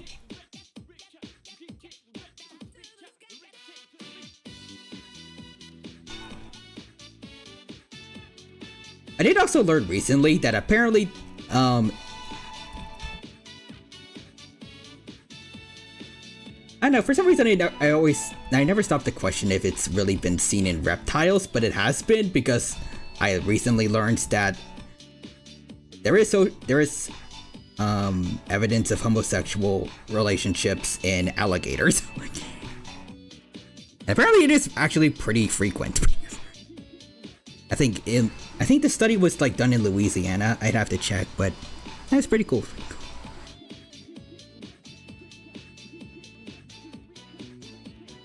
I'm not sure if it's been seen in like other crocodilians, but at least American alligators, they have that going on. It would be both, since unlike most cats, cheetahs and lions are social. That does make sense. So, like, they'd be the most likely for us to see evidence of that.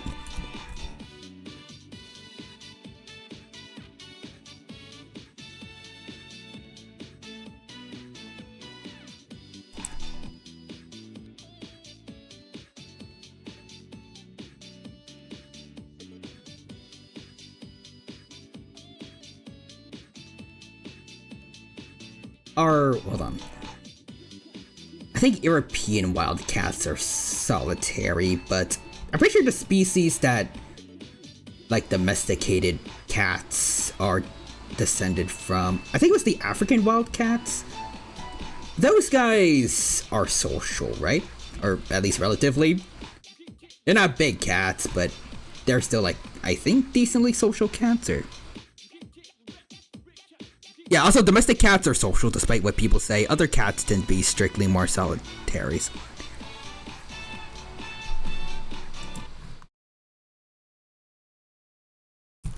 Let's see, African wildcat.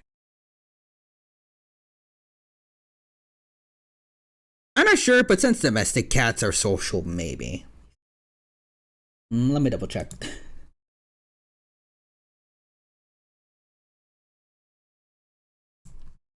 African wildcat, social behaviors?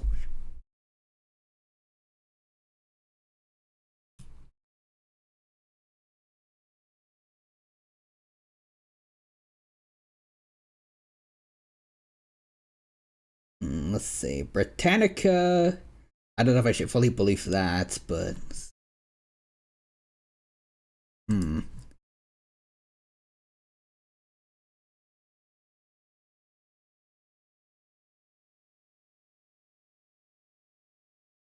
Okay, at least according to Impala Live, African wildcats hunt by themselves, but pairs or family groups sometimes hunt together.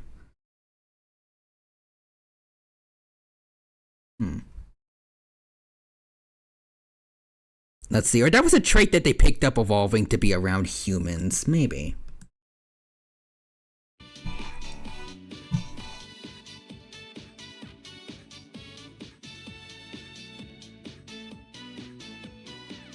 Did they form coalitions? Oh, let me check. African wildcats. Coalitions.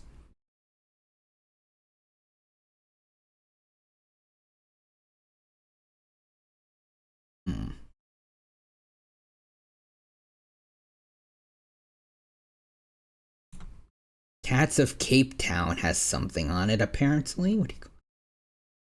The Coalition of Lions, coalitions of cheetahs, coalitions of political wildcats.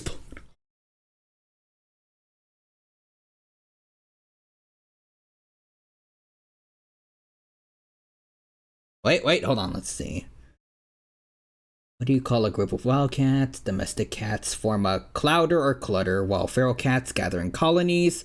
In contrast, African wildcats typically regroup in coalitions, often for purposes like hunting or breeding, despite their generally solitary natures.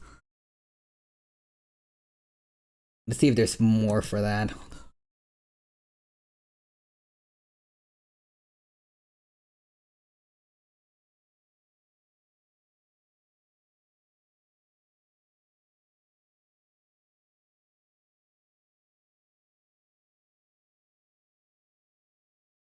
I think when I looked up African wildcat coalitions, even though wildcat is one word,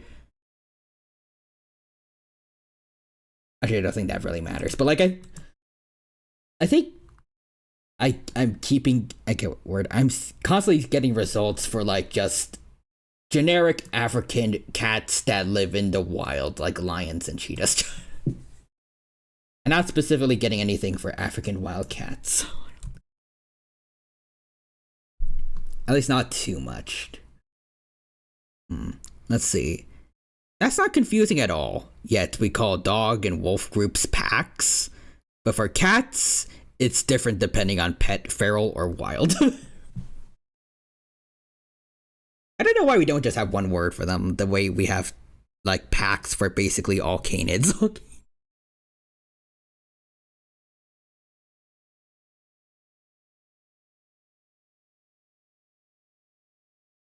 Personally, as a former, actually I will say former, technically, fan of the Warriors franchise, I vouch that we for calling all cat groups clans. I say former because I still like the series, but I also haven't read a book in like over 10 years at this point, I think. Maybe.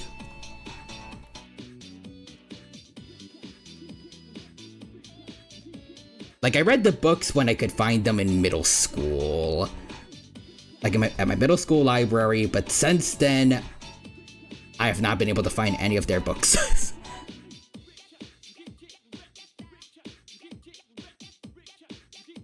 I have no idea, like, what's going on currently with the series, if it's still going on at all.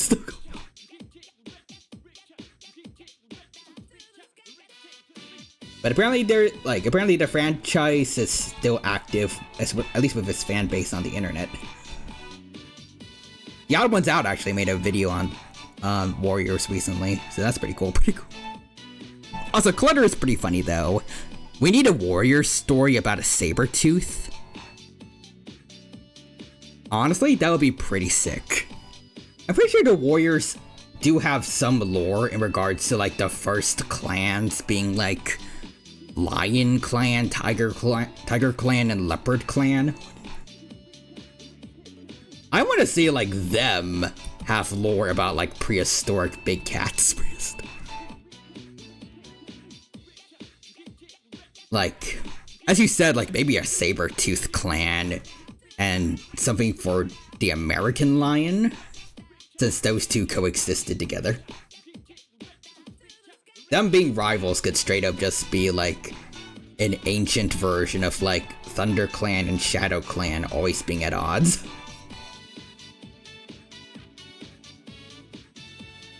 Homotherium Clan. Yes.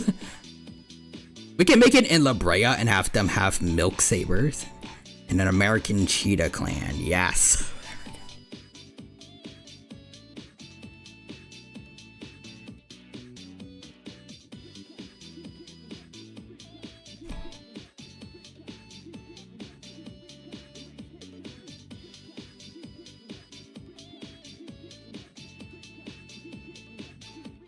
I guess it might be a little weird that bigger cats that are most likely probably solitary would be in huge clans, but at the same time that would also apply to like the Tiger Clan and Leopard Clan that supposedly existed in Warriors lore.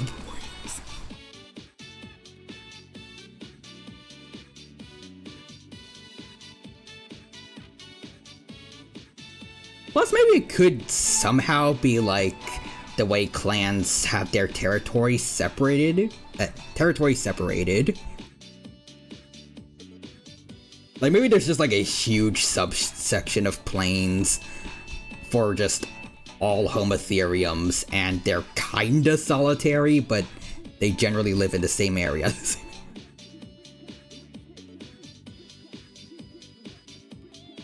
I don't know. They just kind of have their own sleeping areas for each individual or mother raising young in generally the same area, and they can like fight over or maybe share food whenever they want to.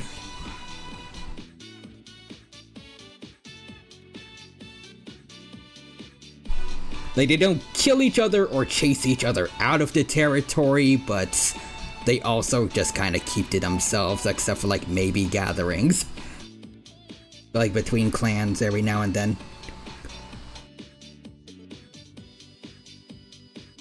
Oh yeah, because double sabers for the pro tag is a cool plot device.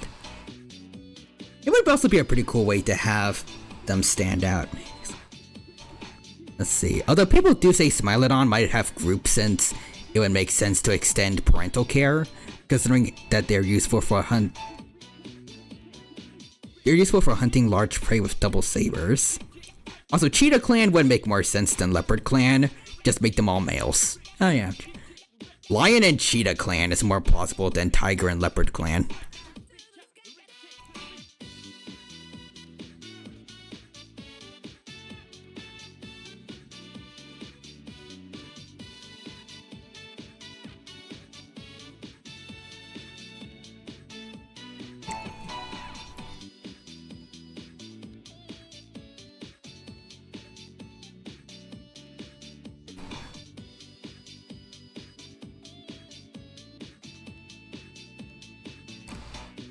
I wonder what their version of, like, I think it was the Moonstone, or probably not, I'm just thinking Pokemon maybe, but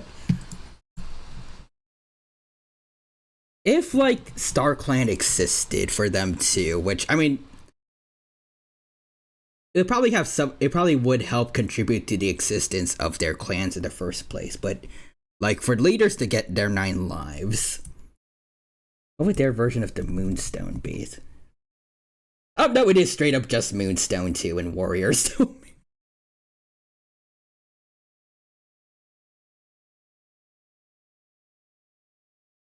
Oh, and then also Moonpool in the Lake Territories.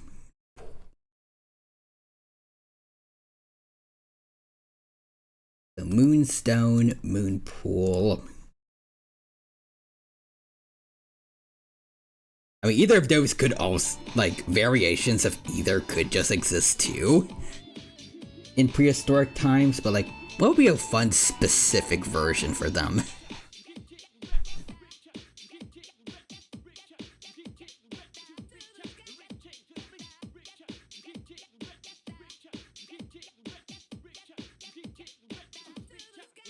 Would there be some kind of special phenomenon that could make a tar pit glow or something under moonlight? I don't know. It might be morbid, but I could see them gathering around a tar pit because that is technically where a lot of their dead are. Maybe.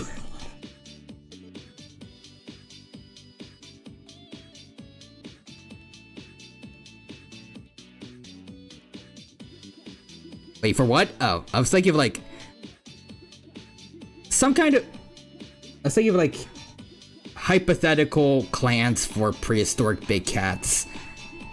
If they wanted their leaders to get 9 lives, like the present-day clans, they would need something to go to get 9 lives, to talk with Star Clan and get their 9 lives.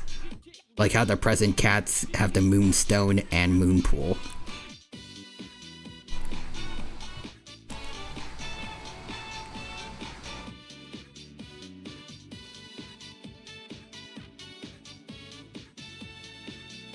Aurora Borealis?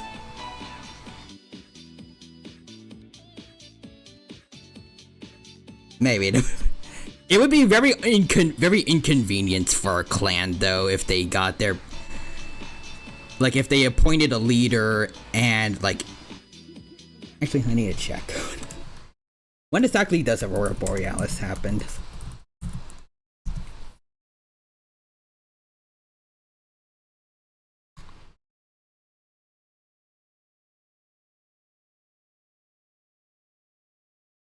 Best time to see the Northern Lights is between September and April.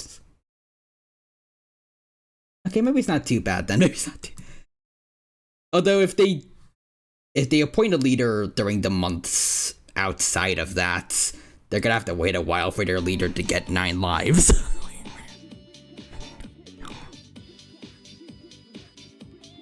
That might be pretty bad for them.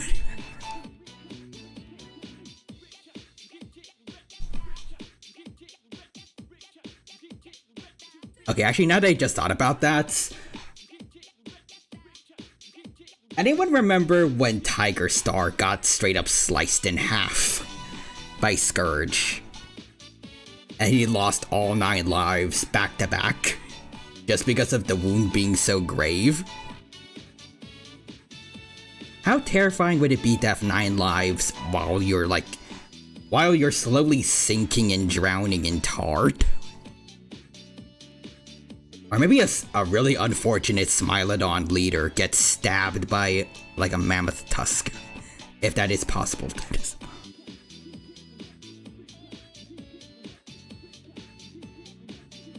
Or maybe crushed under a mammoth's foot.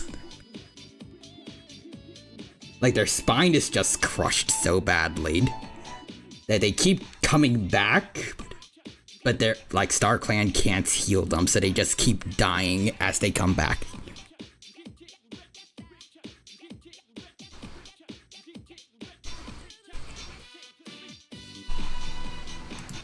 Also, hold on.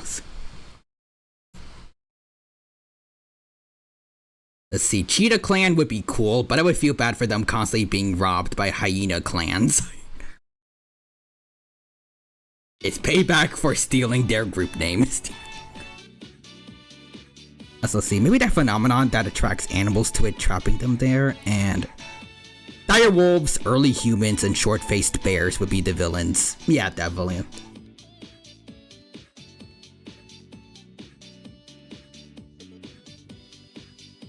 Also, Eldritch says Fuuka is cooking up schemes. Yes, she is. She's cooking up something devious at the cooking club.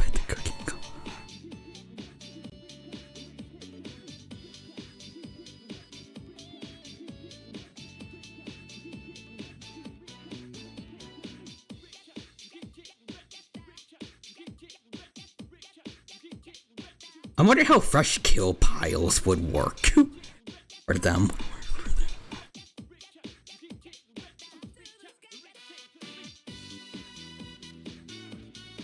I'm imagining like groups of saber-toothed cat warriors dragging like a dead mammoth into the clan, into like the center of the clan's territory, and then any other fresh kill they get, they stuff it inside the mammoth to keep it safe.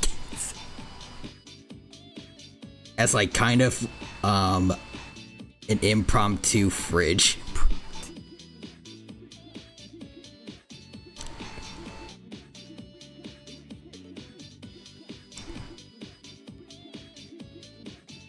Oh, you came up with ideas for names too. Let's see. Saber Clan, Skimtar Clan, and then Leo Clan and Speed Clan. That would be pretty sick.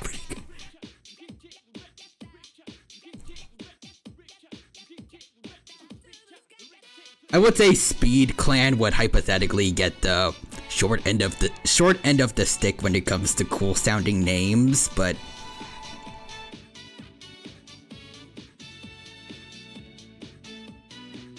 it still would be pretty cool in its own rights.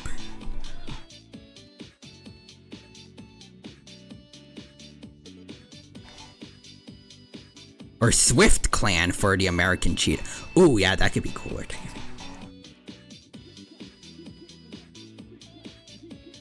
They'll probably bury their food or hide it in trees.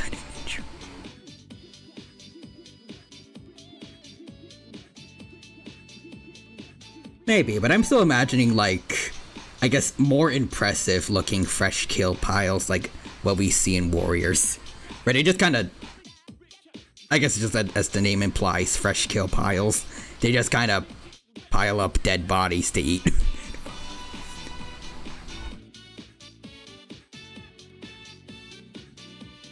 Actually, in retrospect, that does make me wonder why they don't deal with more scavengers in Warriors.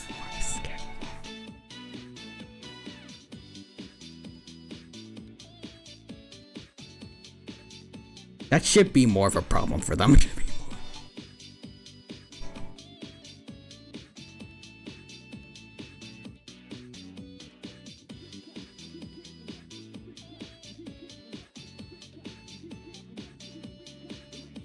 Okay, yes.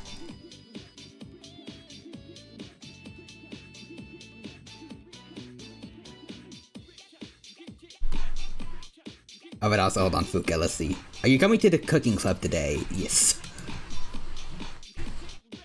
So would this extend to a cave hyena clan since they're feliforms? Probably not. Maybe. At least, I'm not entirely sure if they would, since present-day warriors, they can't even talk to mountain lions for some reason, and they're fellow cats. So I feel like feliforms like hyenas would be too far distinct.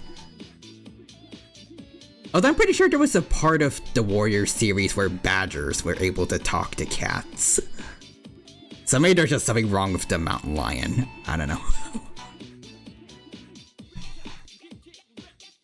But the idea of hyenas being involved would be really cool.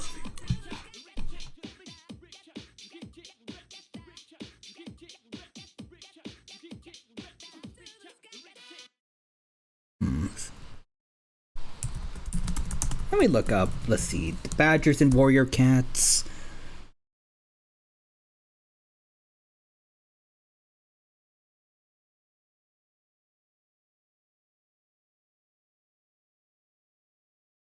Hold on.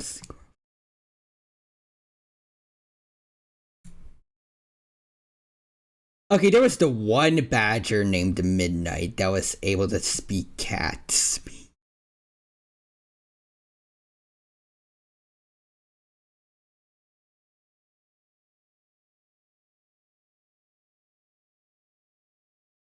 So it's not like a common thing for them.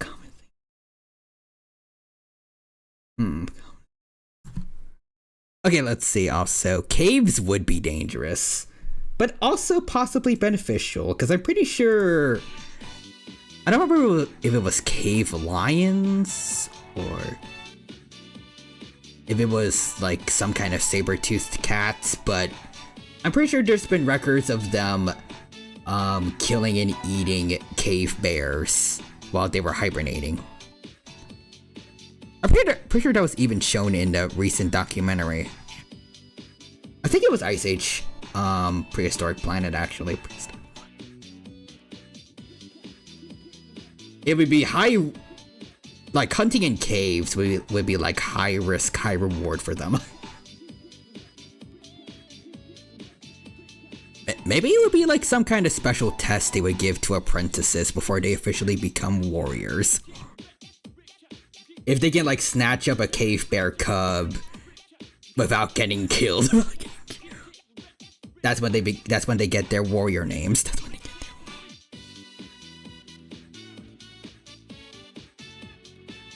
Also, maybe mountain lions are too wild to understand the language.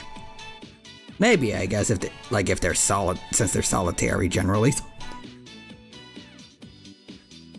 Maybe they don't really take the time to learn how to speak to others. Also, ooh, saber-tooth warrior names.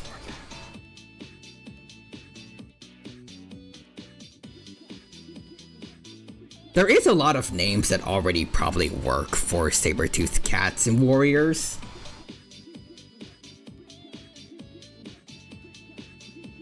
Like, I can't word, but Yellow Fang shows that, like, they can have Fang in their name. That works perfectly for saber-toothed cats. Tiger Claw.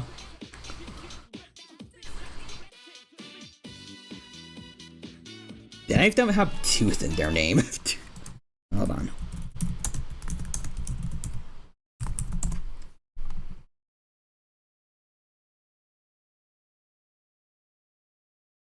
Oh, well, I just remembered that mountain lions are called Sharptooth in Warriors.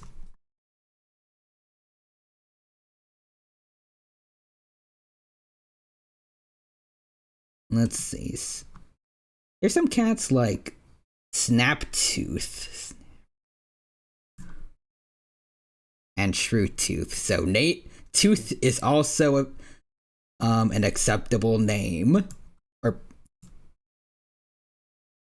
hold on, this is suffix. Yep, is an acceptable suffix to put at the end of their name for warrior cats. So yeah, no, they would fit right in. I first thought to have Tooth in the end, but that would overlap with Homotherium, so Saber, except Saber Claw, Saber, oh yeah, Saber Fang, or Saber except. Those sound cool. So for Homotherium, it'd be like Skimtar, except.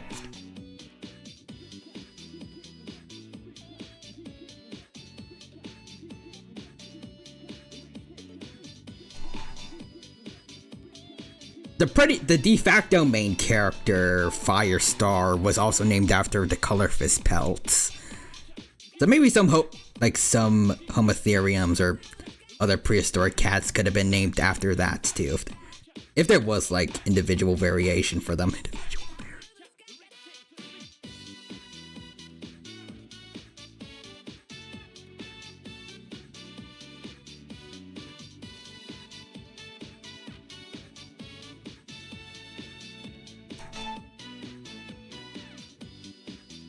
I'm imagining something like maybe, I don't know if it would sound edgy, it probably would, but like, I don't know, dark fur for a melanistic big cat that could use like their fully black pelts to hunt better at night.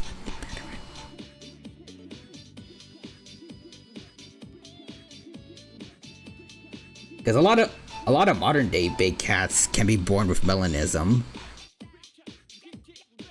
I don't know if it would also apply to other cats outside of Panthera, but I'm pretty sure that should, at the very least, then the American lion should be able to have some individuals that are melanistic, right? Let me check. There's American lion. Yep, no, American lion is part of the Panthera genus, so they should be a decent candidate, maybe. Although I don't think we've ever had records of a melanistic lion, so.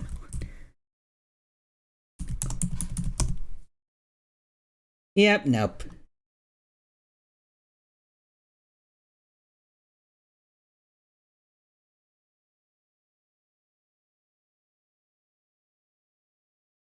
Dang, melanistic lions would be a cool idea. And let's see. And then for American lions, it would be Leo. So like Leo Fang or Leo Claw, except for American cheetahs, probably Slash. For Fire, Slash, or Sharp Slash. Those would be sick names. Which clan would you want to join?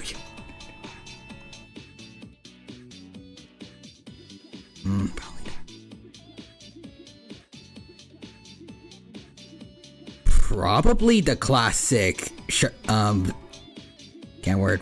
Probably the classic saber-toothed cat. So I want to be a Smilodon and maybe be part of like a rivalry against the American Lion clan.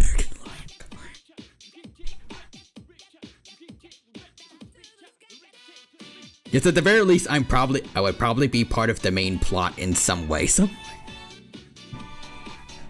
Assuming they are supposed to be the equivalents to like Thunder Clan and Shadow Clan, constantly butting heads.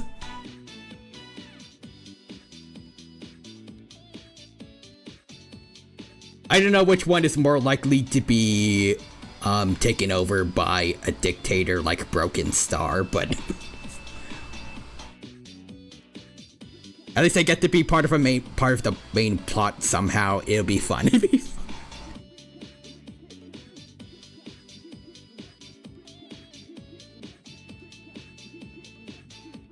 Yeah, it'd be Smilodon Fatalis though, since this is La Brea.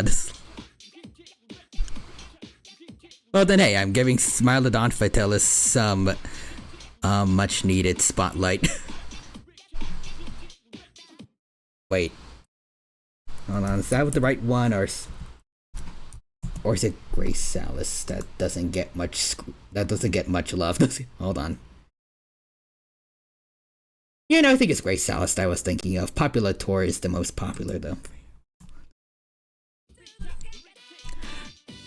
What clan is the most powerful?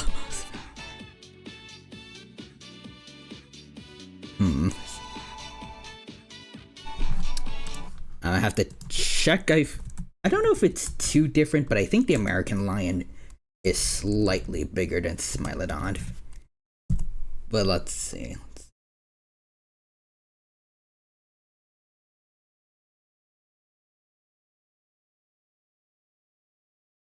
Either Leo Clan or Smimtar Clan. Oh wait, no. Homotherium is larger than Smilodon Fatalis.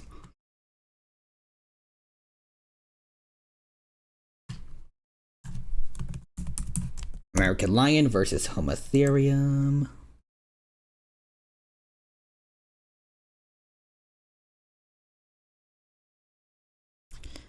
Okay, so based on this, yeah, they have a human for scale, so based on this paleo art from 2020, so 5 years old. Well, hold on. It was August, so pretty much 5.5-ish years old, so maybe it's outdated. I don't know if anything's changed for them regarding, regarding, like, size estimates, but according to Gabriel and you,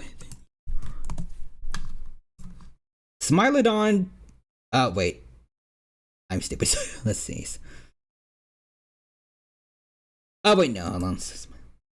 They have Smilodon Fatalis there. It looks to be slightly smaller than Homotherium, and then Panthera Atrox it looks to be slightly larger.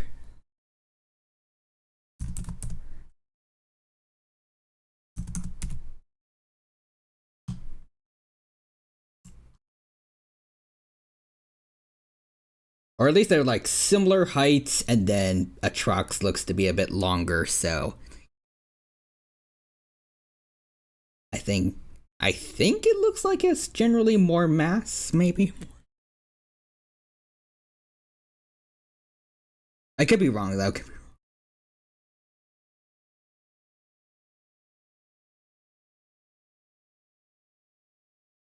Hold on, let me see some more of the context. Let's see this.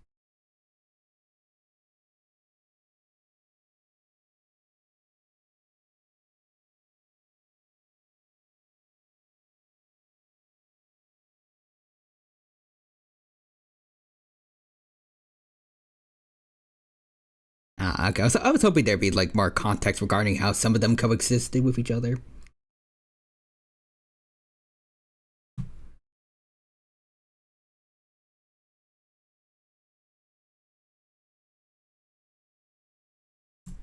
Alright, let's see. So Leo Clan is the oppressive villain clan.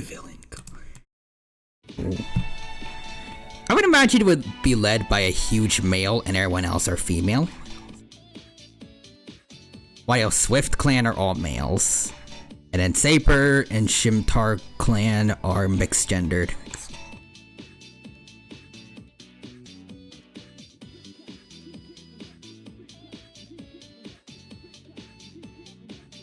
So would that mean like other American lions and like any female American cheetahs out there would be considered like rogues? Or Because I think that was also a thing in Warriors, like rogue cats that aren't part of clans, but they still live in the wild.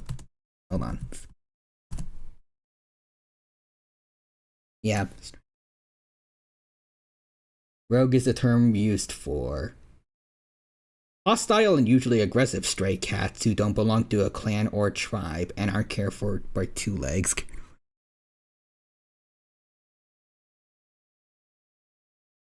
Let's see, so female American cheetahs would be solitary, so yes. Oh yeah, that makes sense. If they are like regular cheetah, or I guess if they are like extant cheetahs. And yeah, so female American cheetahs and male American lions. Just kind of be off doing their own thing.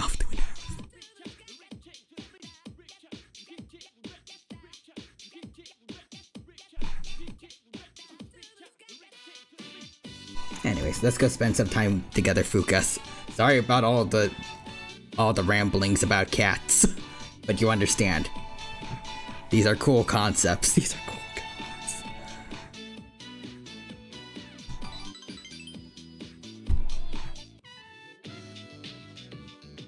Actually, before we continue, I sorry for going on with this, but I want to see if someone actually has made some kind of like some kind of OC for like saber-toothed cats related to warriors.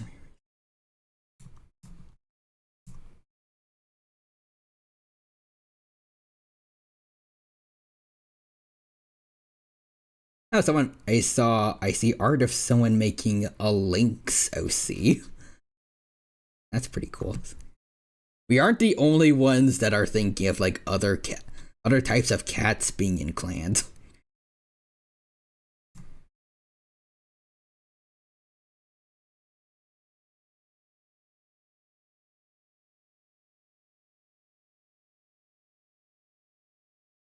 Not much for specifically extinct cats, it looks like. Darn. Well, someone needs to start making paleo art or just general fan art of this. Because I'm invested in this idea. Someone contact Aaron Hunter. But anyways, let's see. The other male lions would fight the leader of the Leo clan, and that's why he's so powerful, since it went past the Rift Raft and made the strongest possible leader due to how lions worked. You know, that would probably explain why they would end up being kind of the villains of the story. If there is a possibility of just some random a-hole making their way to like the highest position within the clan. If they're lucky enough to beat the leader.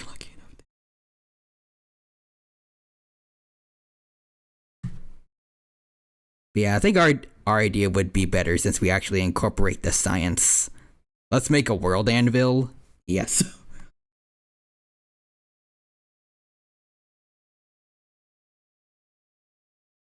And yeah, it's cool.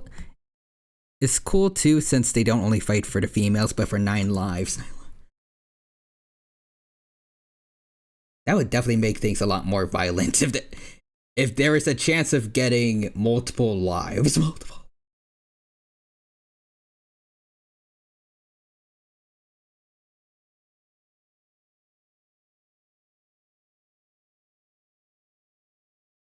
I'm also thinking about like ways that a cat could, or like an extinct cat could potentially lose all said lives, the way Tiger Star did. Tiger Star.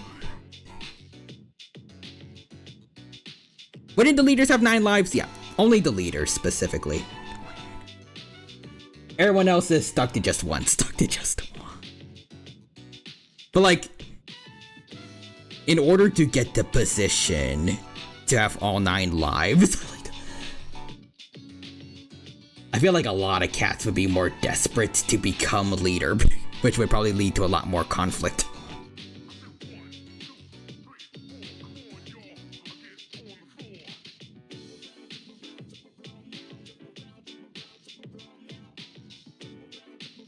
Like it's not quite immortality, but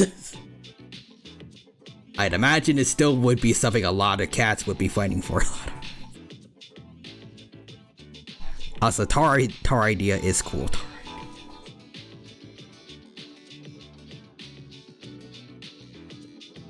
Yeah, and I'm imagining like leaders and would-be leaders kind of like gathering around a tar pit, and then maybe during a full moon, StarClan spirits would like rise up from the tar to speak to the leaders and any replacements they have. To give them the lives.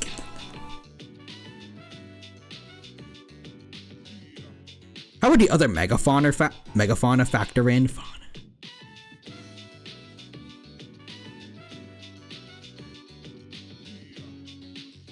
I don't know how it would conflict in the story, but I would imagine that probably mammoths and like other members of the elephant family would have probably their own religion. Whether or not it would be legit or not. And if it is legit, how would it, like, conflict with StarClan, if at all?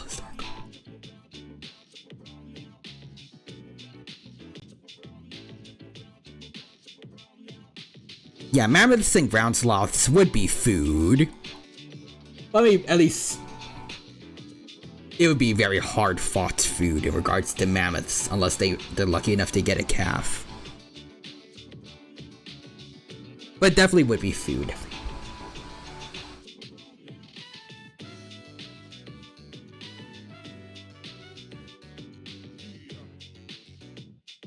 I can't really think of like prey that is too difficult for the cats to hunt in warriors, since they usually go for like relatively small prey like squirrels. For ThunderClan, RiverClan eats fish.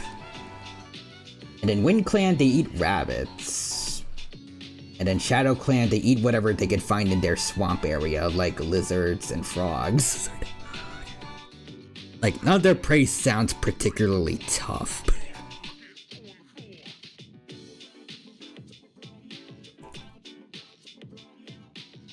So I guess it would be like an issue specifically for the prehistoric clan cats.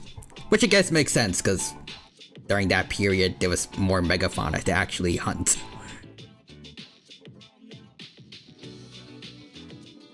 Also, direwolves, they would basically fill in the same role as like stray dogs or foxes in warriors. They'd probably be a danger to warriors, and especially kits if they're like out, like if they wandered a bit far away from the rest of the clan while playing or something.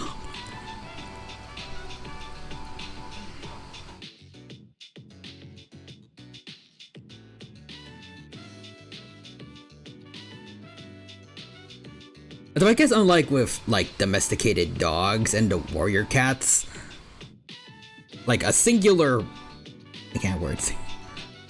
Even though I like wolves, I don't think an Anacyon would really. I like canids. I don't think one Anacyon can really fare too well against one Homotherium or Smilodon, or really any one big cat of a decent size.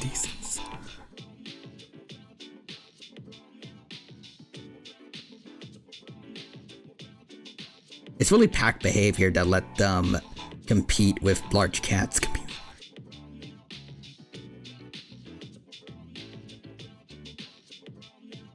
It wouldn't change the fact that such an encounter would be very terrifying if like, you know, if like one warrior and their apprentice was caught off guard by a whole pack of Anacyon.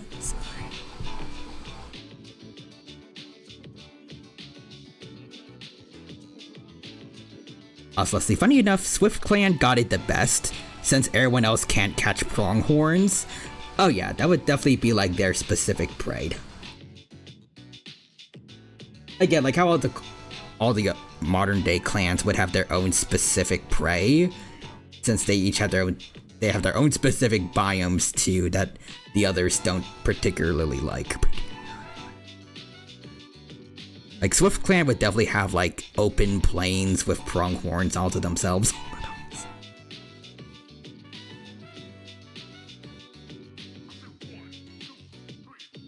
Unless they steal it like African cheetahs. I could see that happening, especially like if the American lions decide to act like African lions to African cheetahs. Like they kind of bully their cheetah neighbors out of their prey. So let's see. I think in this story they would be universally called cubs, not kits. Yeah, probably. I like kits.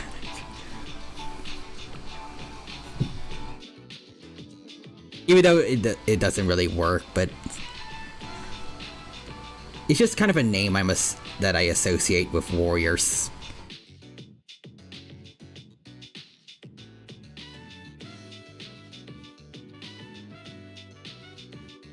Same thing with deputy, actually. Like, I feel like that is where I learned the word deputy and what it means.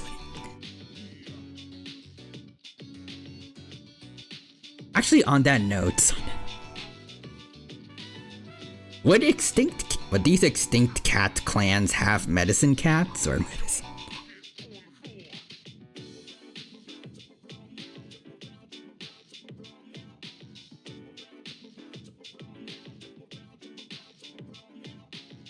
I mean, granted, they found a way to make regular cats do it, but I'm still curious how extinct cats would discover, like, healing herbs and how to treat wounds.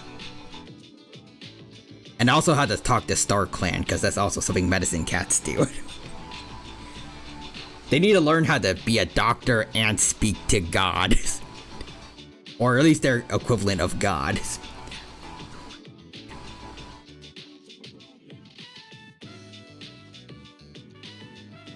Also, let's see, hold on. Okay, so let's do that. Swift Clan, pronghorns. The American lion goes after mammoths. Saber Clan, ground sloths. Bleh. And Homotherium, mastodons. Something like this. That would be pretty cool.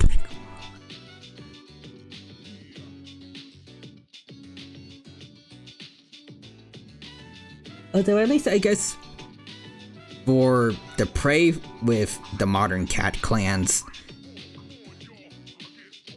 for them, their prey probably isn't moving around too much, like they're sticking to particular biomes. The extinct cats would probably have to deal with some of their prey, like mammoths migrating, I think.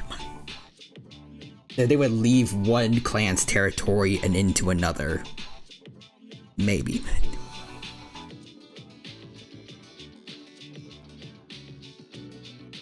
Also, let's see, I doubt Swift Clan would be the best with that, since they're the only ones out of all clans with the ability to pursue them, and that could cause easy conflicts.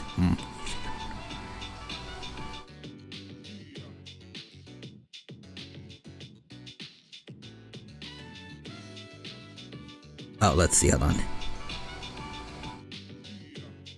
Swift Clan would be the best with that, since they're the only ones of all the clans with the ability to purr.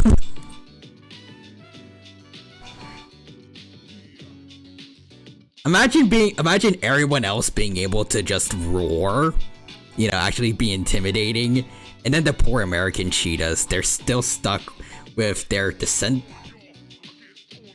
They're still stuck with the same ability as modern cheetahs, as just being able to purr and make bird chirps.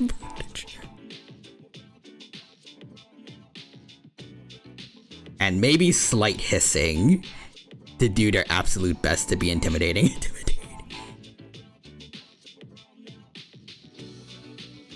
They would make mountain lion noises. Since American cheetahs are closer to pumas. Oh, right.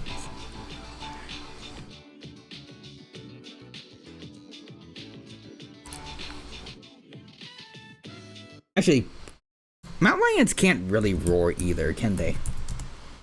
Oh, wait, remember they can scream. Hold on.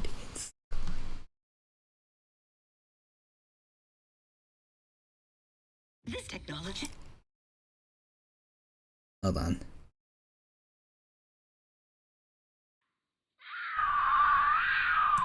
Yeah, they can scream. They can scream. You know what? Maybe that might be scarier than just a regular roar.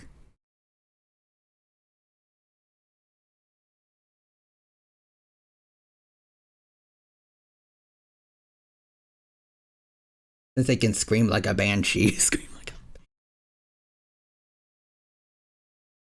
a... I think that would scare me more. Yeah, perhaps they can use that to spook other clans off their territory. That would actually be kind of hilarious, actually.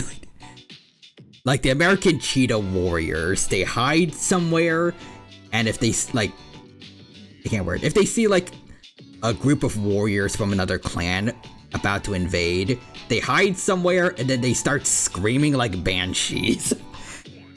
And then those invading warriors get spooked.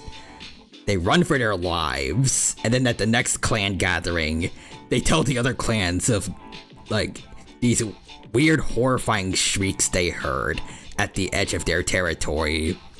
And the American cheetahs are just busy trying not to laugh.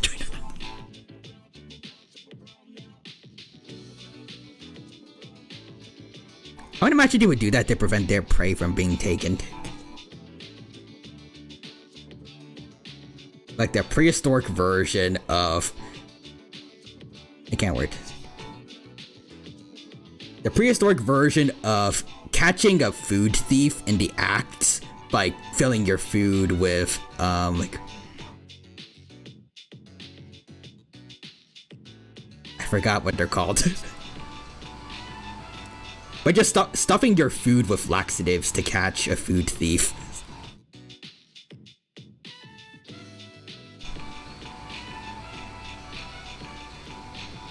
Also, let's see. Like, one screams at a predator before it can get the food.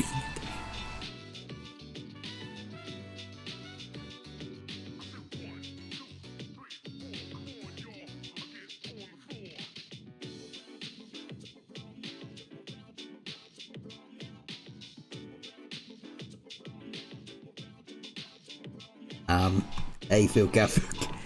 Are you still interested in this conversation about cats?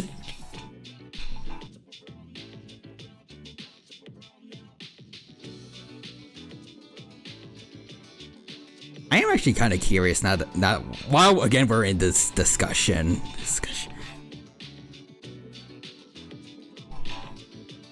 What if something big starts happening within their territories, like early humans start domesticating, they start domesticating wolves and start to expand and start building settlements. Would they end up having to leave the same way the clan cats ended up leaving the forest to go to the lake territories when humans started excavating their forest?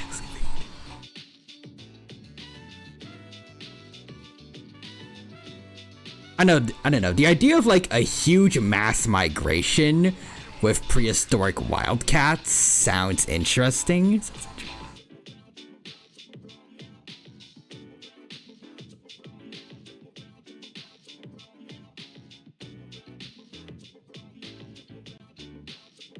And like, depending on how far they would go, what other creatures would they end up coming across?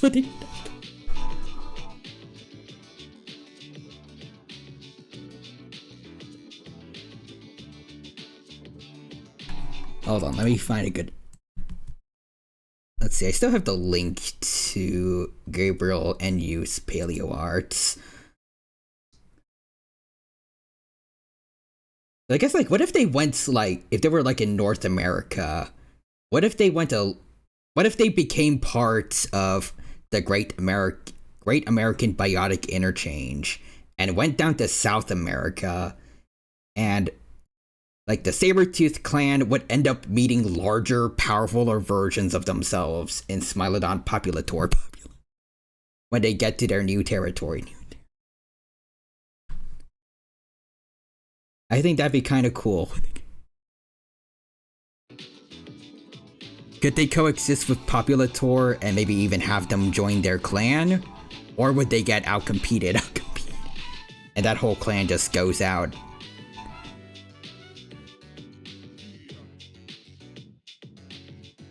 Oh yeah, also Terror Bird. Oh wait, no. I think they would be extinct by then.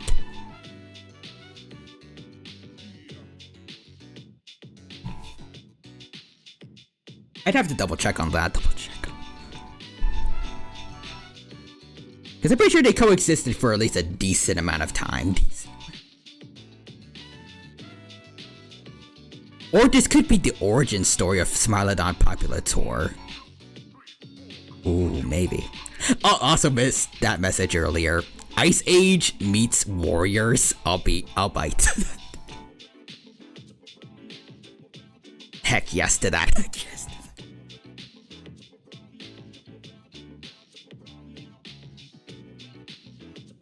So as they go to South America and get so successful as a clan, they get massive and more powerful.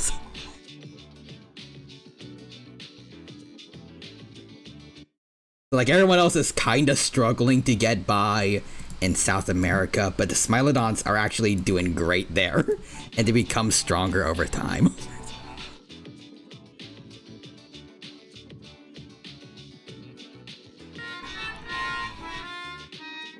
Actually, yeah, that would be really cool for like one half of, or at least the first portion of the story with them be just doing their normal thing with North American megafauna. And then when they move to a new territory after early humans start getting a little too advanced for them, they go down to South America and meet a whole bunch of new wildlife that they need to adapt and coexist with. I love that.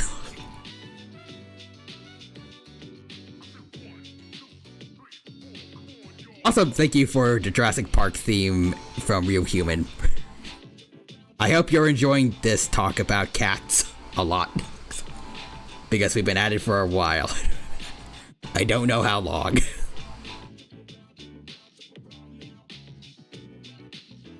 But hey, I like talking about extinct wild animals, so extinct.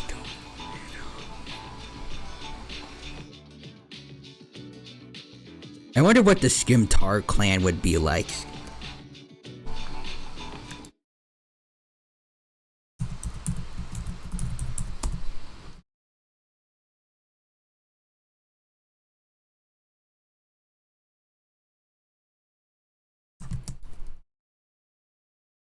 Trying to look up some paleo art of Homotherium and Smilodon, maybe. Do you have anything of them interacting, or...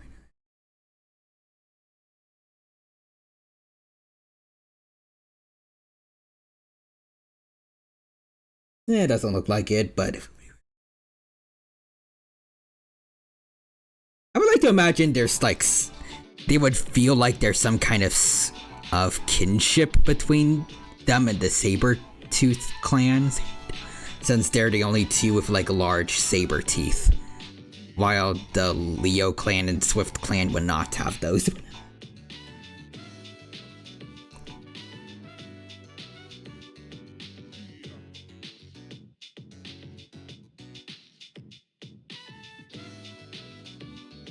So they probably would have larger groups than the other clans and focus more on teamwork.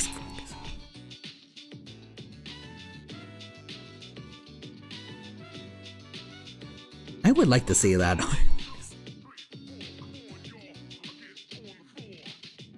And let's see, the leader should have a beard, like they're thought to have. Wait, really? Hold on, I need to see this. Homotherium beard. Oh, whoa, that's cool. Oh, that's cool. That's cool. Thank you to Hodari Nundu for the arts. This looks nice. It also looks a little bit like Scar, kind of Scar from Lion King. Yeah, the newly discovered mummified Homotherium cub appears to have a beard of sorts.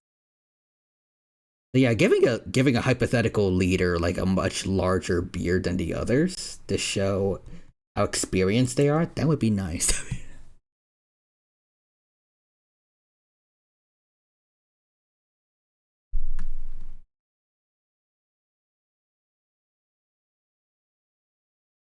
Honestly, in general, like, give it, like, the fact that they have facial hair to some extent, that opens a whole new realm to, like, distinct looking characters.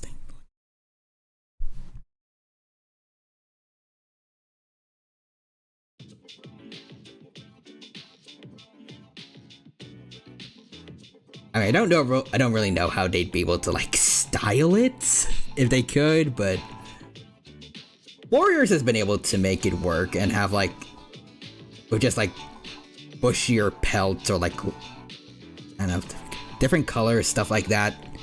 They can make very distinct looking cats.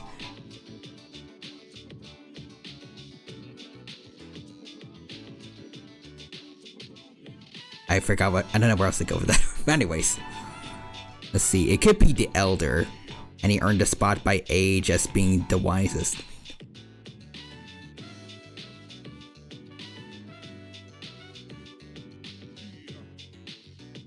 Well, at least like an Elder that is still physically capable, at least. Because the Warriors also have they also have like an Elder's Den for any like elderly individuals that are too old to keep hunting. Like they can retire there.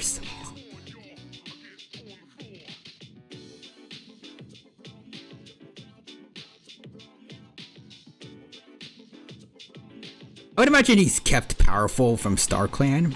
Maybe. Maybe alongside the 9 lives, he's given like better vitality, I guess, so he can keep going for a while longer.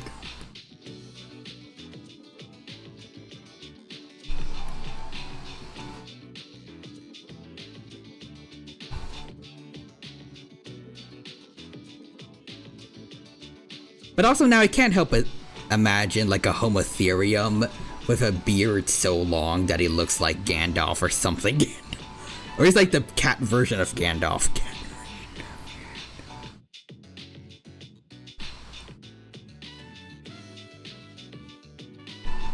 They just look absolutely regal.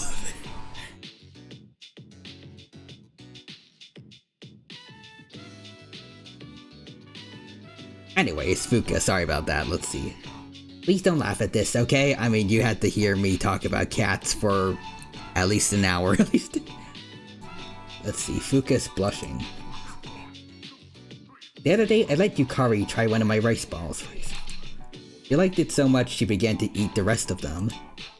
I told her that I made them to thank everyone for all they've done for me. That's nice, Fuuka, that's nice. Then she stopped eating and asked me what I needed to thank everyone for. She seemed confused, so I told her the whole story. When I was finished, she started laughing hysterically. She said I didn't need to thank her for anything because we're friends. Aww. She said that friends don't owe each other anything more than their friendship. I'm so happy to hear that I started to cry. Aw, that's nice, Fuuka. My old negative thoughts started creeping in again. Oh, that's relatable. I thought if I let everyone see who I really was, they wouldn't like me. I was thinking badly about myself. But when I realized what I was doing, I saw myself for who I truly am, and I began to understand what I really wanted to do. I still kind of wish that Fuuka came up with the idea to start a tech club a little earlier, since that's what she decides to do later on at the very end of the game. I wish it happened earlier during her social link. Especially since in Reload, they emphasized how much she likes tech. Since the end of the social link is her messing around with some headphones. To give the MC her own specialized, her own custom-made headphones, since they like using those a lot. I think it'd be cool. Anyways, first I wanted to thank everyone, then I realized what I actually wanted to do was help them. My true feelings weren't all that complicated after all. Oh, hold on. There's something I have to tell you. To be honest, I wanted to talk with you so we can improve our relationship. Is Katone about to riz up an eldritch horror? Hold on. Fuuka seems to be having trouble breathing.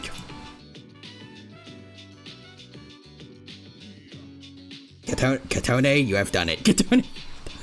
Good job, good job. Let's see, I want to be by your side. And I want you to be by my side. Katone, I... ...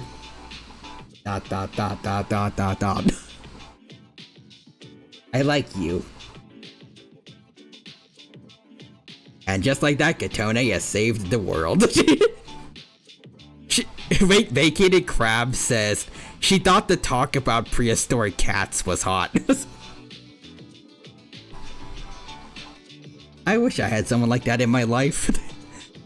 That thought it was hot for me to just ramble for over an hour about prehistoric animals.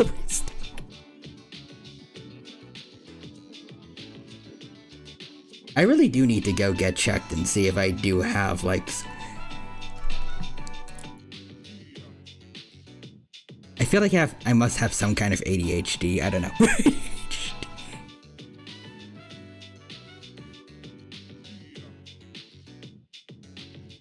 Let's see, aren't you the femme protagonist? Yep, I am Katone for Persona 3 Portable Persona.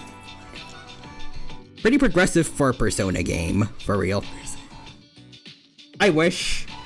It's actually a mod that lets me get the sapphic relationships from the male MC routes. But I'm hoping later on that they actually do let you be gay in official Persona games.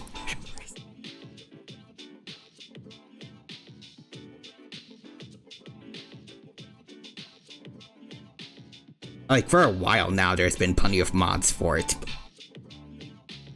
I've seen some for Persona 4 where you get to date the male protagonists. Well, get to date the male other main characters as... I can't word. You get to date male friends as only the male MC because there is no female MC for Persona 4.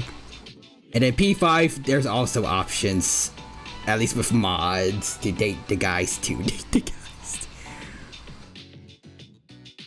Like, there is clearly a lot of demand from it, from the fan base at least.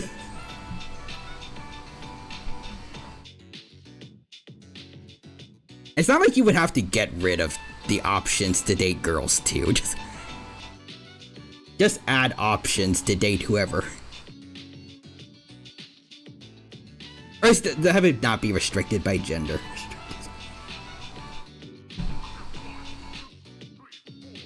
Wait, Real Humans is not in official Pokemon games. I think my mind is just tired, but also, I mean, hey, maybe there's nothing wrong with having romances in Pokemon. They put romances in Fossil Fighters, and people consider that as like a dinosaur version of Pokemon.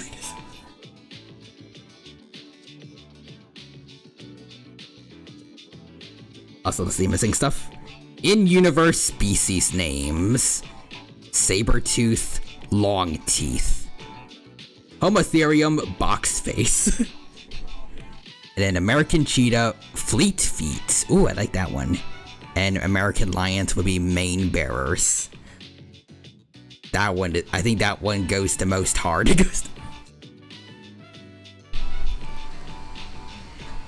Real Humans is, as long as it's not with the Pokemon, yes, please, not with the Pokemon.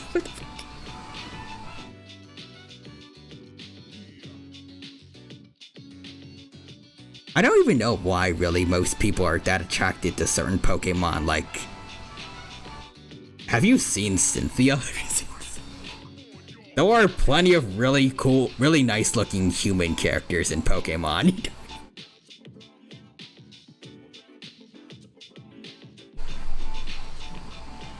You don't need to force Vaporeon's legacy to just be the copy pasta. When Cynthia is right there. And Volo if you like men, true. pretty much gender bent Cynthia's. I'm pretty sure he's supposed to be like her ancestor, actually, because of like Legends CA. Wait, no, Legends Arceus being in the past. Also, let's see, in Pokemon ZA, Pro Tags are adults, so at that point, why not? And yeah, not the cute Murdoggy. Leave poor Vaporeon alone. Poor Vaporeon.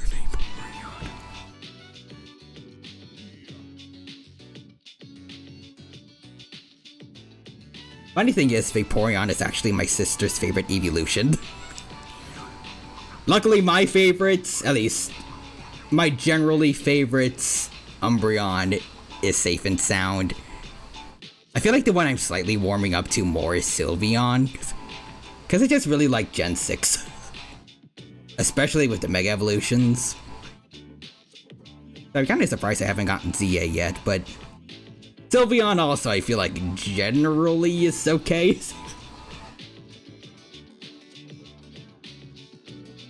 I think. At least it's not memed on as much as the others. In that way. Also, hold on. Real Human says, tweeting like Pokemon are real. My friend is a little too close to his Curlia. I'm gonna prank him with a Dawn Stone. I mean, what if that is actually what he wanted? What if the guy actually was just being based and he really wanted to have a good relationship with his Curlia so he can have a Mega Gallade, since in lore you need a strong bond for Mega Evolution.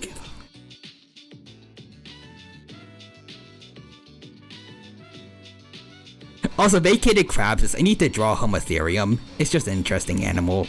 Best of luck. Can't wait to see it. If you want to post it in the Discord. We do have an arts channel. It'd be really cool. Anyways, updates. It evolved into Gallade and my friend threw it into PC. Bruh. Oh, Vacated Crab also loves Sylveon. Nice. And Real Human says, I'm a Jolteon enjoyer. I can understand the love for Jolteon. He's pretty cool too, pretty cool. I'm pretty sure he's also, I think, canonically Red's choice for evolution. At least I remember seeing Red use a Jolteon in Pokemon Origins. And I think the manga.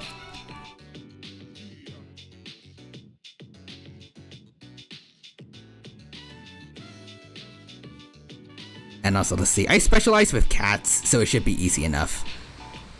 I remember for art class, I chose a lemur, and remember going, why didn't I go with a cat? It would be easier.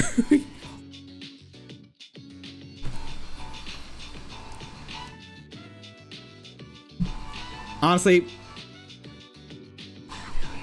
I don't know where I would start when it comes to like drawing a lemur. Also, Real Human says Snom. Stop.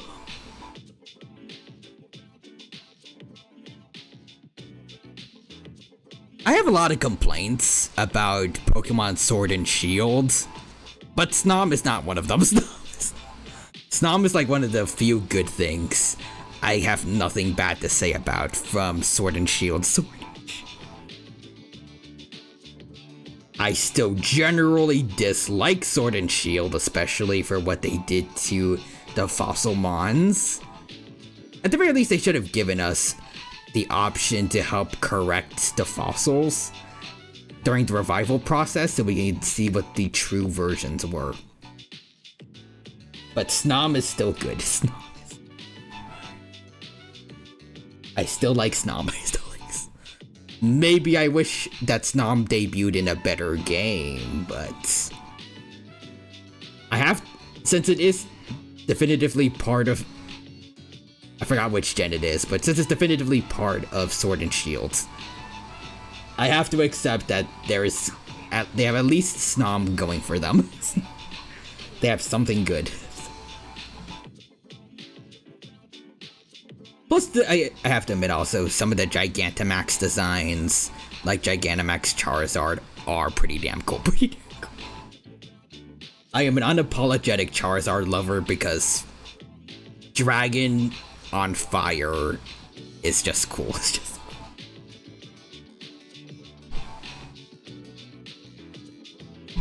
there's not really many ways you can go wrong with it.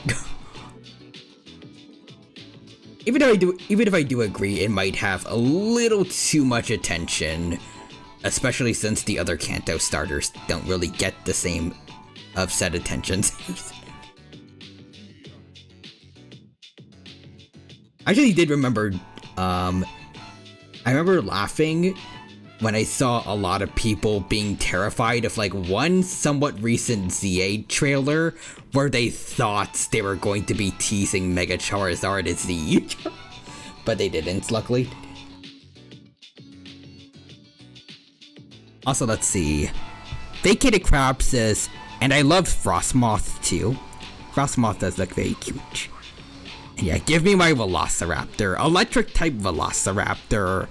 The ice type looking Plesiosaur. Maybe poison type? Stegosaurid. At least its spikes reminded me of like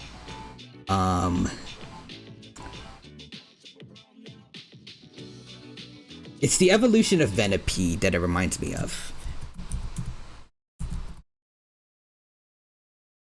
What's his name? What's his Scolipede.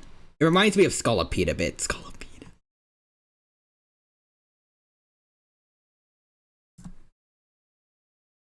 And then the other one was, I guess, just water type Dunkleosteus looking Pokemon.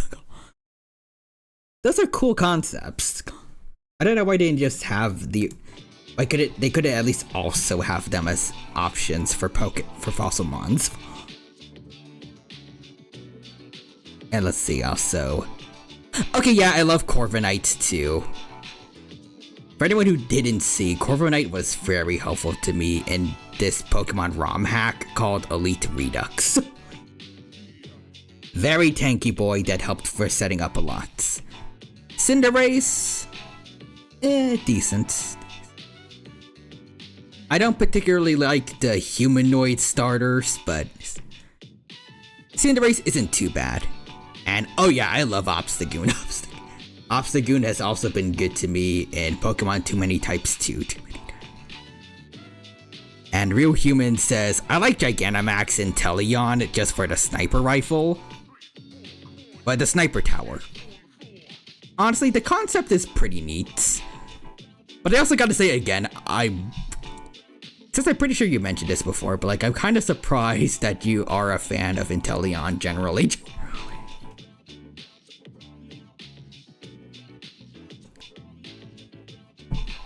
I actually saw a recent clip of Inteleon's voice in the anime, and for some reason I don't know how to word it.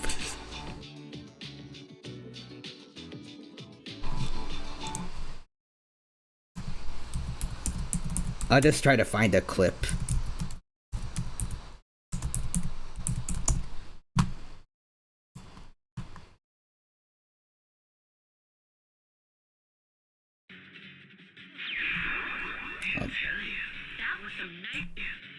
I don't know. Something about Inteleon's voice in English actually does sound pretty cool. But generally, I still kind of feel about it.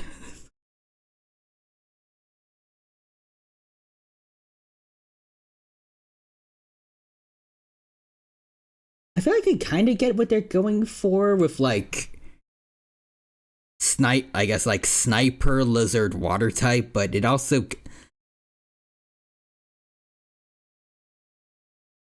I guess the idea of like a water type Pokemon that also is associated with a job related to like assassin work, kind of.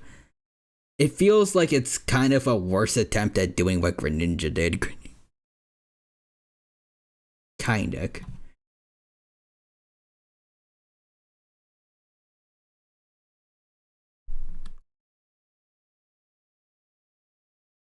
I feel like it sacrifices a little too much of being a lizard.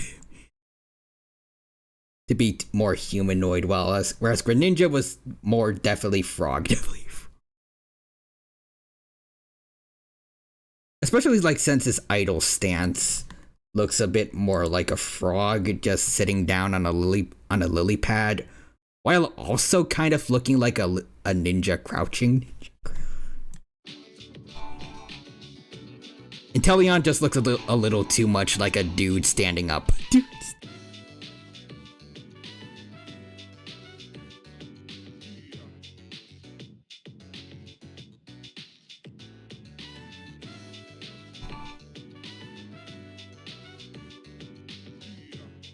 I don't know how I would fix it though.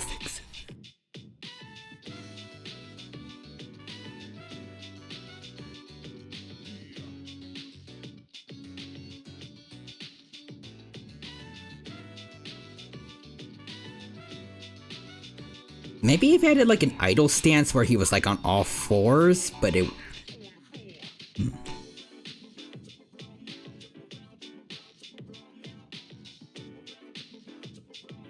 I don't know how it would work with like still being on all fours, but also still being like a sniper.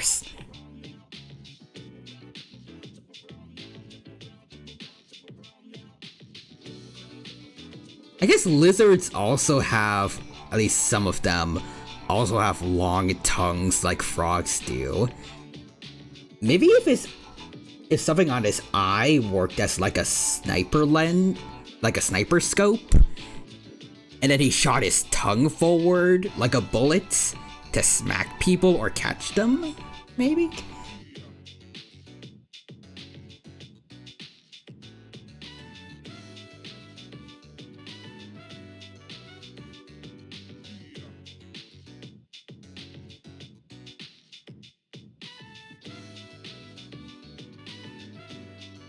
I think there are some lizards like chameleons who can change the direction of they can change the direction of their individual eyes. Like they don't need to look, both eyes don't need to be looking in one direction. They can move independently of each other. I guess maybe that could work as like kind of two sniper lenses to help them better keep track of like any like really fast moving prey. And then like, maybe not their tongue, like I said before, maybe they just shoot bullets of water.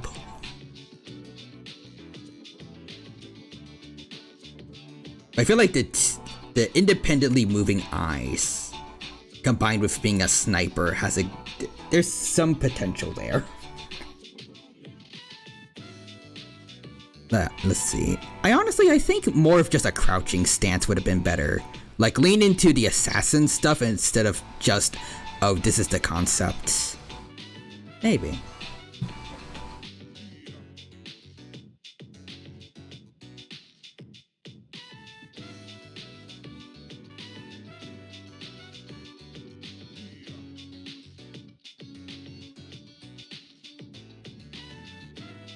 You know, actually, if we do go a little more into assassin instead of sniper in general, like, I guess if we don't go sniper specifically, but just assassin in general, maybe something similar to Chem Alien from Ben 10 would work really well, actually. Like a chameleon's ability to camouflage with their environment, because, you know, assassins gotta be stealthy, and then when they get close, stab them.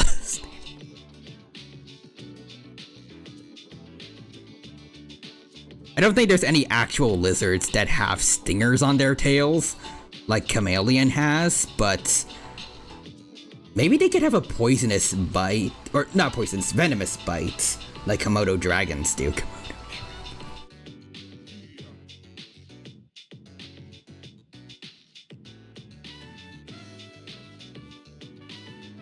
Poison water type is not something I think we have too much of, at least. It will at least be, it'd be breaking new ground for water starters, at least.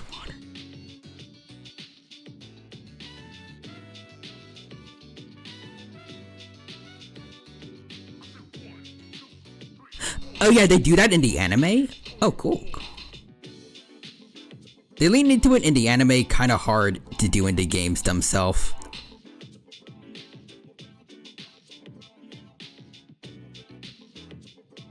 Yeah, actually, now that I think about it, probably. I was thinking of like maybe they have an ability that raises their evasion a lot, or maybe lets them evade the first attack, maybe to land a hit. But that all of that feels way too overpowered. Way too. Like either a free substitute or free double team. I don't think any Pokemon should be allowed to do that.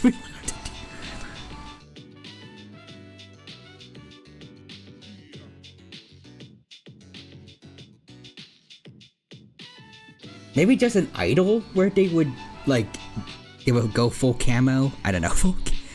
Also missing stuff again. Let's see.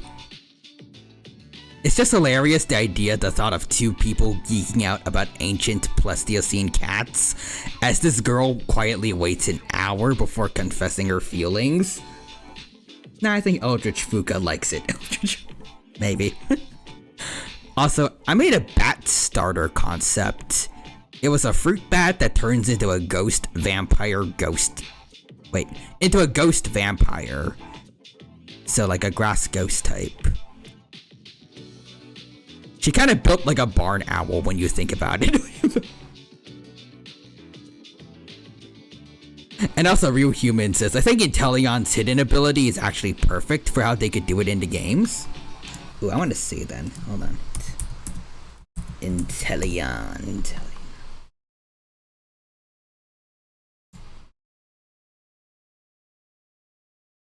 Oh, Sniper hidden ability. Oh, powers up moves if they become critical hits. Interesting.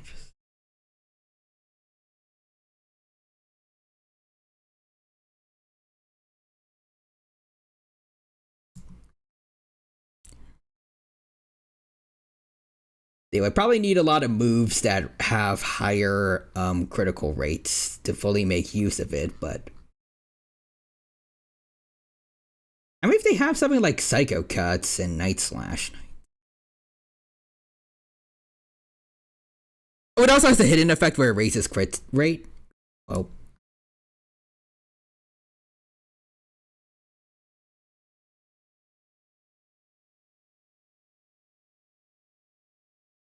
Interesting.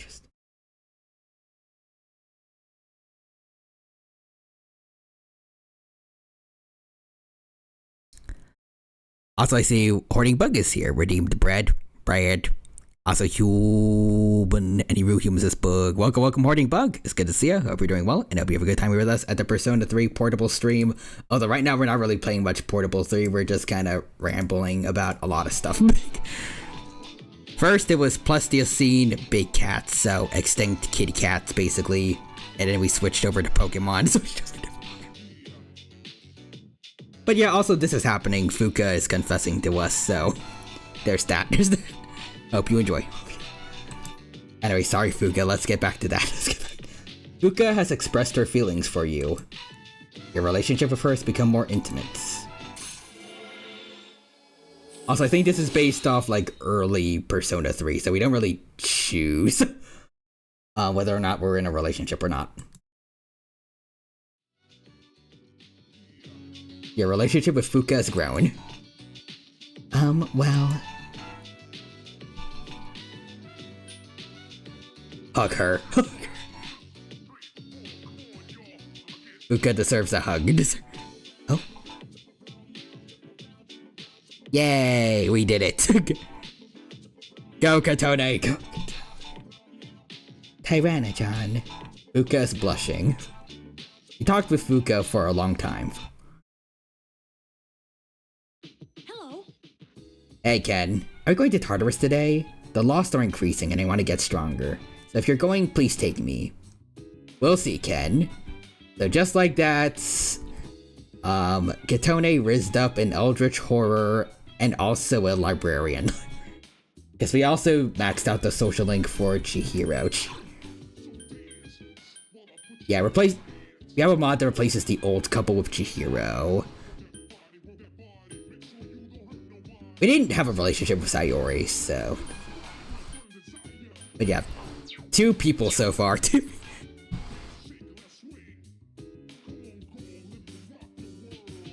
Katone is the lesbian queen. Anyways, let's see. So imagine this. No collision course, but instead the next movie is about the South American interchange after Scrat moved to continents. There's a lot of concepts from like actual prehistory that the movies could be using. But they went with collision course instead for some reason. Collision courses. I mean, granted, like, Age of the Dinosaurs isn't very accurate either, but I still love it, but...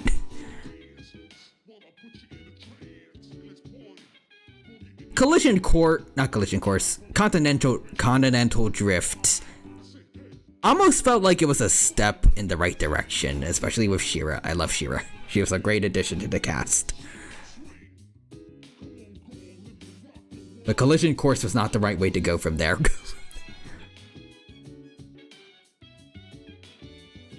I'm missing stuff? Let's see. Fuuka.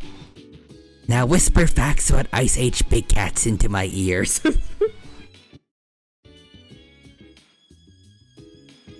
Why can't this be real life? But also, whatever you do, do not social rank Ken, since they don't give you a choice, lol. Oh, don't worry about that. We have mods that should make it so that all that is fully out. Double checking. Yep, Ken's social link rewrite removes Ken's romance from his social link, so we should be good. We should. Ideally, if this mod doesn't work, I swear to God, I swear to God.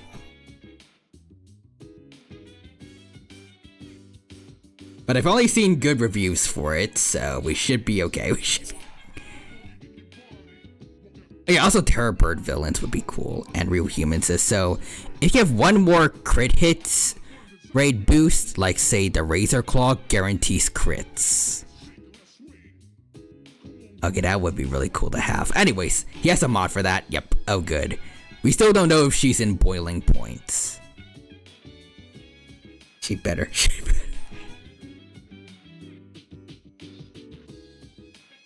I forgot if it was in collision course. It might have been, but I want Shira and Diego to eventually be parents if they want to. I'm pretty sure they said they wanted to have kids in collision course.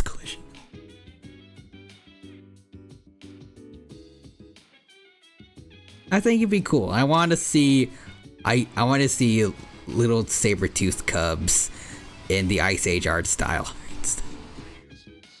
Also, Paleo Summon, thank you for that. Let's see, Homotherium. Gotcha. You say that, but I'm here hoping for Scrat since baby Scrat is coming back, and it would be weird to never have him interact with his mother. On the downside, it would probably be weird because there's gonna be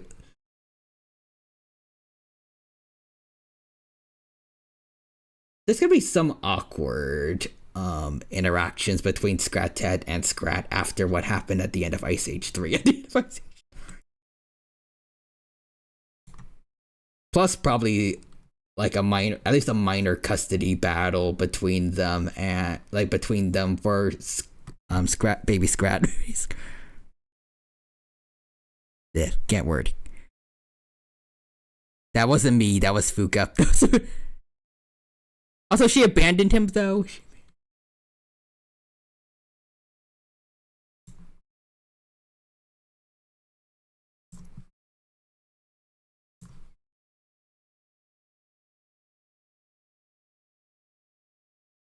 Okay, I guess that is fair, technically.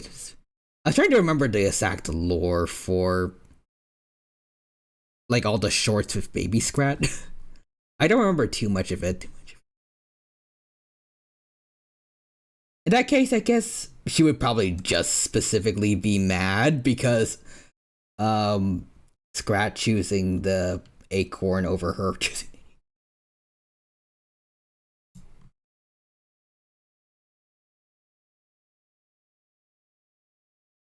Alright, there we go. We got the Homotherium. It might be a little bit outdated, but still, it's a pretty. I like the art. I like how it's based a bit off a snow leopard.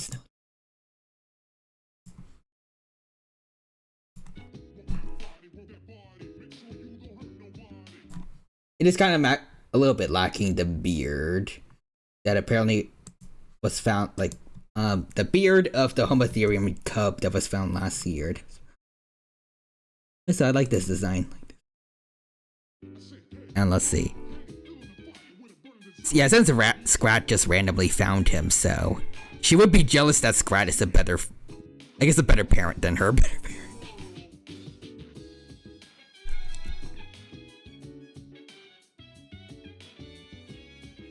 Poor baby Scrat has technically gotten a lot of trauma in this life, and it's.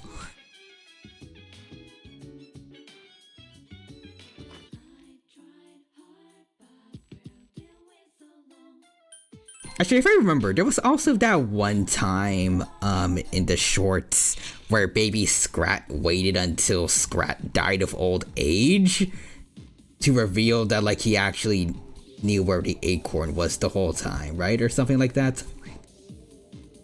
A 3-way fight for the acorn would be kind of fun to see. Yeah. Yeah, his mom abandoned him and his dad is more into an acorn than him.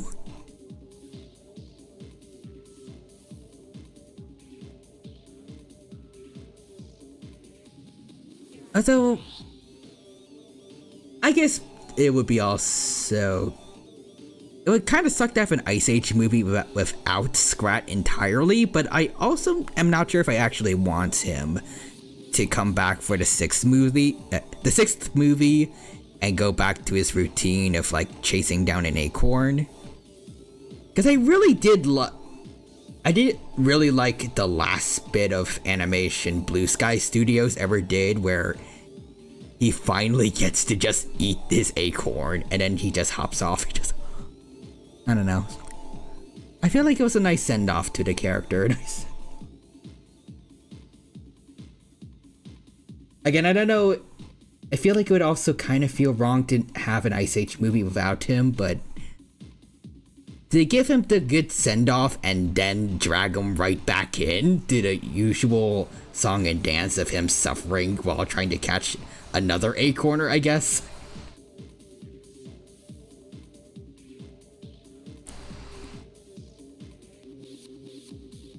Oh, but yeah, so Scrat is confirmed, both him and baby Scrat. It's probably about just him and baby Scrat rather than the acorn, who knows. Maybe. If I guess maybe for once his side plot is just about like, I guess his family dynamics with Scrat Ted and baby Scrat instead of the acorn, I might be okay with that.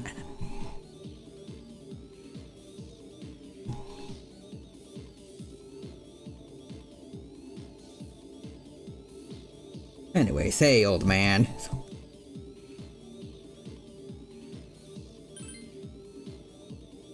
What a strange kid. And I go hang out at this bar with a teenager. Also, check Jen. Got it. Oh, let's see. This is the only image of the film available. Oh. The Scrat with baby Scrat and. I like that it looks like baby Scrat has his own acorn.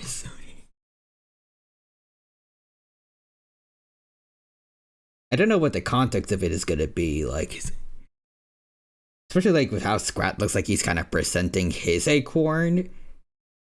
I'm not sure how to feel about that, but like he's presenting it to baby Scrat. Like,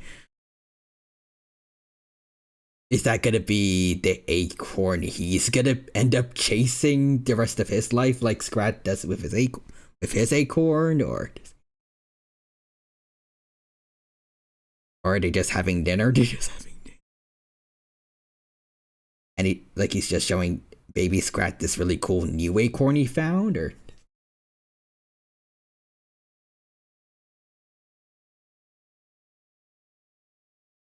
oh yeah, his plot is gonna be more like Scrat fathering his son, like teaching him. That sounds cute. Also, just realized that your Discord profile pic is Meowscarada. That's pretty cool.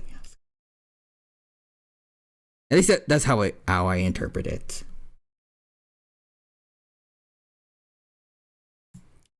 Because I'd like to see that, honestly. I hope they take note about what was supposed to be the end for Scrat. And like this is maybe just him like trying to pass on his legacy, maybe?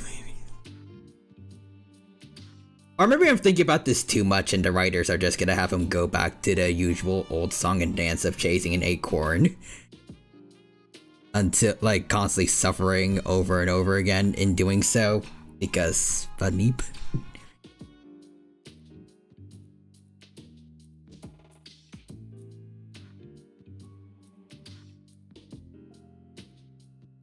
Maybe that ending is like the end of the canon.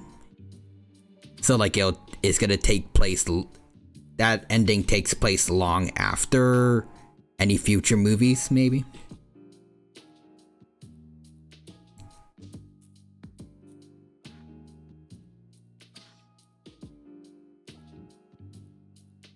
That could work for me, but also, yeah, where just retires and becomes a normal squirrel. Speaking of Scrat and technically being normal-ish, does anyone else know about that one prehistoric mammal that was found not too long ago, I think? Or maybe it was, but there is a creature that straight up did look like a saber-toothed squirrel, I think. That ironically, even though Scrat was made up at the time, it kinda foreshadowed a real creature's existence, I think.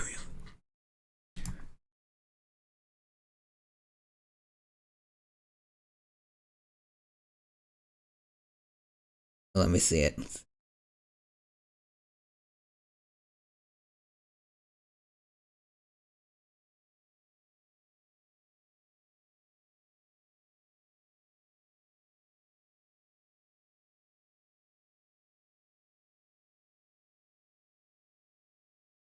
Renopio dentiacultus. Dentiacutus? I probably messed up the name pronunciation. I think this is supposed to be the guy.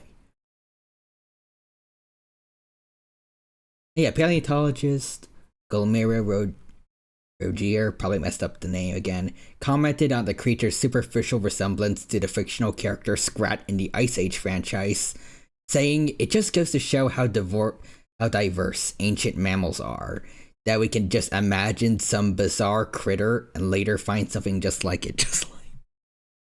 That's a really funny and cool quote. Because it is true, it's true.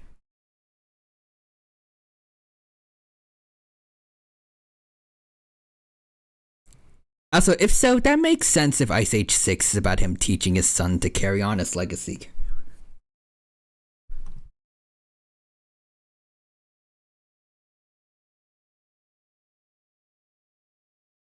Also, funny enough,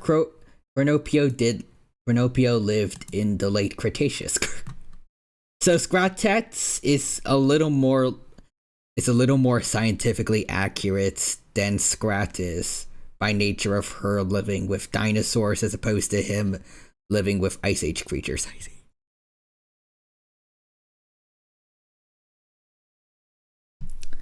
Also, apparently, Renopio was found in 2011, so not very recent to most people.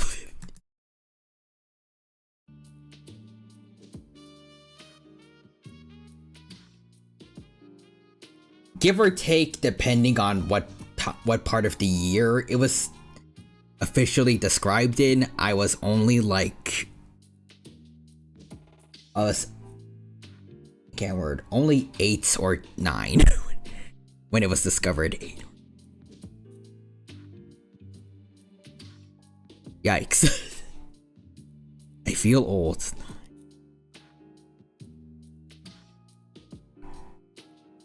Anyways, even so, let's say Scrat is that species. Who's to say he didn't come from the dinosaur world? You know what, I guess that's technically a good point. We haven't seen his childhood, we just saw that he was an adult. At some point he could have just climbed up the skeleton bridge thing that the Ice Age creatures used to go down to the dinosaur world, and he just ended up in the Ice Age and stayed there.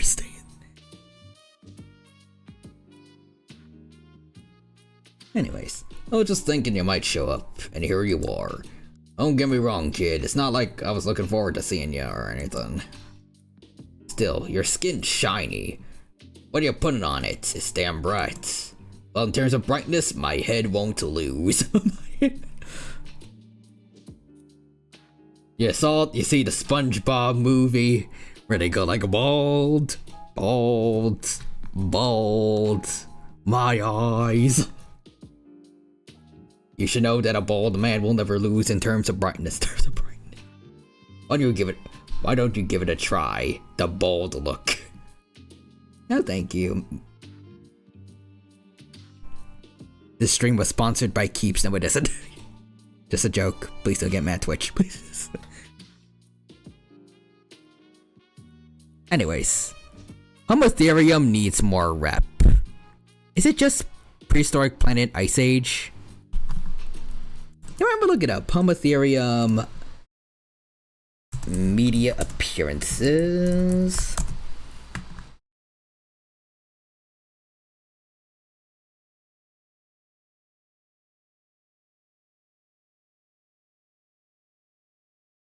In popular culture, I guess, sure.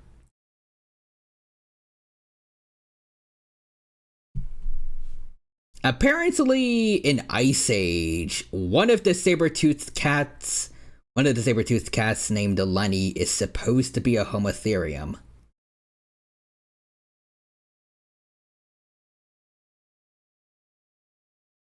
I'm not too sure about that. Not too sure.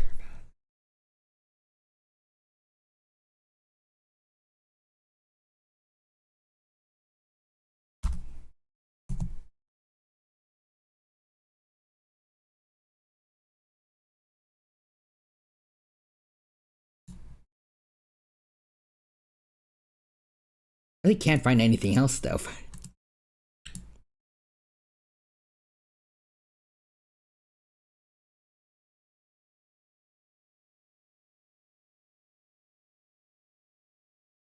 Huh. Let's see, the Jack Black one.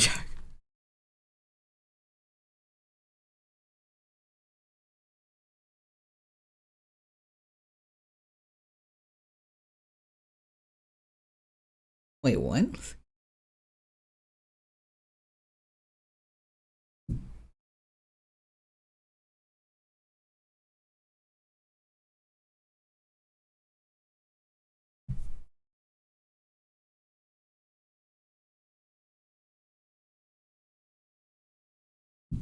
Okay. According to the Ice Age wiki and according to the essential guide for the first two Ice Age films, apparently Lenny was actually a rare scimitar-toothed cat instead of a saber-toothed cat.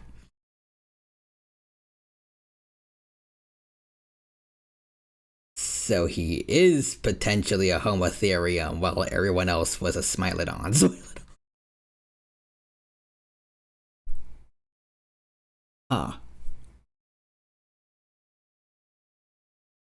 Yeah, the Jack Black one, and I would think it would be a different color if that's the case.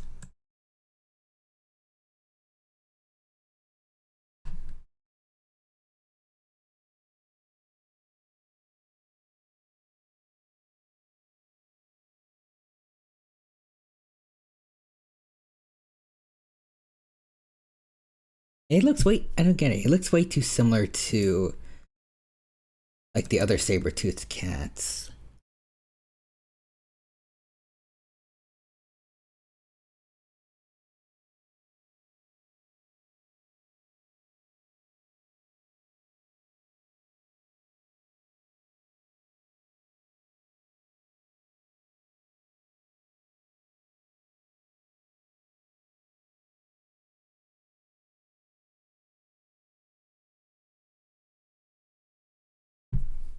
Huh.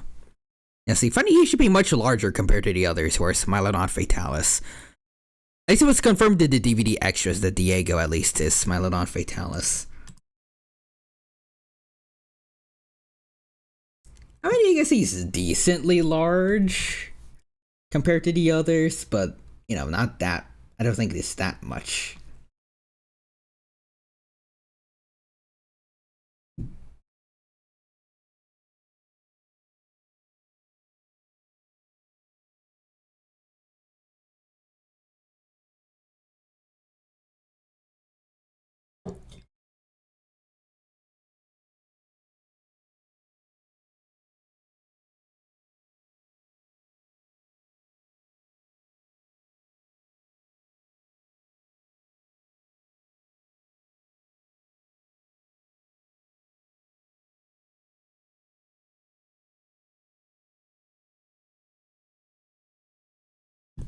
Okay.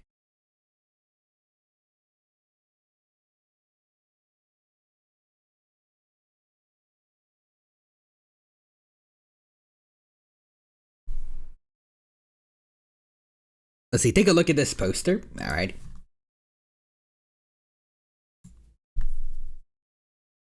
Really does not give the documentary credit it deserves. Ooh. Surviving Earth.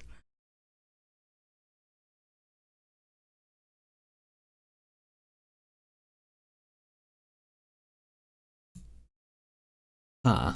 Yeah. Take a look at the poster.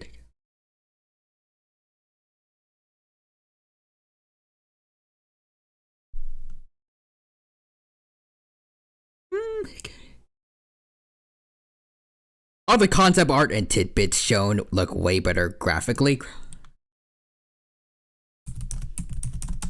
Let me see what else they have for Surviving Earths in regard Surviving Earths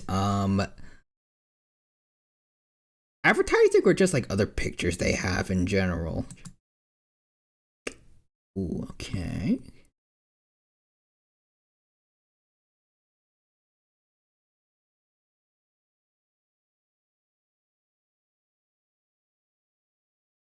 Yeah, comparatively, this is kind of underwhelming.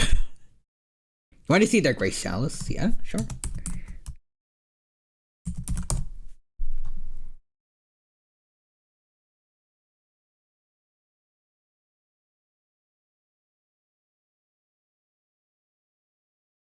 Ooh.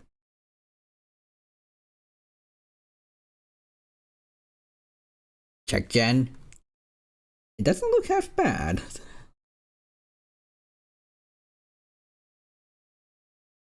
I think, at least.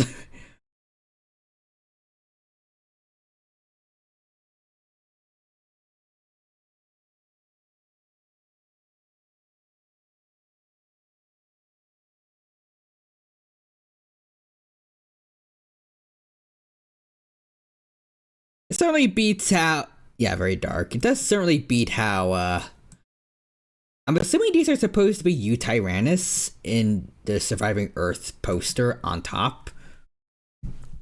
They look depressed. They look depressed.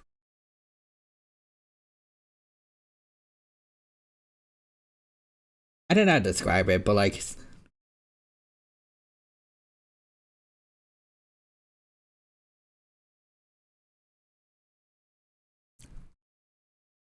Yeah, I might go on a whim here. Very dark, but I might go on a whim here and say it's one of the best Smilodon depictions ever. Yeah, I feel like the marketing team needs to do way better than toss out this poster and get something else. Get something else. Yeah, design wise, it looks good. Although again, presentation is key for a documentary document.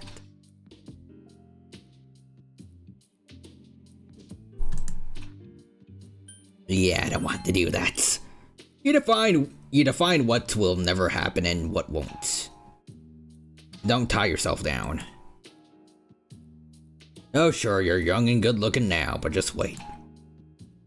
I mean, look at me. I'm old and ugly. My cheeks sag like a damn bulldog's. Life, kid. People get old. Someday you'll be just as old as me. But just look in the mirror and think, those were the days.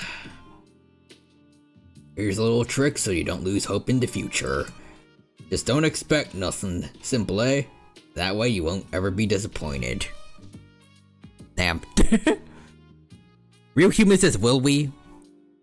What if I stay young forever? What if I do find a fountain of youth?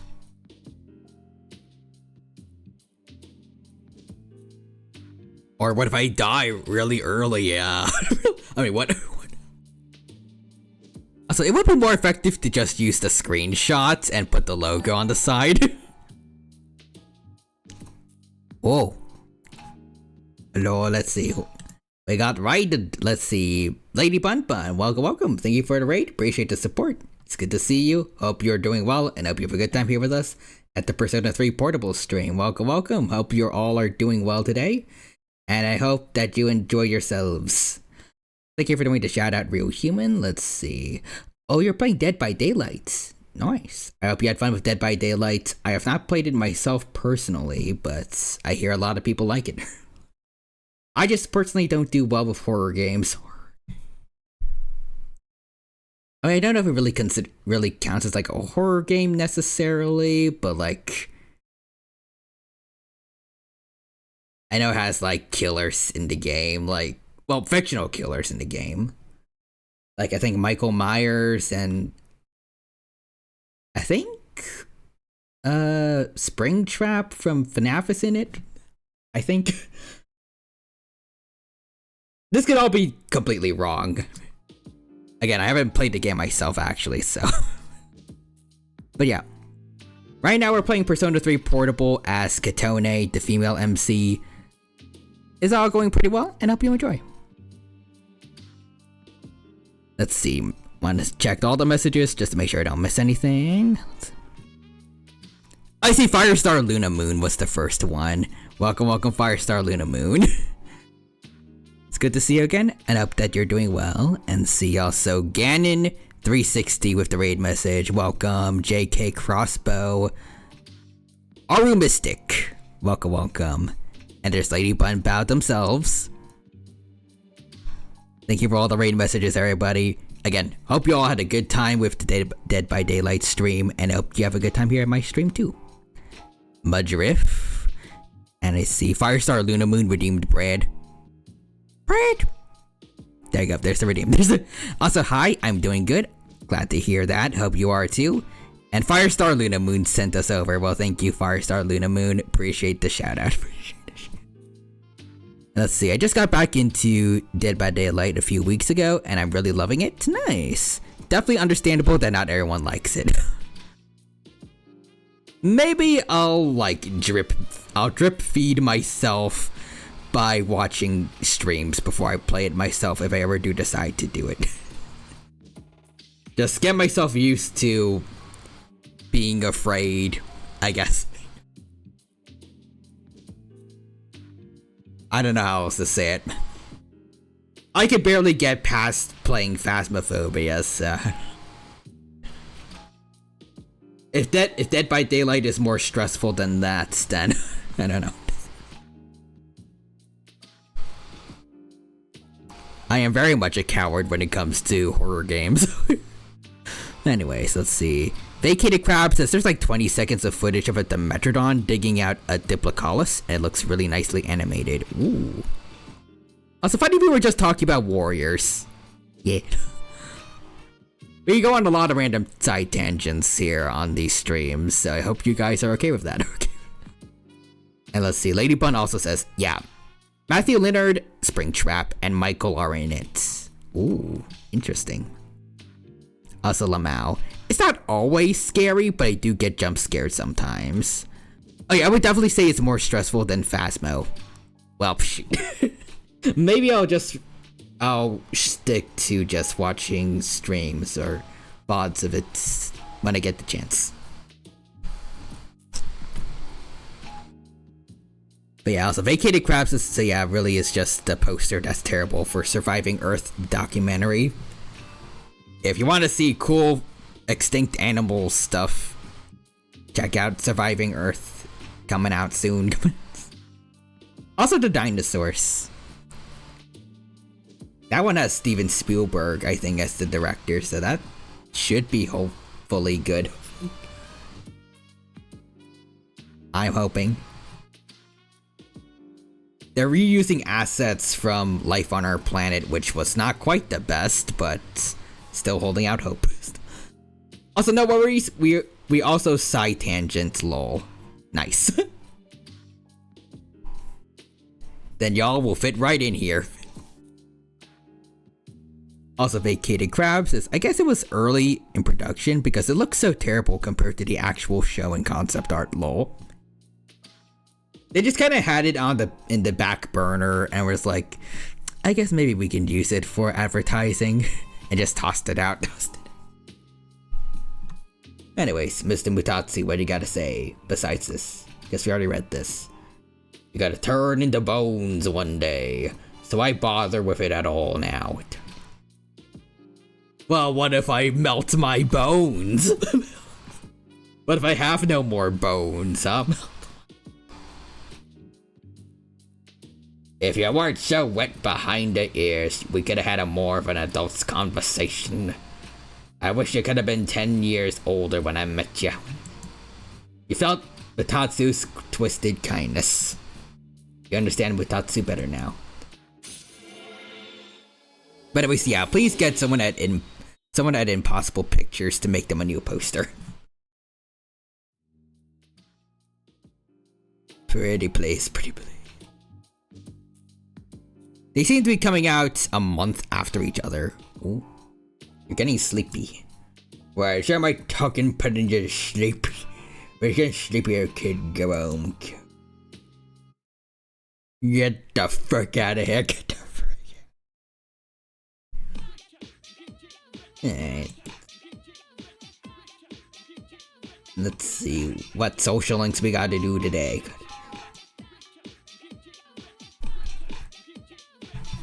Also, as you can see, we have mods installed. Katone with little Katone on her head. We're going off on an adventure. Rio, we already have her social link maxed out. I'll also see Lady Bun Bun says, I'm gonna lurk while I get some food to relax. Understandable. Well, if you do continue watching while you're lurking, I hope you enjoy. But also, if you do need to go and get some sleep after you eat or any of that, then I hope you have a good rest of your day. Take care, and until next time we meet again. But yeah, thank you for the warm welcome. You're very much welcome. I hope you have a good rest of the stream. Thank you, appreciate it. And again, hope you had a good stream, and hope you have a good rest of your day. And Vacated Crab says, check Jen, the Metrodon alerts. Ooh, I'm missing. Ooh, this looks nice. Wait, oh! Funny that I used Gabriel and Use artwork before, because this artwork is made, like this design is made by him. Well, that's cool, that's cool. Let's see. Some teeth visible when mouth is opened. Unlike in mammals, lips are not mobile. No external ear openings. Teeth are covered up by lips when mouth is closed. Body matter. Eyes with a uniformly dark brown iris. By the way, for anyone who wants to know where I'm reading this from, right now Vacated Crab did just post something on the Discord. I could probably show it to you guys if you want. Hold on.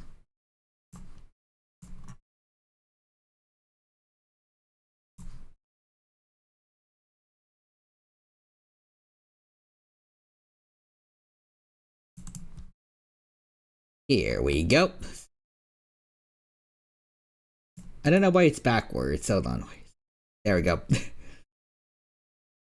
It's designed for Dimetrodon for the new documentary Surviving Earth. Also by Kitty Crafts. I like this concept art since it shows every little detail. Does look very, very nice.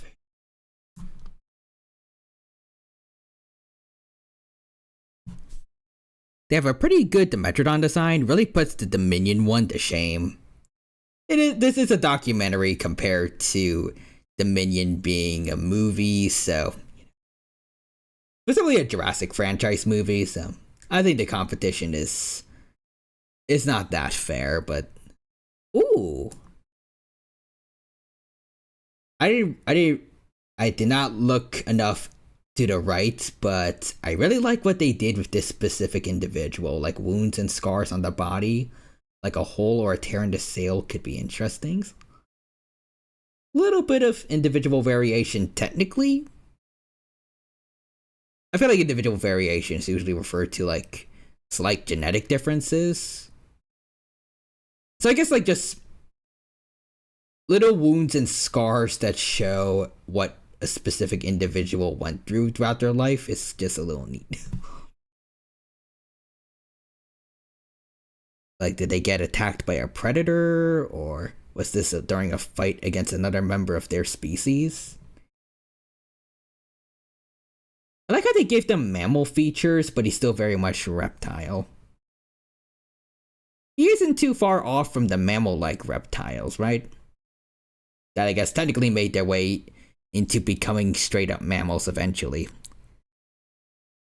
Because Dimetrodon, by the way, for anyone who doesn't know, is a synapsid, which is also a group of organisms that does include mammals, which would include humans. So Dimetrodon is, while still distinct, obviously, Dimetrodon is closer to humans than the dinosaurs. A cool little something that you might want to tell people as a fun fact if you want.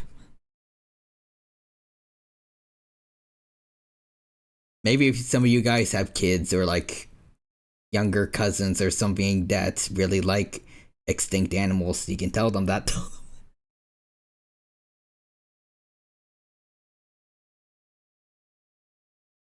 But yeah. Let's see also. Skin dorsally and laternally naked. Hardened and probably cracked with a somewhat scaly appearance in some parts. Real rows of scales on the ventral surfaces. And vacated crabs is yet everyone calls it a dinosaur anyways. For the same reason people call pterosaurs dinosaurs. There are other extinct reptiles that get portrayed alongside dinosaurs a lot. Even though for Dimetrodon it doesn't make sense because they existed before dinosaurs, but for the general public, if it's an extinct reptile, it's probably a dinosaur.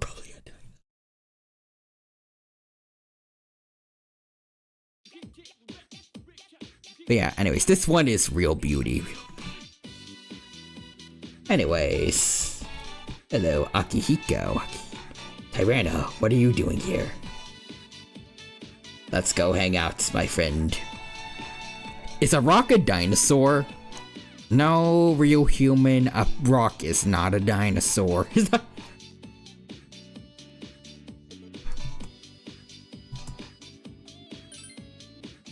No, Patrick, mayonnaise is not a dinosaur either. But dinosaurs turn into rock. I mean, that's kind of just what happens to, like, basically all organic material eventually. Or at least a lot of organic material. Eventually, when it fossilizes, it gets replaced by rocks. Or I guess, like, the pieces get replaced by minerals. I think. I don't know how to like the most simplest way to describe how it happens, but also Real Human says you really predicted me going to say, like, going with the is mayonnaise a dinosaur joke. I had a feeling it was happening. I had a feeling.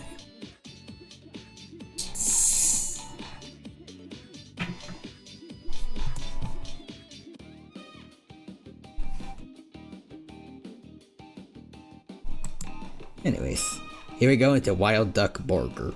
The inside of the restaurant is busy.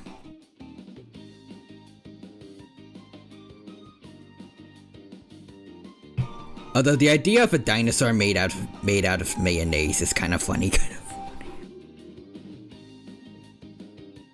Anyways, Tyranna, there's an open table over here. Man, it's crowded in here. Is there a promotion going on? That reminds me, the other day Mitsuru. A child's voice. Ow! I want a milkshake! I don't know what child's voice sounds like that, but I'm giving them something to do with this. A small boy sitting with his family at the next table begins screaming. You already said you wanted to have juice. You can't have both. The mother's voice is getting louder as she argues with her child. It's reached a point that your ears are hurting. What should you do?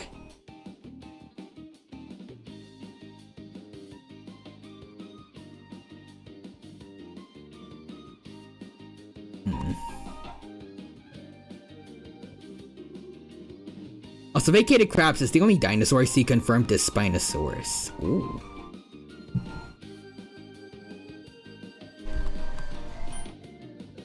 Hey, Akihiko, should we leave?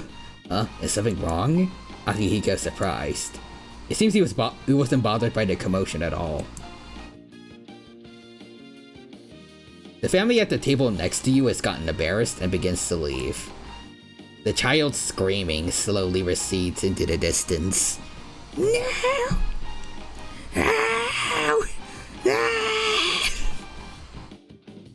There goes the child screaming, by the way. Anyways. Sorry, I couldn't help it. Check Jen for floof. Aww! They have a juvenile Spino. That's pretty cool. It's a fluffy boy. Fluffy. I think this is one of the first times I've ever seen a Spinosaur be depicted with fluff on them. It is possible, since I'm pretty sure I can't word. Early archosaurs that eventually descended into dinosaurs did have, at least some of them I think, had feathers. So technically all dinosaurs had at least one ancestor that had feathers. So even, I think, non-Coelurosaurian theropods, some of them at least, have the potential to have feathers. Probably not all, but at least some. I think this is some nice speculative... this is some nice speculation. That and Prehistoric Kingdom. Oh, really?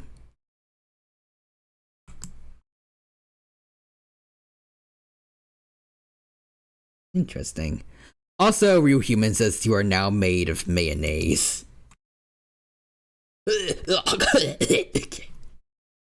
That is the noise of me turning into mayonnaise. Also, Prehistoric Kingdom has a fluffy baby Carcara? Oh, really?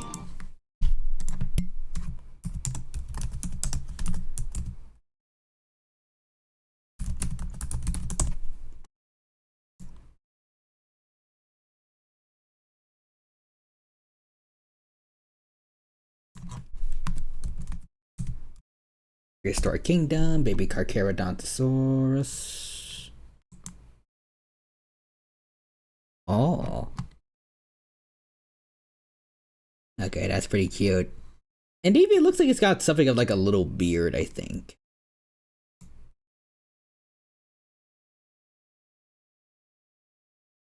Assuming I'm looking at the right baby.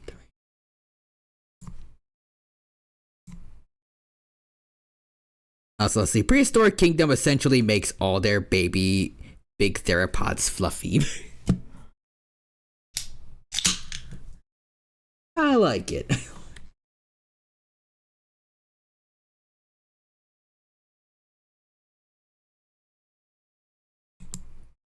I also found baby Spinosauruses too. Interesting they don't have the, at least like they have the slightly raised backs like a Suchomimus. It looks like they're, at least, like some light speculation that the sail just kind of grew in a little more as they matured. Interesting. Just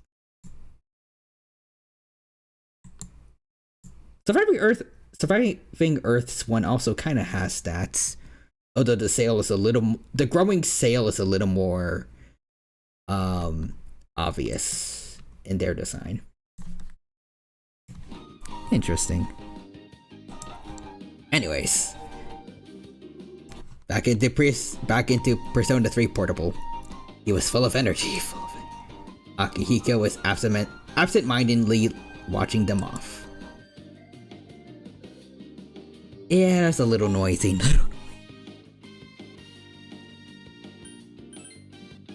Don't you like kids? It's the only time in your life that you're allowed to act like a child. Technically, yeah. Akihiko laughs. And it suddenly falls silent. As does the background music. Tyranna, do you think I'm strange? Do you think I'm Doctor Strange? Do you think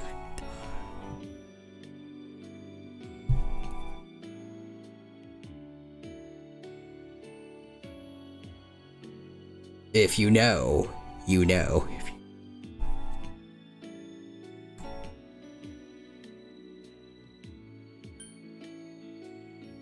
You're definitely odd. You're definitely odd. Sorry, Akihiko. I don't know if he's gonna think it's a joke or not, but anyways, I see. Akihiko laughs again. Sometimes people tell me that I'm a weird guy or that I act kinda strange. Normally I wouldn't let that kind of thing get to me. But back in the day, they'd say I was like that because I didn't have parents. Damn. That is messed up. It's not like I could do anything about that. That's why I wanted to show them that they were wrong. This doesn't happen now. That doesn't matter now. That all happened back when I was a kid anyways. I mean, the orphanage wasn't all bad either. I mean, it caught fire, but you know, that happens. Oh, sorry, I don't think I ever told you. I don't have any parents, and my sister and I grew up in an orphanage. My sister's long gone too. That reminds me, you don't have parents either. You in fact also have dead parents. Want to talk about that one? Yeah, sorry, I shouldn't have brought that up. No, wait, I think that might be why I wanted you to hear what I had to say about this. Because I think I could depend on you to understand me. Alright. Feel you understand Akihiko a little better now. You see, you are not the only one with a Batman origin.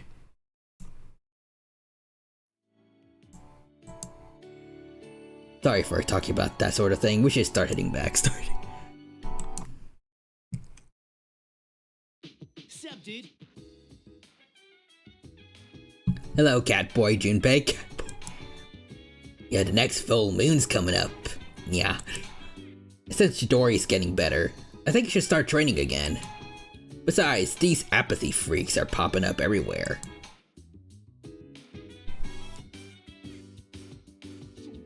Hey, Shinji. There you are, Shinji. Okay, Tyranna, what's up? I need to hang out with you a lot more, please. Especially when we look at today's states. Don't worry about it. Why? And that's why Junpei is a dog. Because it's modded? Yeah. Also, Real Human says a villain with a metal bat moves to Gotham and calls himself Batman. And then the Batman comes in like, okay, look, I don't think this can work. Why not? Well, because I'm Batman. And I am also Batman. Well, there can't be two Batmans. Anyways. Shinji, let's go hang out.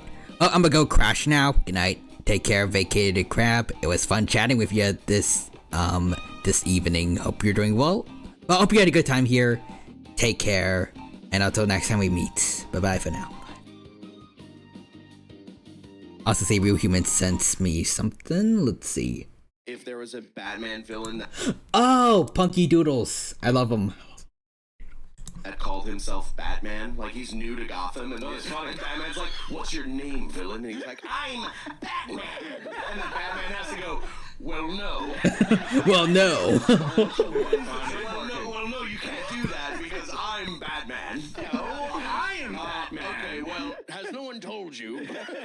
No, I'm new here. I just left from. I just got here from Cleveland. If there was.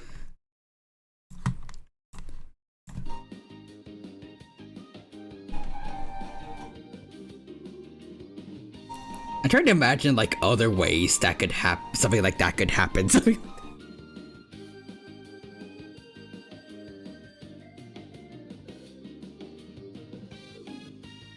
Okay.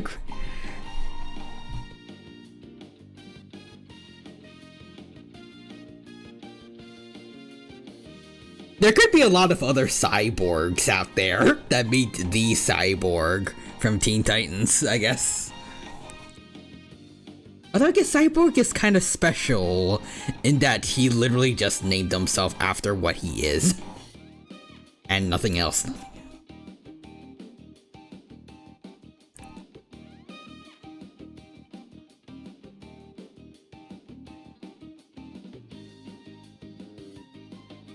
Okay, at least in Marvel, I can imagine something like someone unlocks their mutant power and it makes them part spider.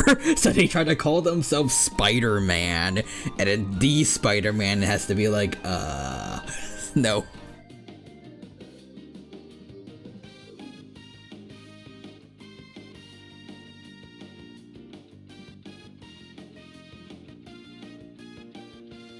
So actually, I think there is something like that actually in Spider-Man's Rogues Gallery.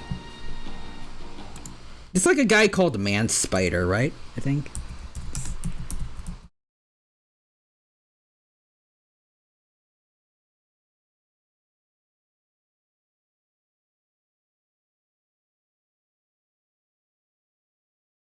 Or apparently that was just a mutated form of Spider-Man. Never mind.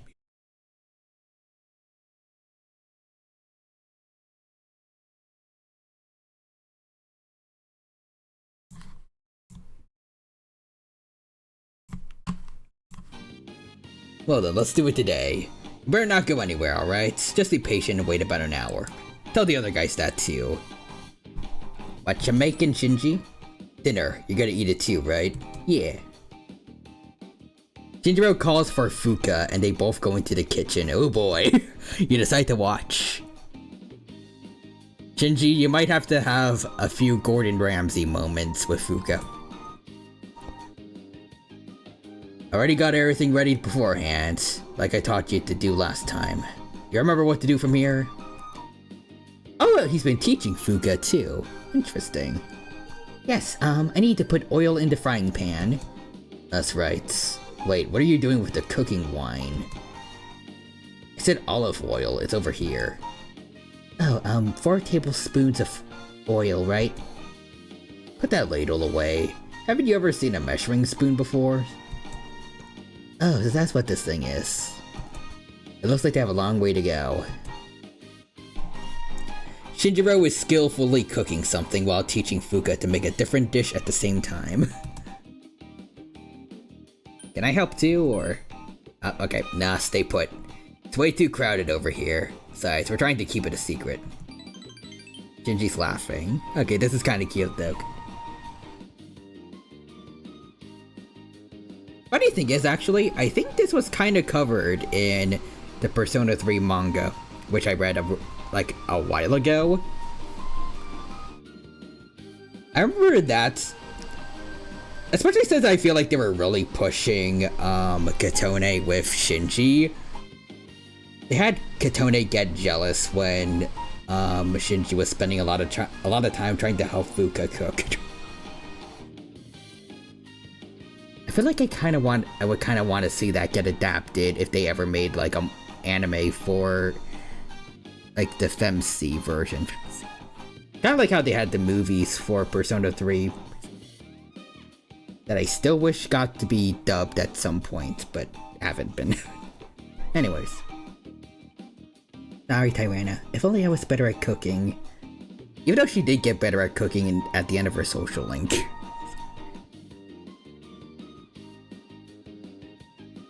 Just hush up and watch what you're doing. A piece of eggshell just fell in there. Huh? Oh, you're right. It's amazing you noticed that. Come on, I said to keep the egg whites. Why is the yolk all by itself in the bowls? Huh? When did that happen? The egg whites evaporated. Man, something smells good. Huh? Is that you cooking, Fuuka? He's teaching me right now. And Koromoro is watching too. Koromoro-san seems to be very anxious. The others all heard the fuss and came downstairs. Oh wow, that smells good. It's making me all hungry. Huh, so Shinji's cooking. Will there be any leftovers? Can't you tell? Come on, you're supposed to be a good friend and make larger servings when you cook in front of lots of people. You're supposed to not be an idiot. Look, there's obviously more than 12 servings here. Huh? Wait, do you mean? So who's hungry?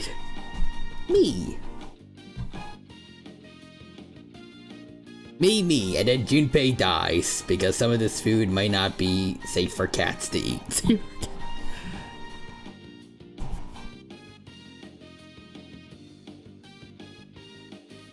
Me. I like how everyone's starting to devolve into the Finding Nemo seagulls.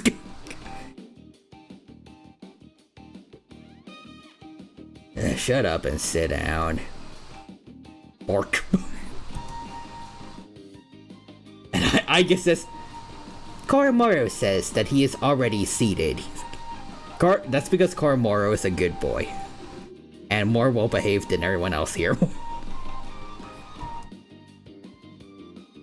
Everyone couldn't wait for the food, so they continued talking about the upcoming dinner while the two cooked. From time to time, Shinji would yell at all of you to stop talking, and Fuuka continued doing things in the kitchen. 2 hours later. Alright, is all of this for us? Whoa, is this some kind of party? Plates of various colors and sizes were all over the table. Tomato pasta. Sweet and sour pork, ooh, I like that. Fried chicken, nice. Pela. Omelette with fried rice, and more. Is Mitsuru-senpai in her room? I'll go get her. Oh, and Aki, yeah? Go get Ken, too. It's a little late, but he's probably still up. Got it. And I don't know how to make even one of these dishes. On top of that, they're all made from scratch, too. Hey, Mitsuru. What's the matter? Why are you all gathered here all of a sudden? Mitsuru and Ken came down as well. What's this all about? Did someone call a chef? If you call Shinji a chef, yeah. Huh? Did Shinjiro-san make this? Yes, he did, Ken. Yes, he did. So can you put off the plans until a few more days? Maybe. A few more days, I guess. Like, could you not do something bad in like the next 9 days? The next time. Pretty please, Ken. Pretty please.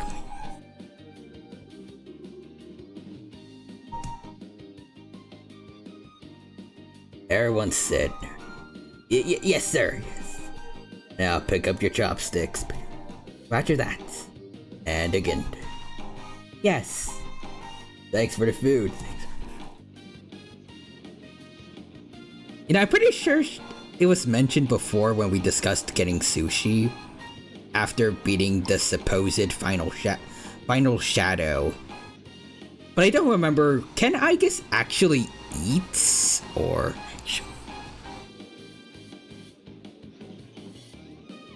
I think Junpei questioned it, but I don't know if we ever got like a straight answer.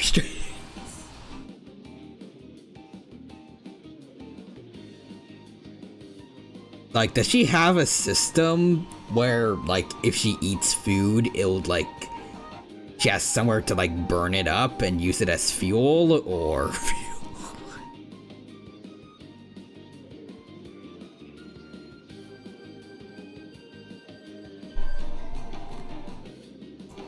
Anyways, it's delicious. They're all delicious. Good job, Fuuka and Shinji.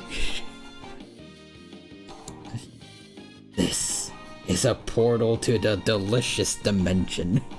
Best way to describe it, Junpei. What does that even mean? Don't worry about it, Mithra. And Akihiko's just... How would I voice act this? There. Here's some water. Huh? Aren't you gonna eat, Ken? Oh, I'll have something.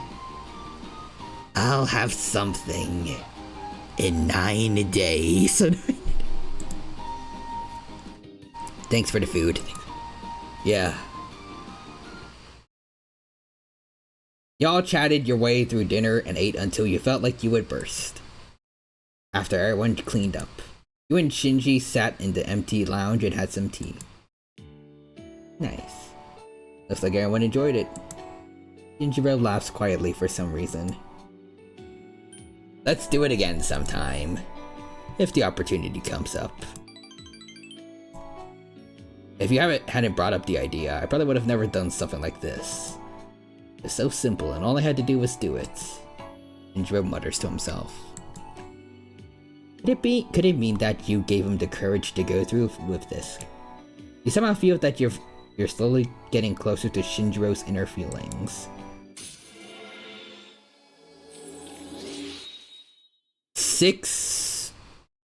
Rank 6, so 4 more days.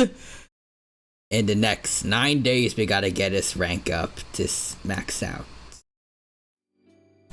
Okay.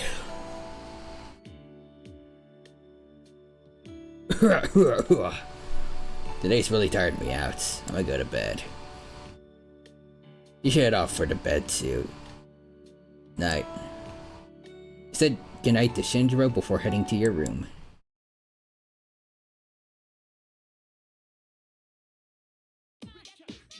Hey, Itagawa.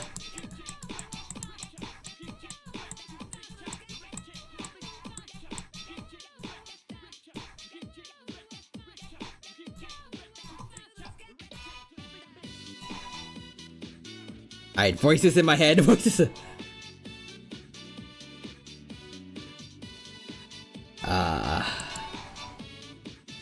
What is the collective name for the 4 holy numbers in numerology?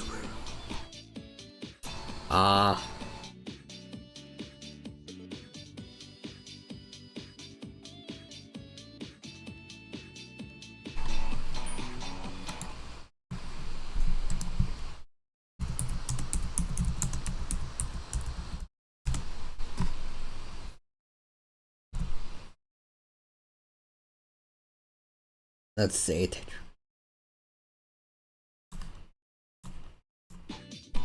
Tetracralix.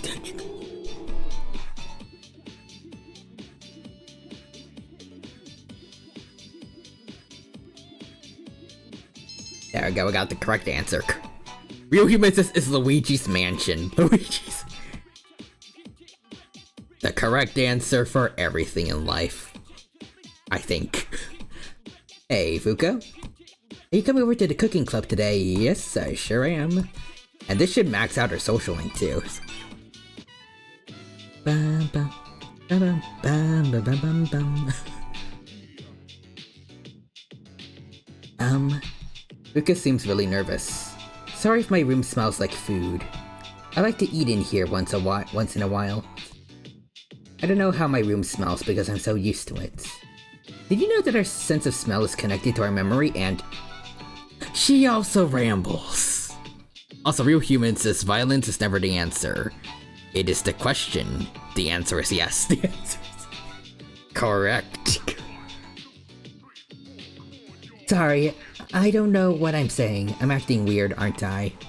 You listened to me ramble about prehistoric wildcats for an hour. I'm definitely more weird in comparison. You seem like yourself. Really? I guess I do. I did decide that I'd just be myself around you. Thank you. Fuuka is smiling. Katone is helping the eldritch horror warm up to humanity. I cast power word autism.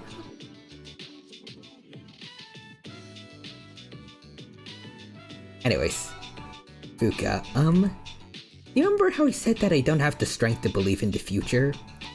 Being with you has taught me why. It's because I never finish anything I start.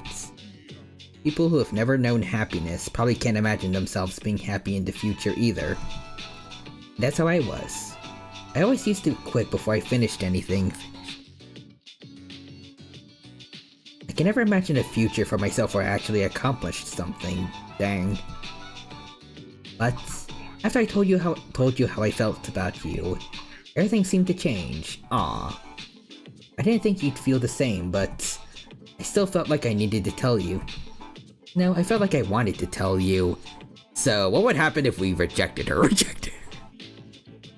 Not that we could, but like, what if we did? What if we did?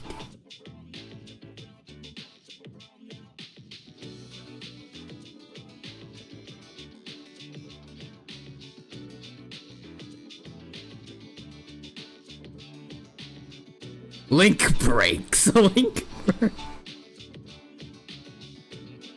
You just absolutely shatter her self-esteem and then completely lose access to the social link. You lose.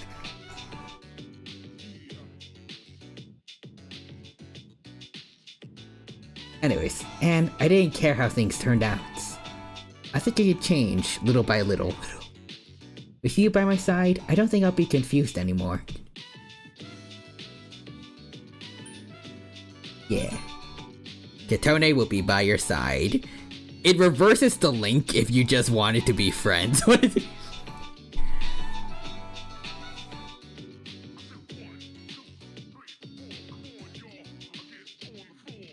If you say that we should see other people, she pulls out a gun. And it's not an evoker. It's not.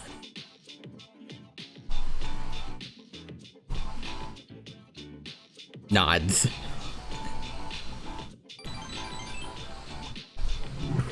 Fuuka is blushing. Oh, I almost forgot. I want to give you something. Oh? Here. Since you're always listening to music, I thought you might like these. Here we go. You received something from Fuuka. Obtained headphones. This is from my heart. Remember how I told you that I was pretty good with mechanical devices? Well, I finally gave up on cooking, even though I just got good at it. I want to be true to myself when I'm with you, so I want you to know everything about me. Aw. You replaced your old headphones with the ones Fuuka gave you. The sound is amazing. The technology she used must have been revolutionary.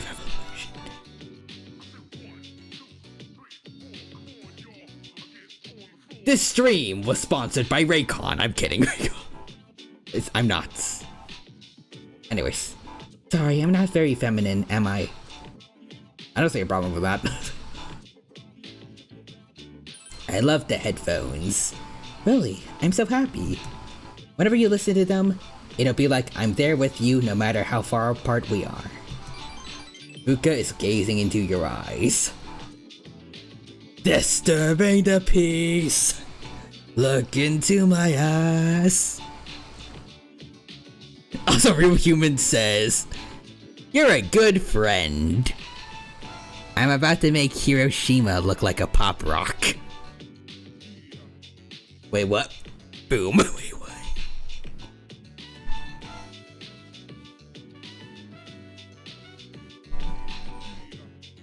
You sense a strong bond with Fuuka. And the social link has been maxed.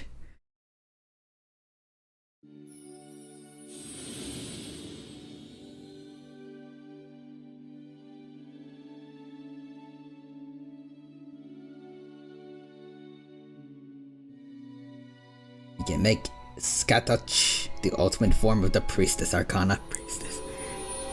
We have obtained a good ending where eldritch fuuka does not destroy the entire galaxy or universe.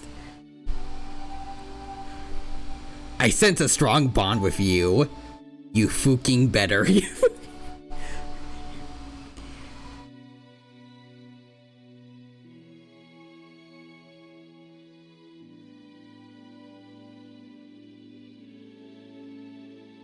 You know, I'm not ready for a committed relationship yet. This world shall know pain.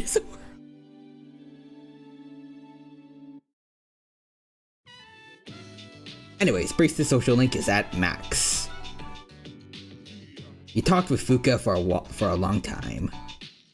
Oh, sorry. I was having so much fun talking to you. I didn't realize it was so late. Yes. Will you stay with me just a little while longer, please? You spent a long time with Fuuka.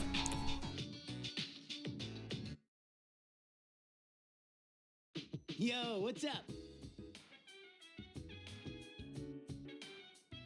So now Kitone is canonically with an eldritch horror being. Good job.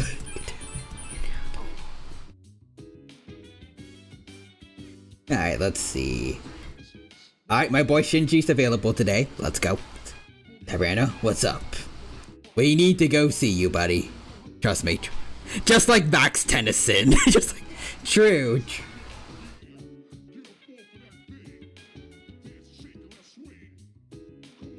Except this one doesn't need to shed off her human skin.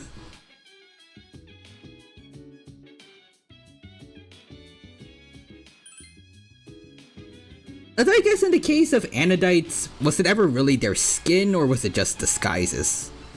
At least for like a naturally born one? Since Gwen was a hybrid.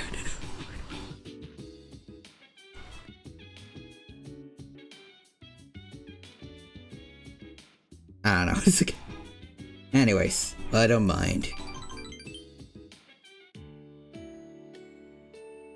Mind if we step out for a bit? Name a single human being that Max has been with. I'll wait.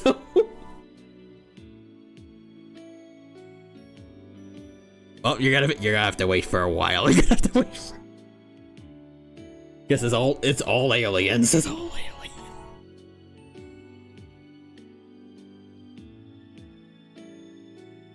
Let's see. It's just I feel uncomfortable. Nothing happened? It's nothing like that, but Shinjiro seems hesitant to explain himself. In any case, he decided to go out with him.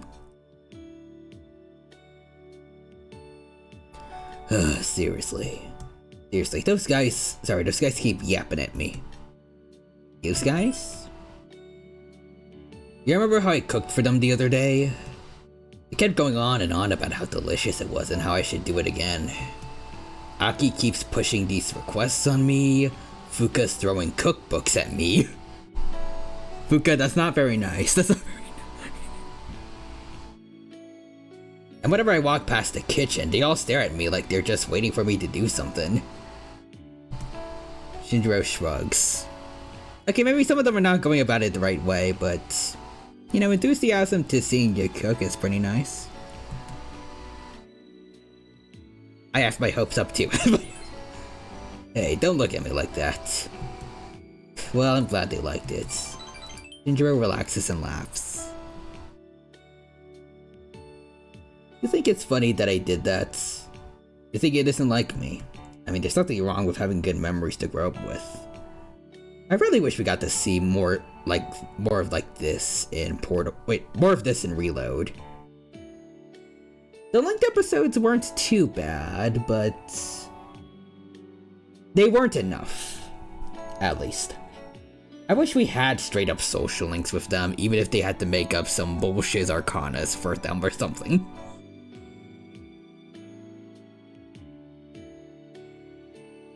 If they can make the counselor arcana for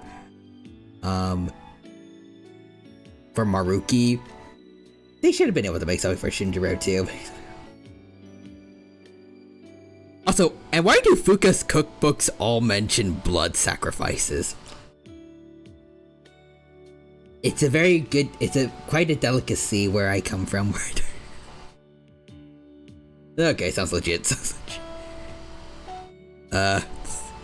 Does goat blood work, or that's actually the preferred method? Nowadays, at least. Okay. I can do that,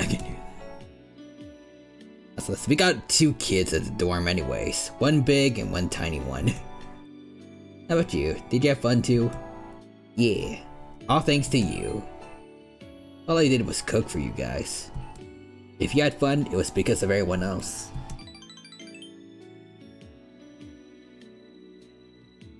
Making memories is important. People can go on as long as they have good things to look back on. They'll be able to go on without being led astray. You know, shouldn't you be doing something else? You shouldn't be with me like this. Don't you have more fun things to do? Nah, it's fun being with you, buddy. Well, alright then. Shinjiro seems a little embarrassed. Huh. The tears of the orphans? I mean, if that's what the recipe calls for. Hey, Ken? Remember when I killed your mom? Yeah, that's right, cry. That's right, cry. Cry into this jar for me, alright? I need it for a recipe. Remember how my persona absolutely slaughtered your mother, right in front of your young, impressionable, traumatized eyes.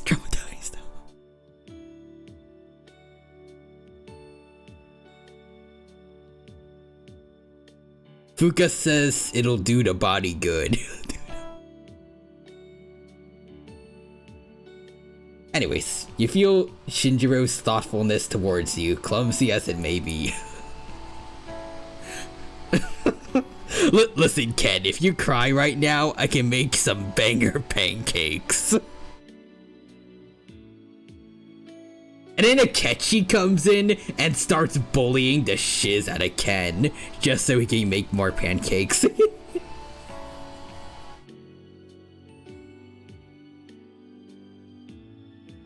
Heck, if maybe the theory I have is correct, maybe he's going to straight up, he's gonna somehow create, a mental shutdown for anyone else that Ken loves. Make them die so he gets more trauma, so he cries more, so Akechi gets more pancakes.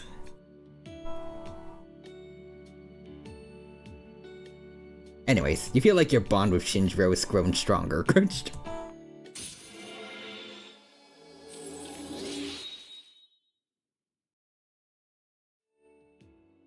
Alright, 3 more to go. Might as well stop by somewhere since we're already out. Want some ice cream from the convenience store? My treat.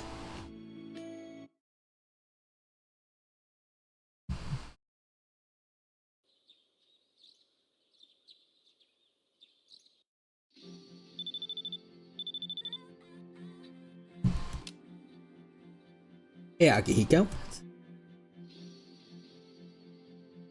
Meh. Sorry, Akihiko, sorry.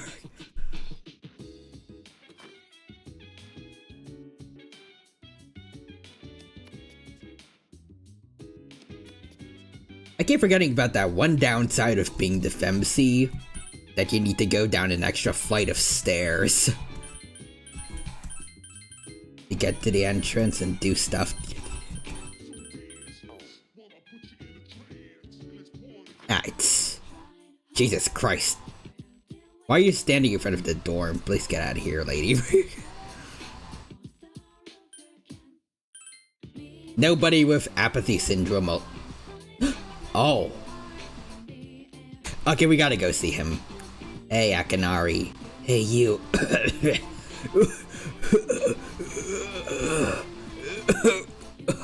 Beg. Okay. Akanari seems to be ill. Sorry. If you don't mind, please stay until I recover my breath. That's the Akanari. Thank you.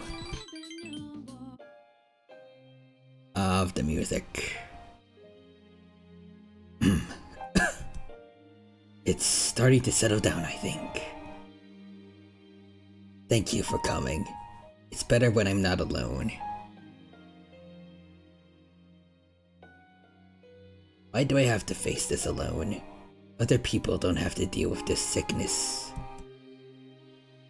I won't ever walk through a sunny field again because my legs and heart can't handle it. All that's left is to draw my sheets around me and count the beats of my heart until they stop forever. Damn. Why is this only happening to me?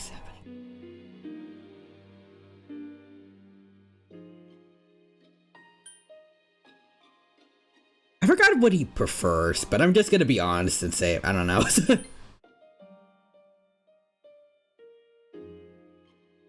Of course not. No one knows. Not even I don't know. I mean, I understand why I'm dying, but why am I dying? There isn't any meaning to life that I can find, so perhaps I'm not missing all that much. Oh. I wish I could run away, but if my body were capable of that, I wouldn't be here anyways. No matter what I do, my body is there to remind me I'm going to die. And there's nothing I can do, nothing.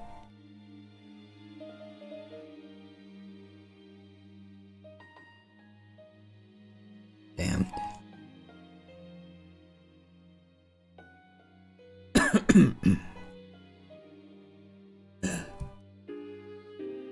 Please don't leave. Just yet. When I'm alone, it feels like it could end at any second. Ow. Okay, what do we say here?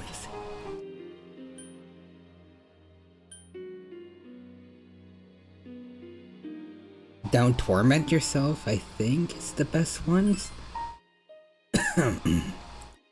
No, of course not. I can accept it. I'm feeling a little better, so thank you. Your presence is comforting to Akanari. The relationship is stronger now.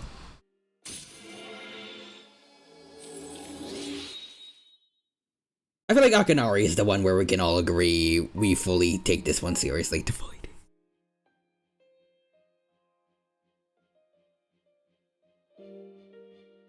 It's starting to get dark. Don't worry, I'll be fine now. It was good seeing you.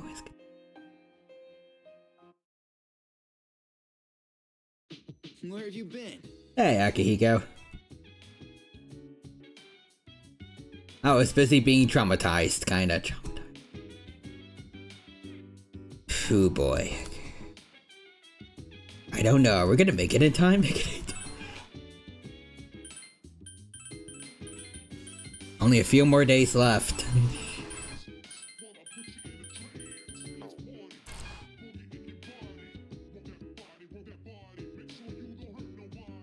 I will technically say it is Shinji's fault for not having a social link available right now.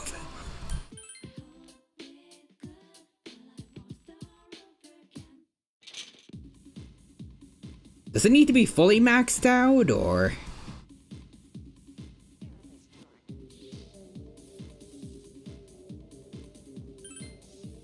If I want to save him, or... Anyways, let's see. What a strange kid. Hey, Mitatsu. You're late. I was just about to leave. You come here a lot too, huh? You doing alright, kid? You know, money-wise.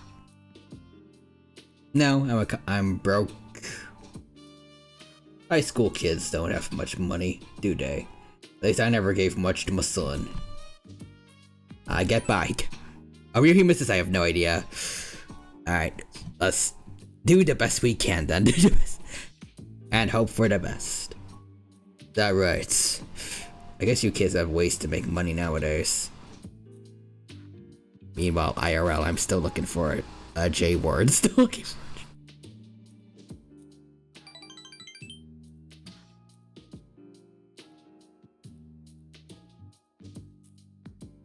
You're not doing anything illegal though, are you, kid? Not that I cared. Call me Heisentone.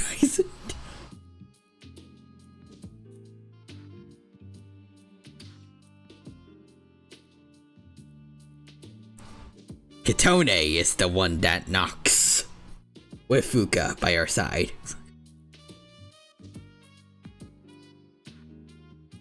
You don't get much more pure. You don't get much purer crystal meth than from an eldritch horror deity.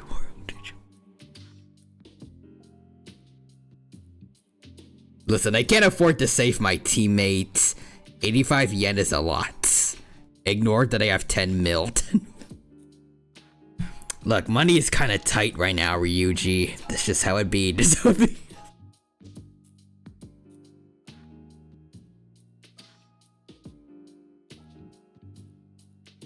Alright, now give me a straight answer. Is there anything you want right now? There is. Should've guessed. Mitatsu has a bitter smile on his face. Materialistic desire can lead to aspiration, but still, when you get to be my age... Never mind. You work to make money so you can have a better life. But to make enough money, you gotta work all the time. So you never get to enjoy that better life you're working so hard to have. Quite a paradox, isn't it? Yeah, I guess so. Do you know what the average lifetime income of a white-collar worker is? Including a retirement fund and an annual pension. 250 million yen. It's not even close to a lottery jackpot. Thanks to me, you learned something new today, eh, kid? Now don't waste your life working all the time trying to get rich. Just take life as it comes. Huh, okay.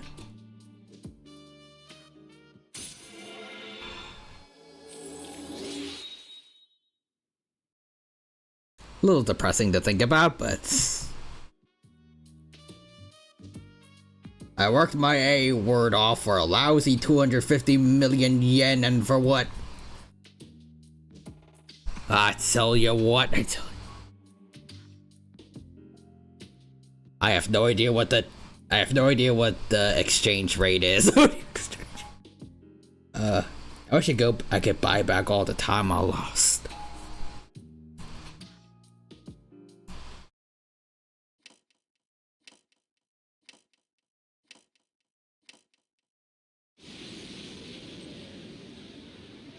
Yay. Wait, is it him? Your room? You feel that familiar presence? Good evening. What's up, my skivity sigmas? Pharos is back. The Gen Z kid is finally returned. I'm sure I don't have to tell you this, but there's only one more week until the full. Yeah, I noticed. That's why I'm trying to get Shinji maxed up before he, you know.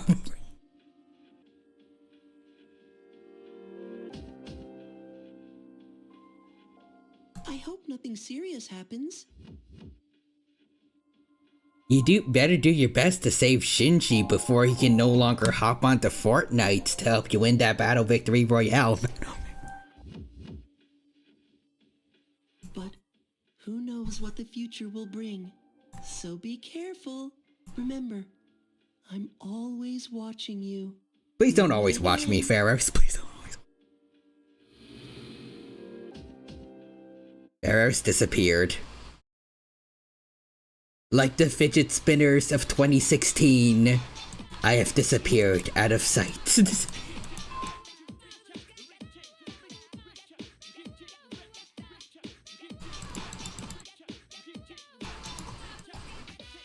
Stay awake.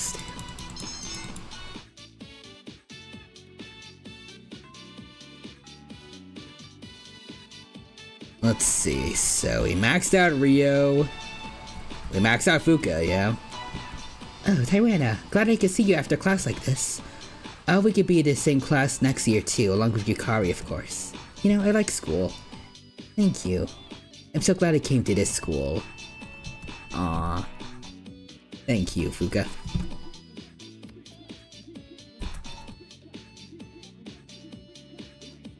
Let's see. Yeah, sure, Akihiko. Tyrana, what's up? Alright, let's go.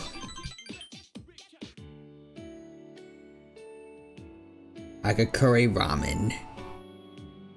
I come here to become beautiful. Because that's how stats work.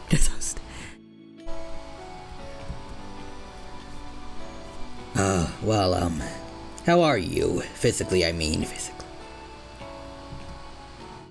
I'm alright, I think. I see. Alright then. Akihiko looks troubled. It's just that when I watch you fight, I don't know. I feel angry. What am I doing wrong? Oh no, I didn't really mean that way. Akihiko scratches his head, obviously troubled. Not so much that I get angry, but I get irritated. No, that's not it either. I guess I get nervous. Do I seem unreliable? No, you're really doing a great job. He's worried about us?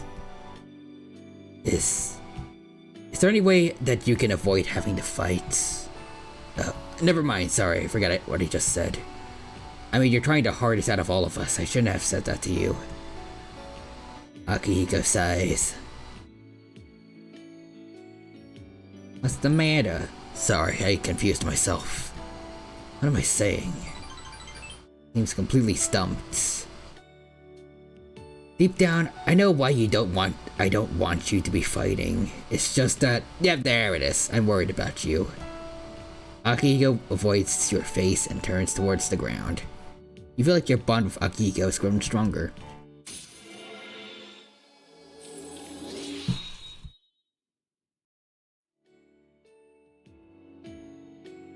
Come on, eat up. Reese's Puffs. Eat 'em up, beat 'em up, beat 'em up, beat 'em up. Hey, just one more week. Yeah, one more week, Shinji, let's go. 2 more days over the next, counting today, this should be next 5 days. Hopefully we do it. Tyrana, you mind coming with me? Yeah. Thanks. Back alley. Here we are again. Ah, shiz, here we go again. That reminds me, I met you here too. Back then, I never imagined I'd go back here. I'm glad you came back. Thought I'd bring you that much to the team, though. Shinjiro shrugs. Seems less confident in himself than usual. You're a pain. You keep messing things up for me. I keep thinking that my life is the way it's supposed to be, but your face keeps popping up in my head. Let's see. So it feels like you're getting closer to Shinjiro's inner feelings. Ooh. Rank 8.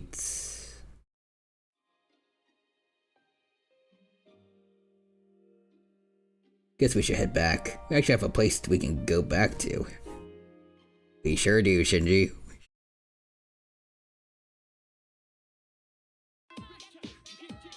Few more days to go.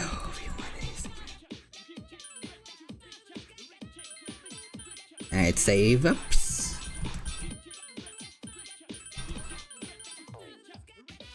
Let's see, looking at the time, I started late, so maybe let's go a little longer. Let's see what we can do here.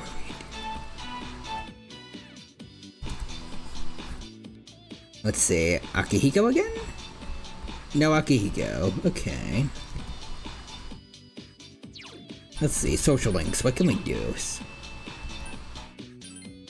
Junpei, there's the student council dude.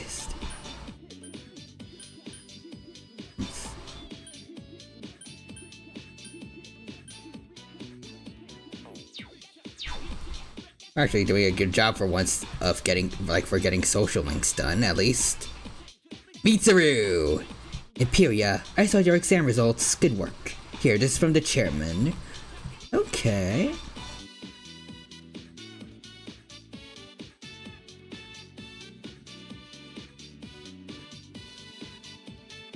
You're heading home right now. Yeah, you wanna come, Mitsuru? Sorry, I'm busy. Oh. Damn, Mitsuru hates me. I wonder why.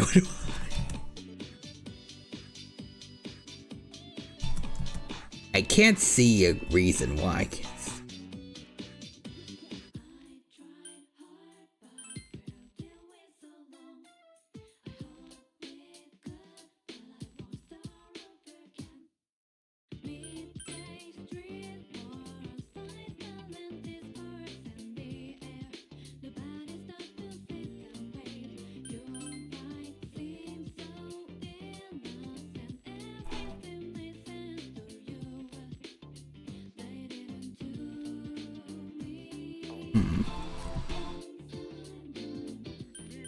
Let's see, the shrine? Is there...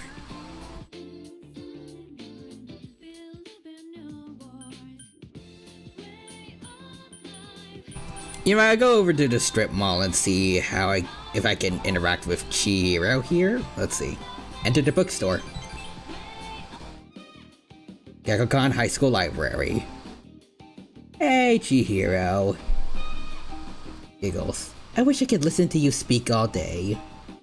As you spent time with Chihiro, you felt the bond between you grow stronger. I miss Chihiro. Hi, how was your day? Hey, Fuuka. It was a good day. I've been able to figure out why the machine in the command room is malfunctioning. Huh. Interesting.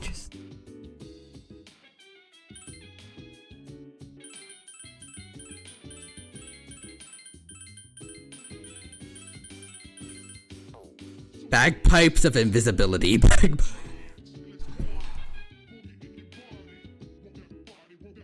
Ah, dang it, Shinji. I try not to get you killed, man. I try not to get you killed.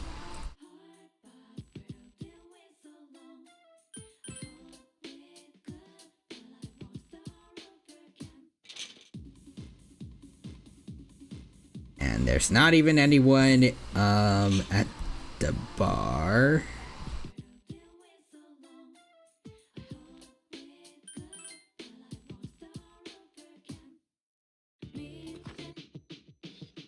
Darn. Okay. I want to keep going as much as I can. They sleep early, I guess. Sleep early.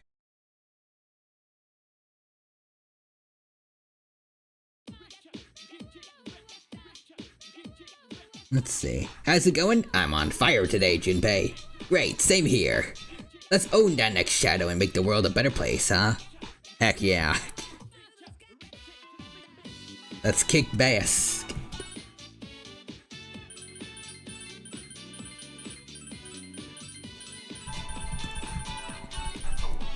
Oh hey, it's my birthday in game.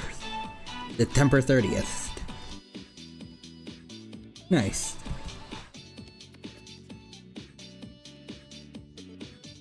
Let's see, Akihiko, you over here, buddy? Nope, he's not.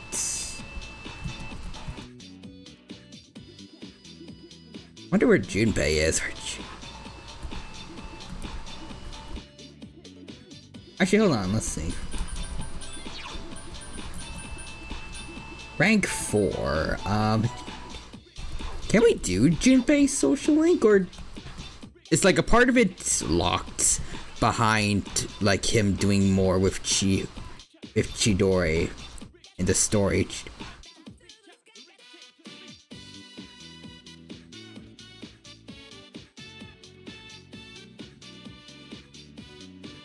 Or is he in the room? Hold on.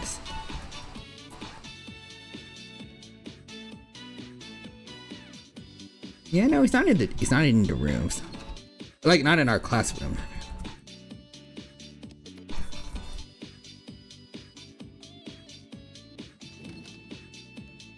Corridor?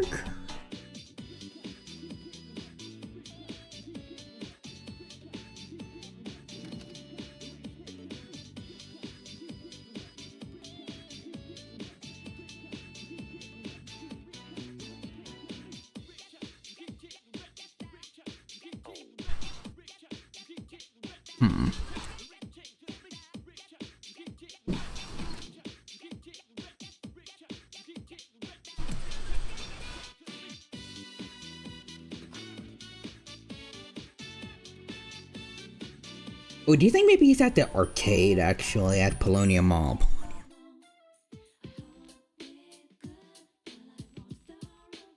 Game Parade? No. Rain Game? Huh.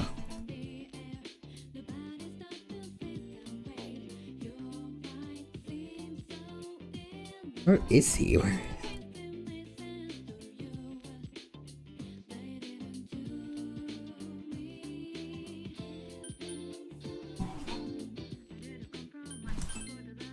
Shrine?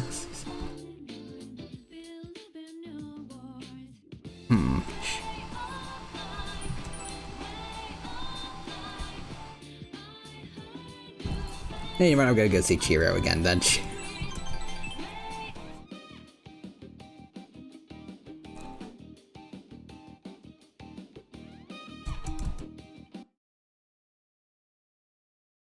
Okay, let's see. Hey, Akihiko. Yeah, I know. We got 4 days left. I need to do something first. Okay. There we go. Thank you, Shinji. Thank you. Just be available again during the next 3 days. And you can live, buddy. I'm pretty sure. Anyways. Well, I don't mind. Today. Why do we stay here? Sit over there. Alright, Shinji. Come on, say something. Did I tell you a scary story? Scary. What's up with that? Oh yeah, you seemed into ghost stories that first time you went to that back alley too. Seriously, you're such a kid. Shinjiro sounds dismissive, but he looks like he's enjoying this. Yay! We talked to Shinjiro about many different subjects. Shinjiro's expression doesn't change much as usual. However, for some reason, he seems lonesome. Are you done? Come on, tell me more. Encore. Encore. I have used the move Encore. You now have to use the same move for 2 more turns. Shinjiro laughs. As Shinjiro's urging, you continued talking. You told him about school, your friends, the clubs you're in, what you've seen on TVs. And Shinjiro just listens and admires your aimless conversation. Shinjiro would love my streams. We have aimless conversations all the time. Sounds like you're enjoying your days. You look best when you laugh. Then don't cry. Got it? Hey Shinji, you want to join the meth club? Join the what? You look like someone who could sell a lot of crack. What's that supposed to mean? What does that imply? What's that imply?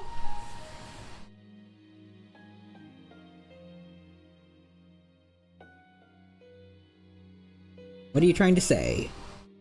It's what I said. Shinjiro looks downwards. Gotta make sure I don't leave anything behind. No doubts, no regrets. What do you mean regrets? Keep telling you what to forget and what to remember. What to want and what not to want. I'm selfish, aren't I? Very true, very true.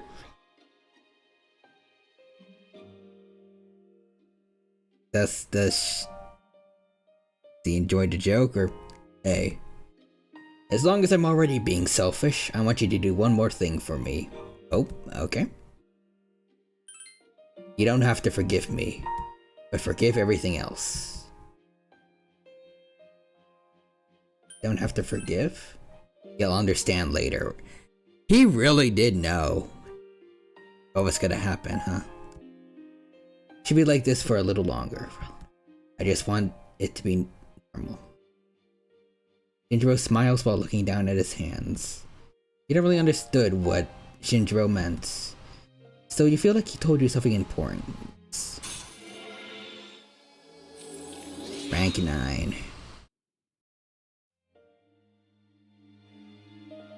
It's getting late. Let's forget I don't have my watch. What watch? Yeah, I lost it somewhere. It was a shabby old pocket watch. I got it from someone some time ago. Damn it. Shinjiro sighs. It seems that his watch meant something important to him. If you could find his watch, Shinjiro was sure to be happy. So, you have any more? I want to hear what you've got to say. You got more stories up your sleeves, right? Anytime, anything's fine.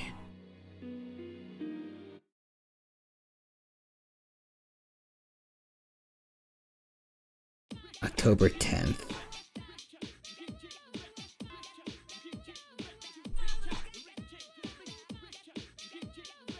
Alright, so let's skip through all this and let's try to find that watch for our boy Shinji.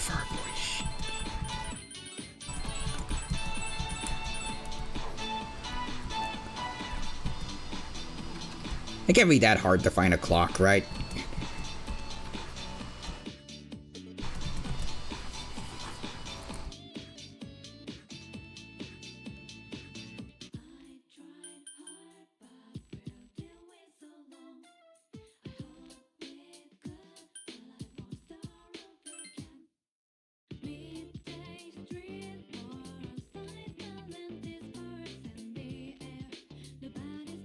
Hey, cat.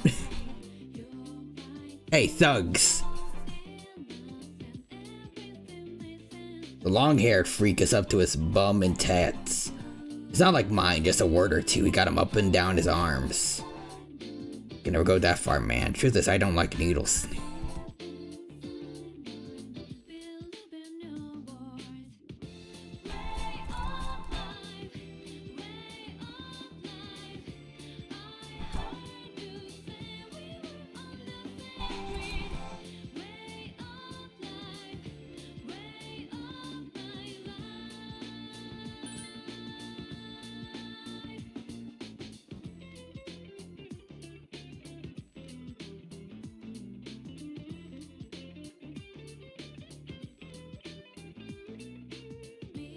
Is he really not here?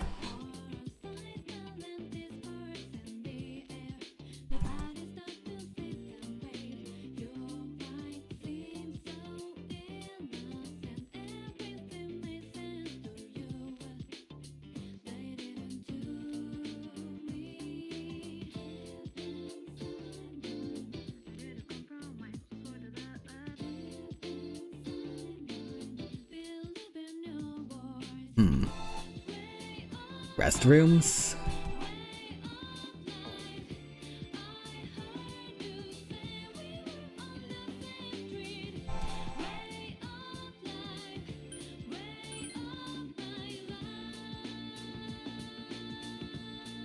Where would he have left it?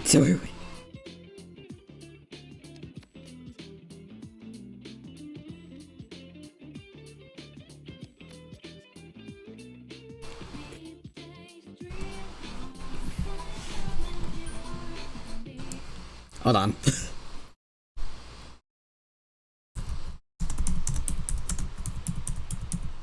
Where to find Shinjiro's watch?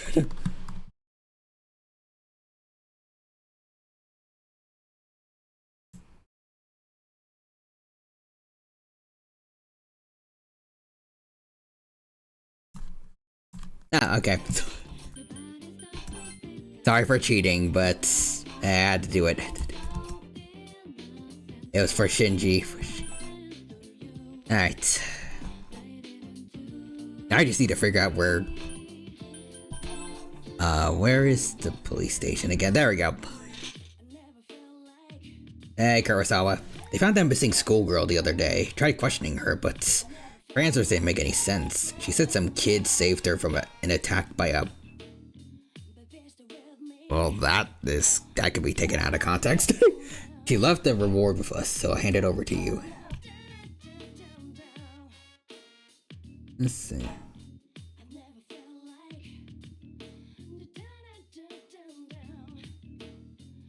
Ooh, monies. Can you talk? You need something else besides the usual stuff? You're looking for something. Now that's up my alley. Tell me what you're looking for.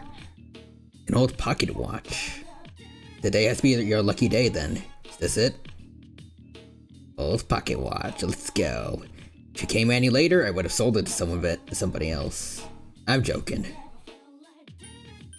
Thank you, my guy. Thank you, my... Let's see.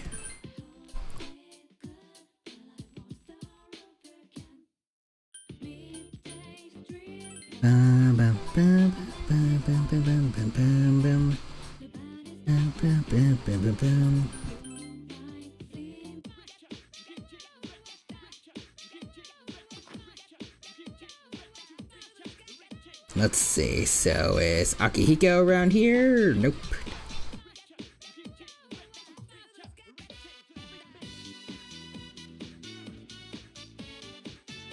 Oh, I can't hang out with Fuuka again, or?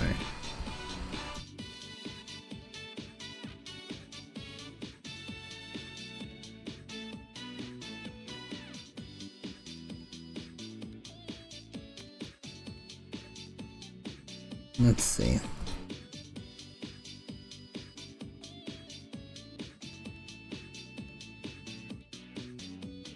Wait, home economics? Hey, there we go. We can go to the cooking club to spend time with Fuuka, maybe. The recipe in the book I read the other day said... And you hung out with Fuuka? There we go. Chocolate truffles. I like chocolate.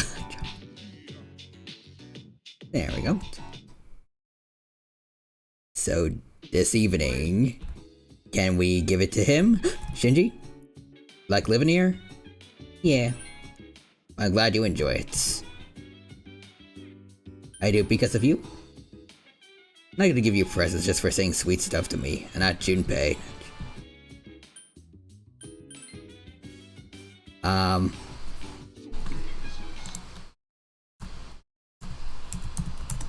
How to give watch to Shinjiro?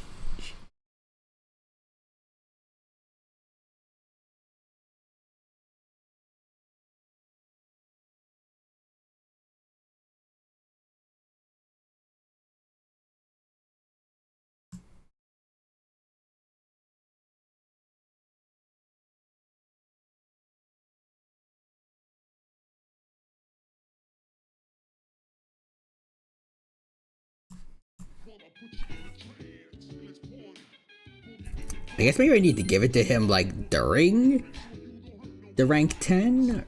I don't know.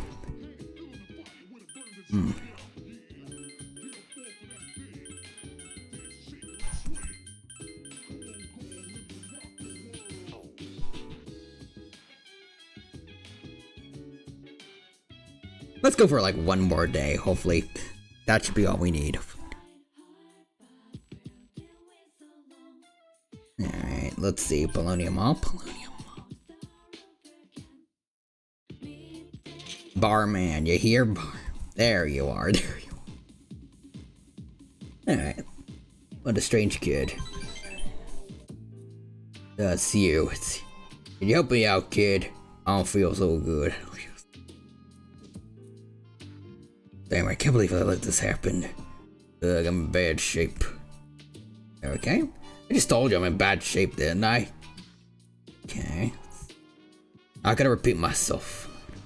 Completely forgot I have a memorial service to conduct. Reciting the Heart Sutra of a hangover. Ugh.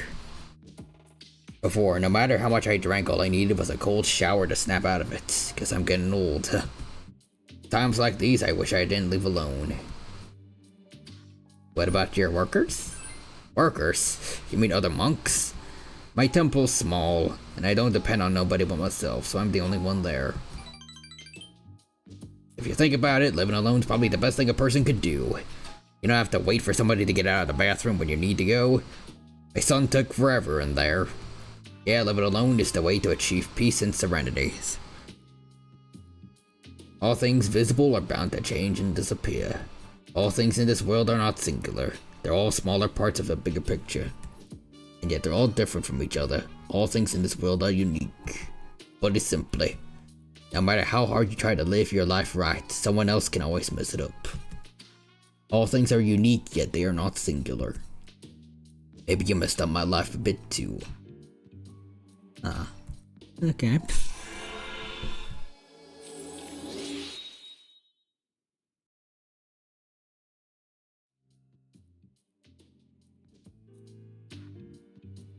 Yeah, I'm going home, kid. My headache's killing me.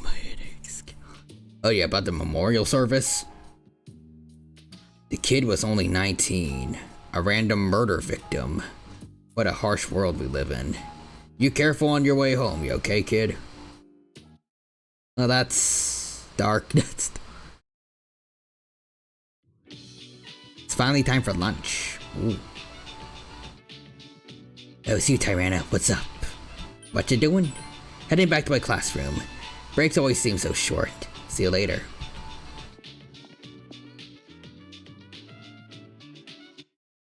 There's not really many other social links to even do.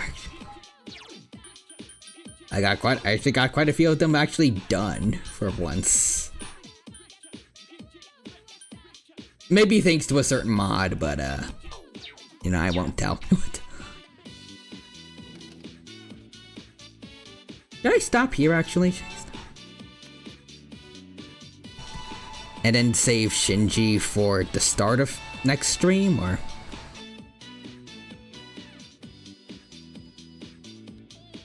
Also, Human says, oh, finished today? Okay. Also, carnivorous meat bees. Those are actually a thing, by the way.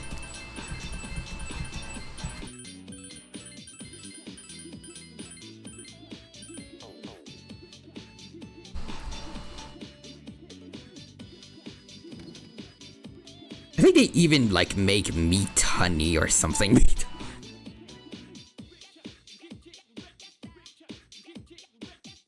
Hey, Akihiko, Tyranna. Become closer to him, Akihiko himself will have to mature. Now does not seem to be the time. Oh. Okay, okay. I think I know where that's going. Okay, so we can't do his link right now.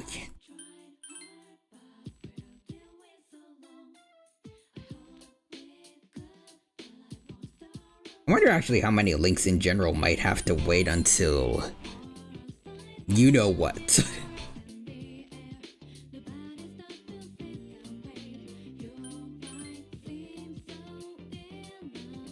Bum, bum, bum, bum, bum, bum, bum, bum. Da, da, da, do, do, do. Well then, you know what? I'm gonna go see Chihiro before we get traumatized, potentially traumatized. Thank you, Chihiro. Thank you, Chihiro.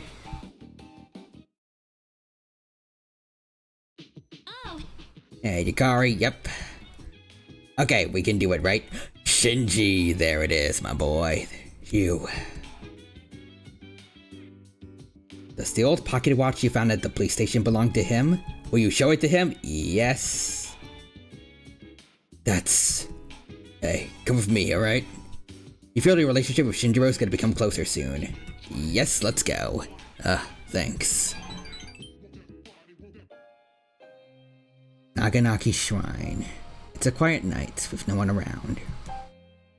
Where'd you find this? Oh, it's voice acted! PlayStation, buddy. Oh, I see.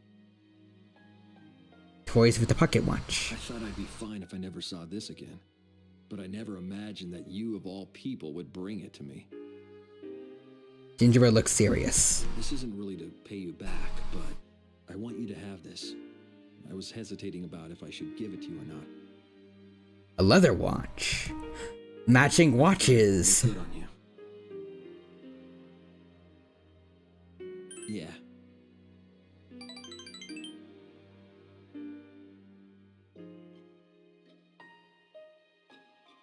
Shinjiro looks down at his feet for a long time. Look after Aki. Oh. You know he's an idiot. You remember the story about the first fight we ever had? Not really, actually. It was because I stole a doll from a toy store. Aki's sister couldn't make any friends. I stole it because I thought it'd make her happy. Aki found out about it, and he beat the crap out of me. And he was crying the whole time. Afterwards, we both went back to the store to return it, and to apologize for what I did. The toy store's owner smacked us both. He hasn't changed at all from back then. He's stupid, honest, proud, kind, and a crybaby. That's why someone needs to be by his side. We'll be by his side. Yeah, I'll be counting on all of you. Alright, Shinji. I ain't worried at all because I know you're with him. I'm leaving the rest to you. Shinji looks kindly at you.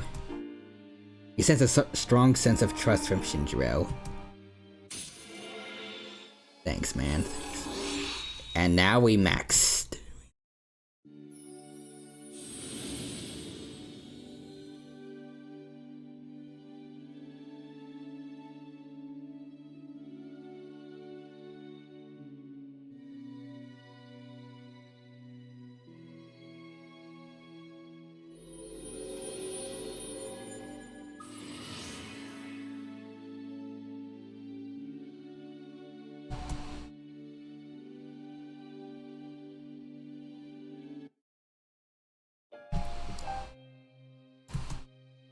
The wind's starting to pick up.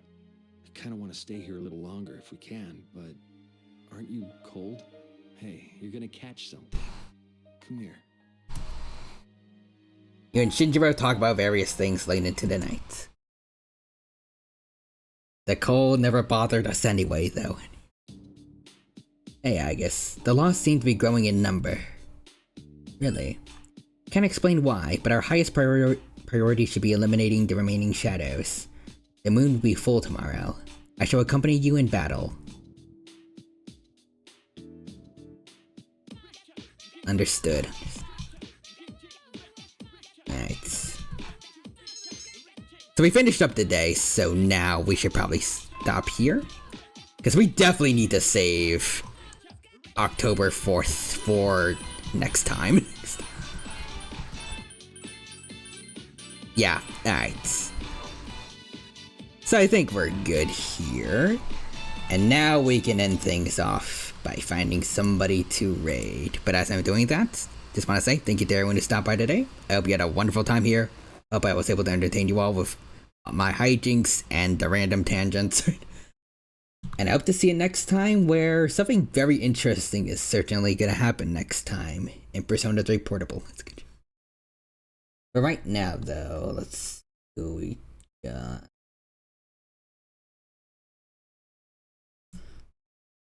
Let's see. We have Karamaki over here.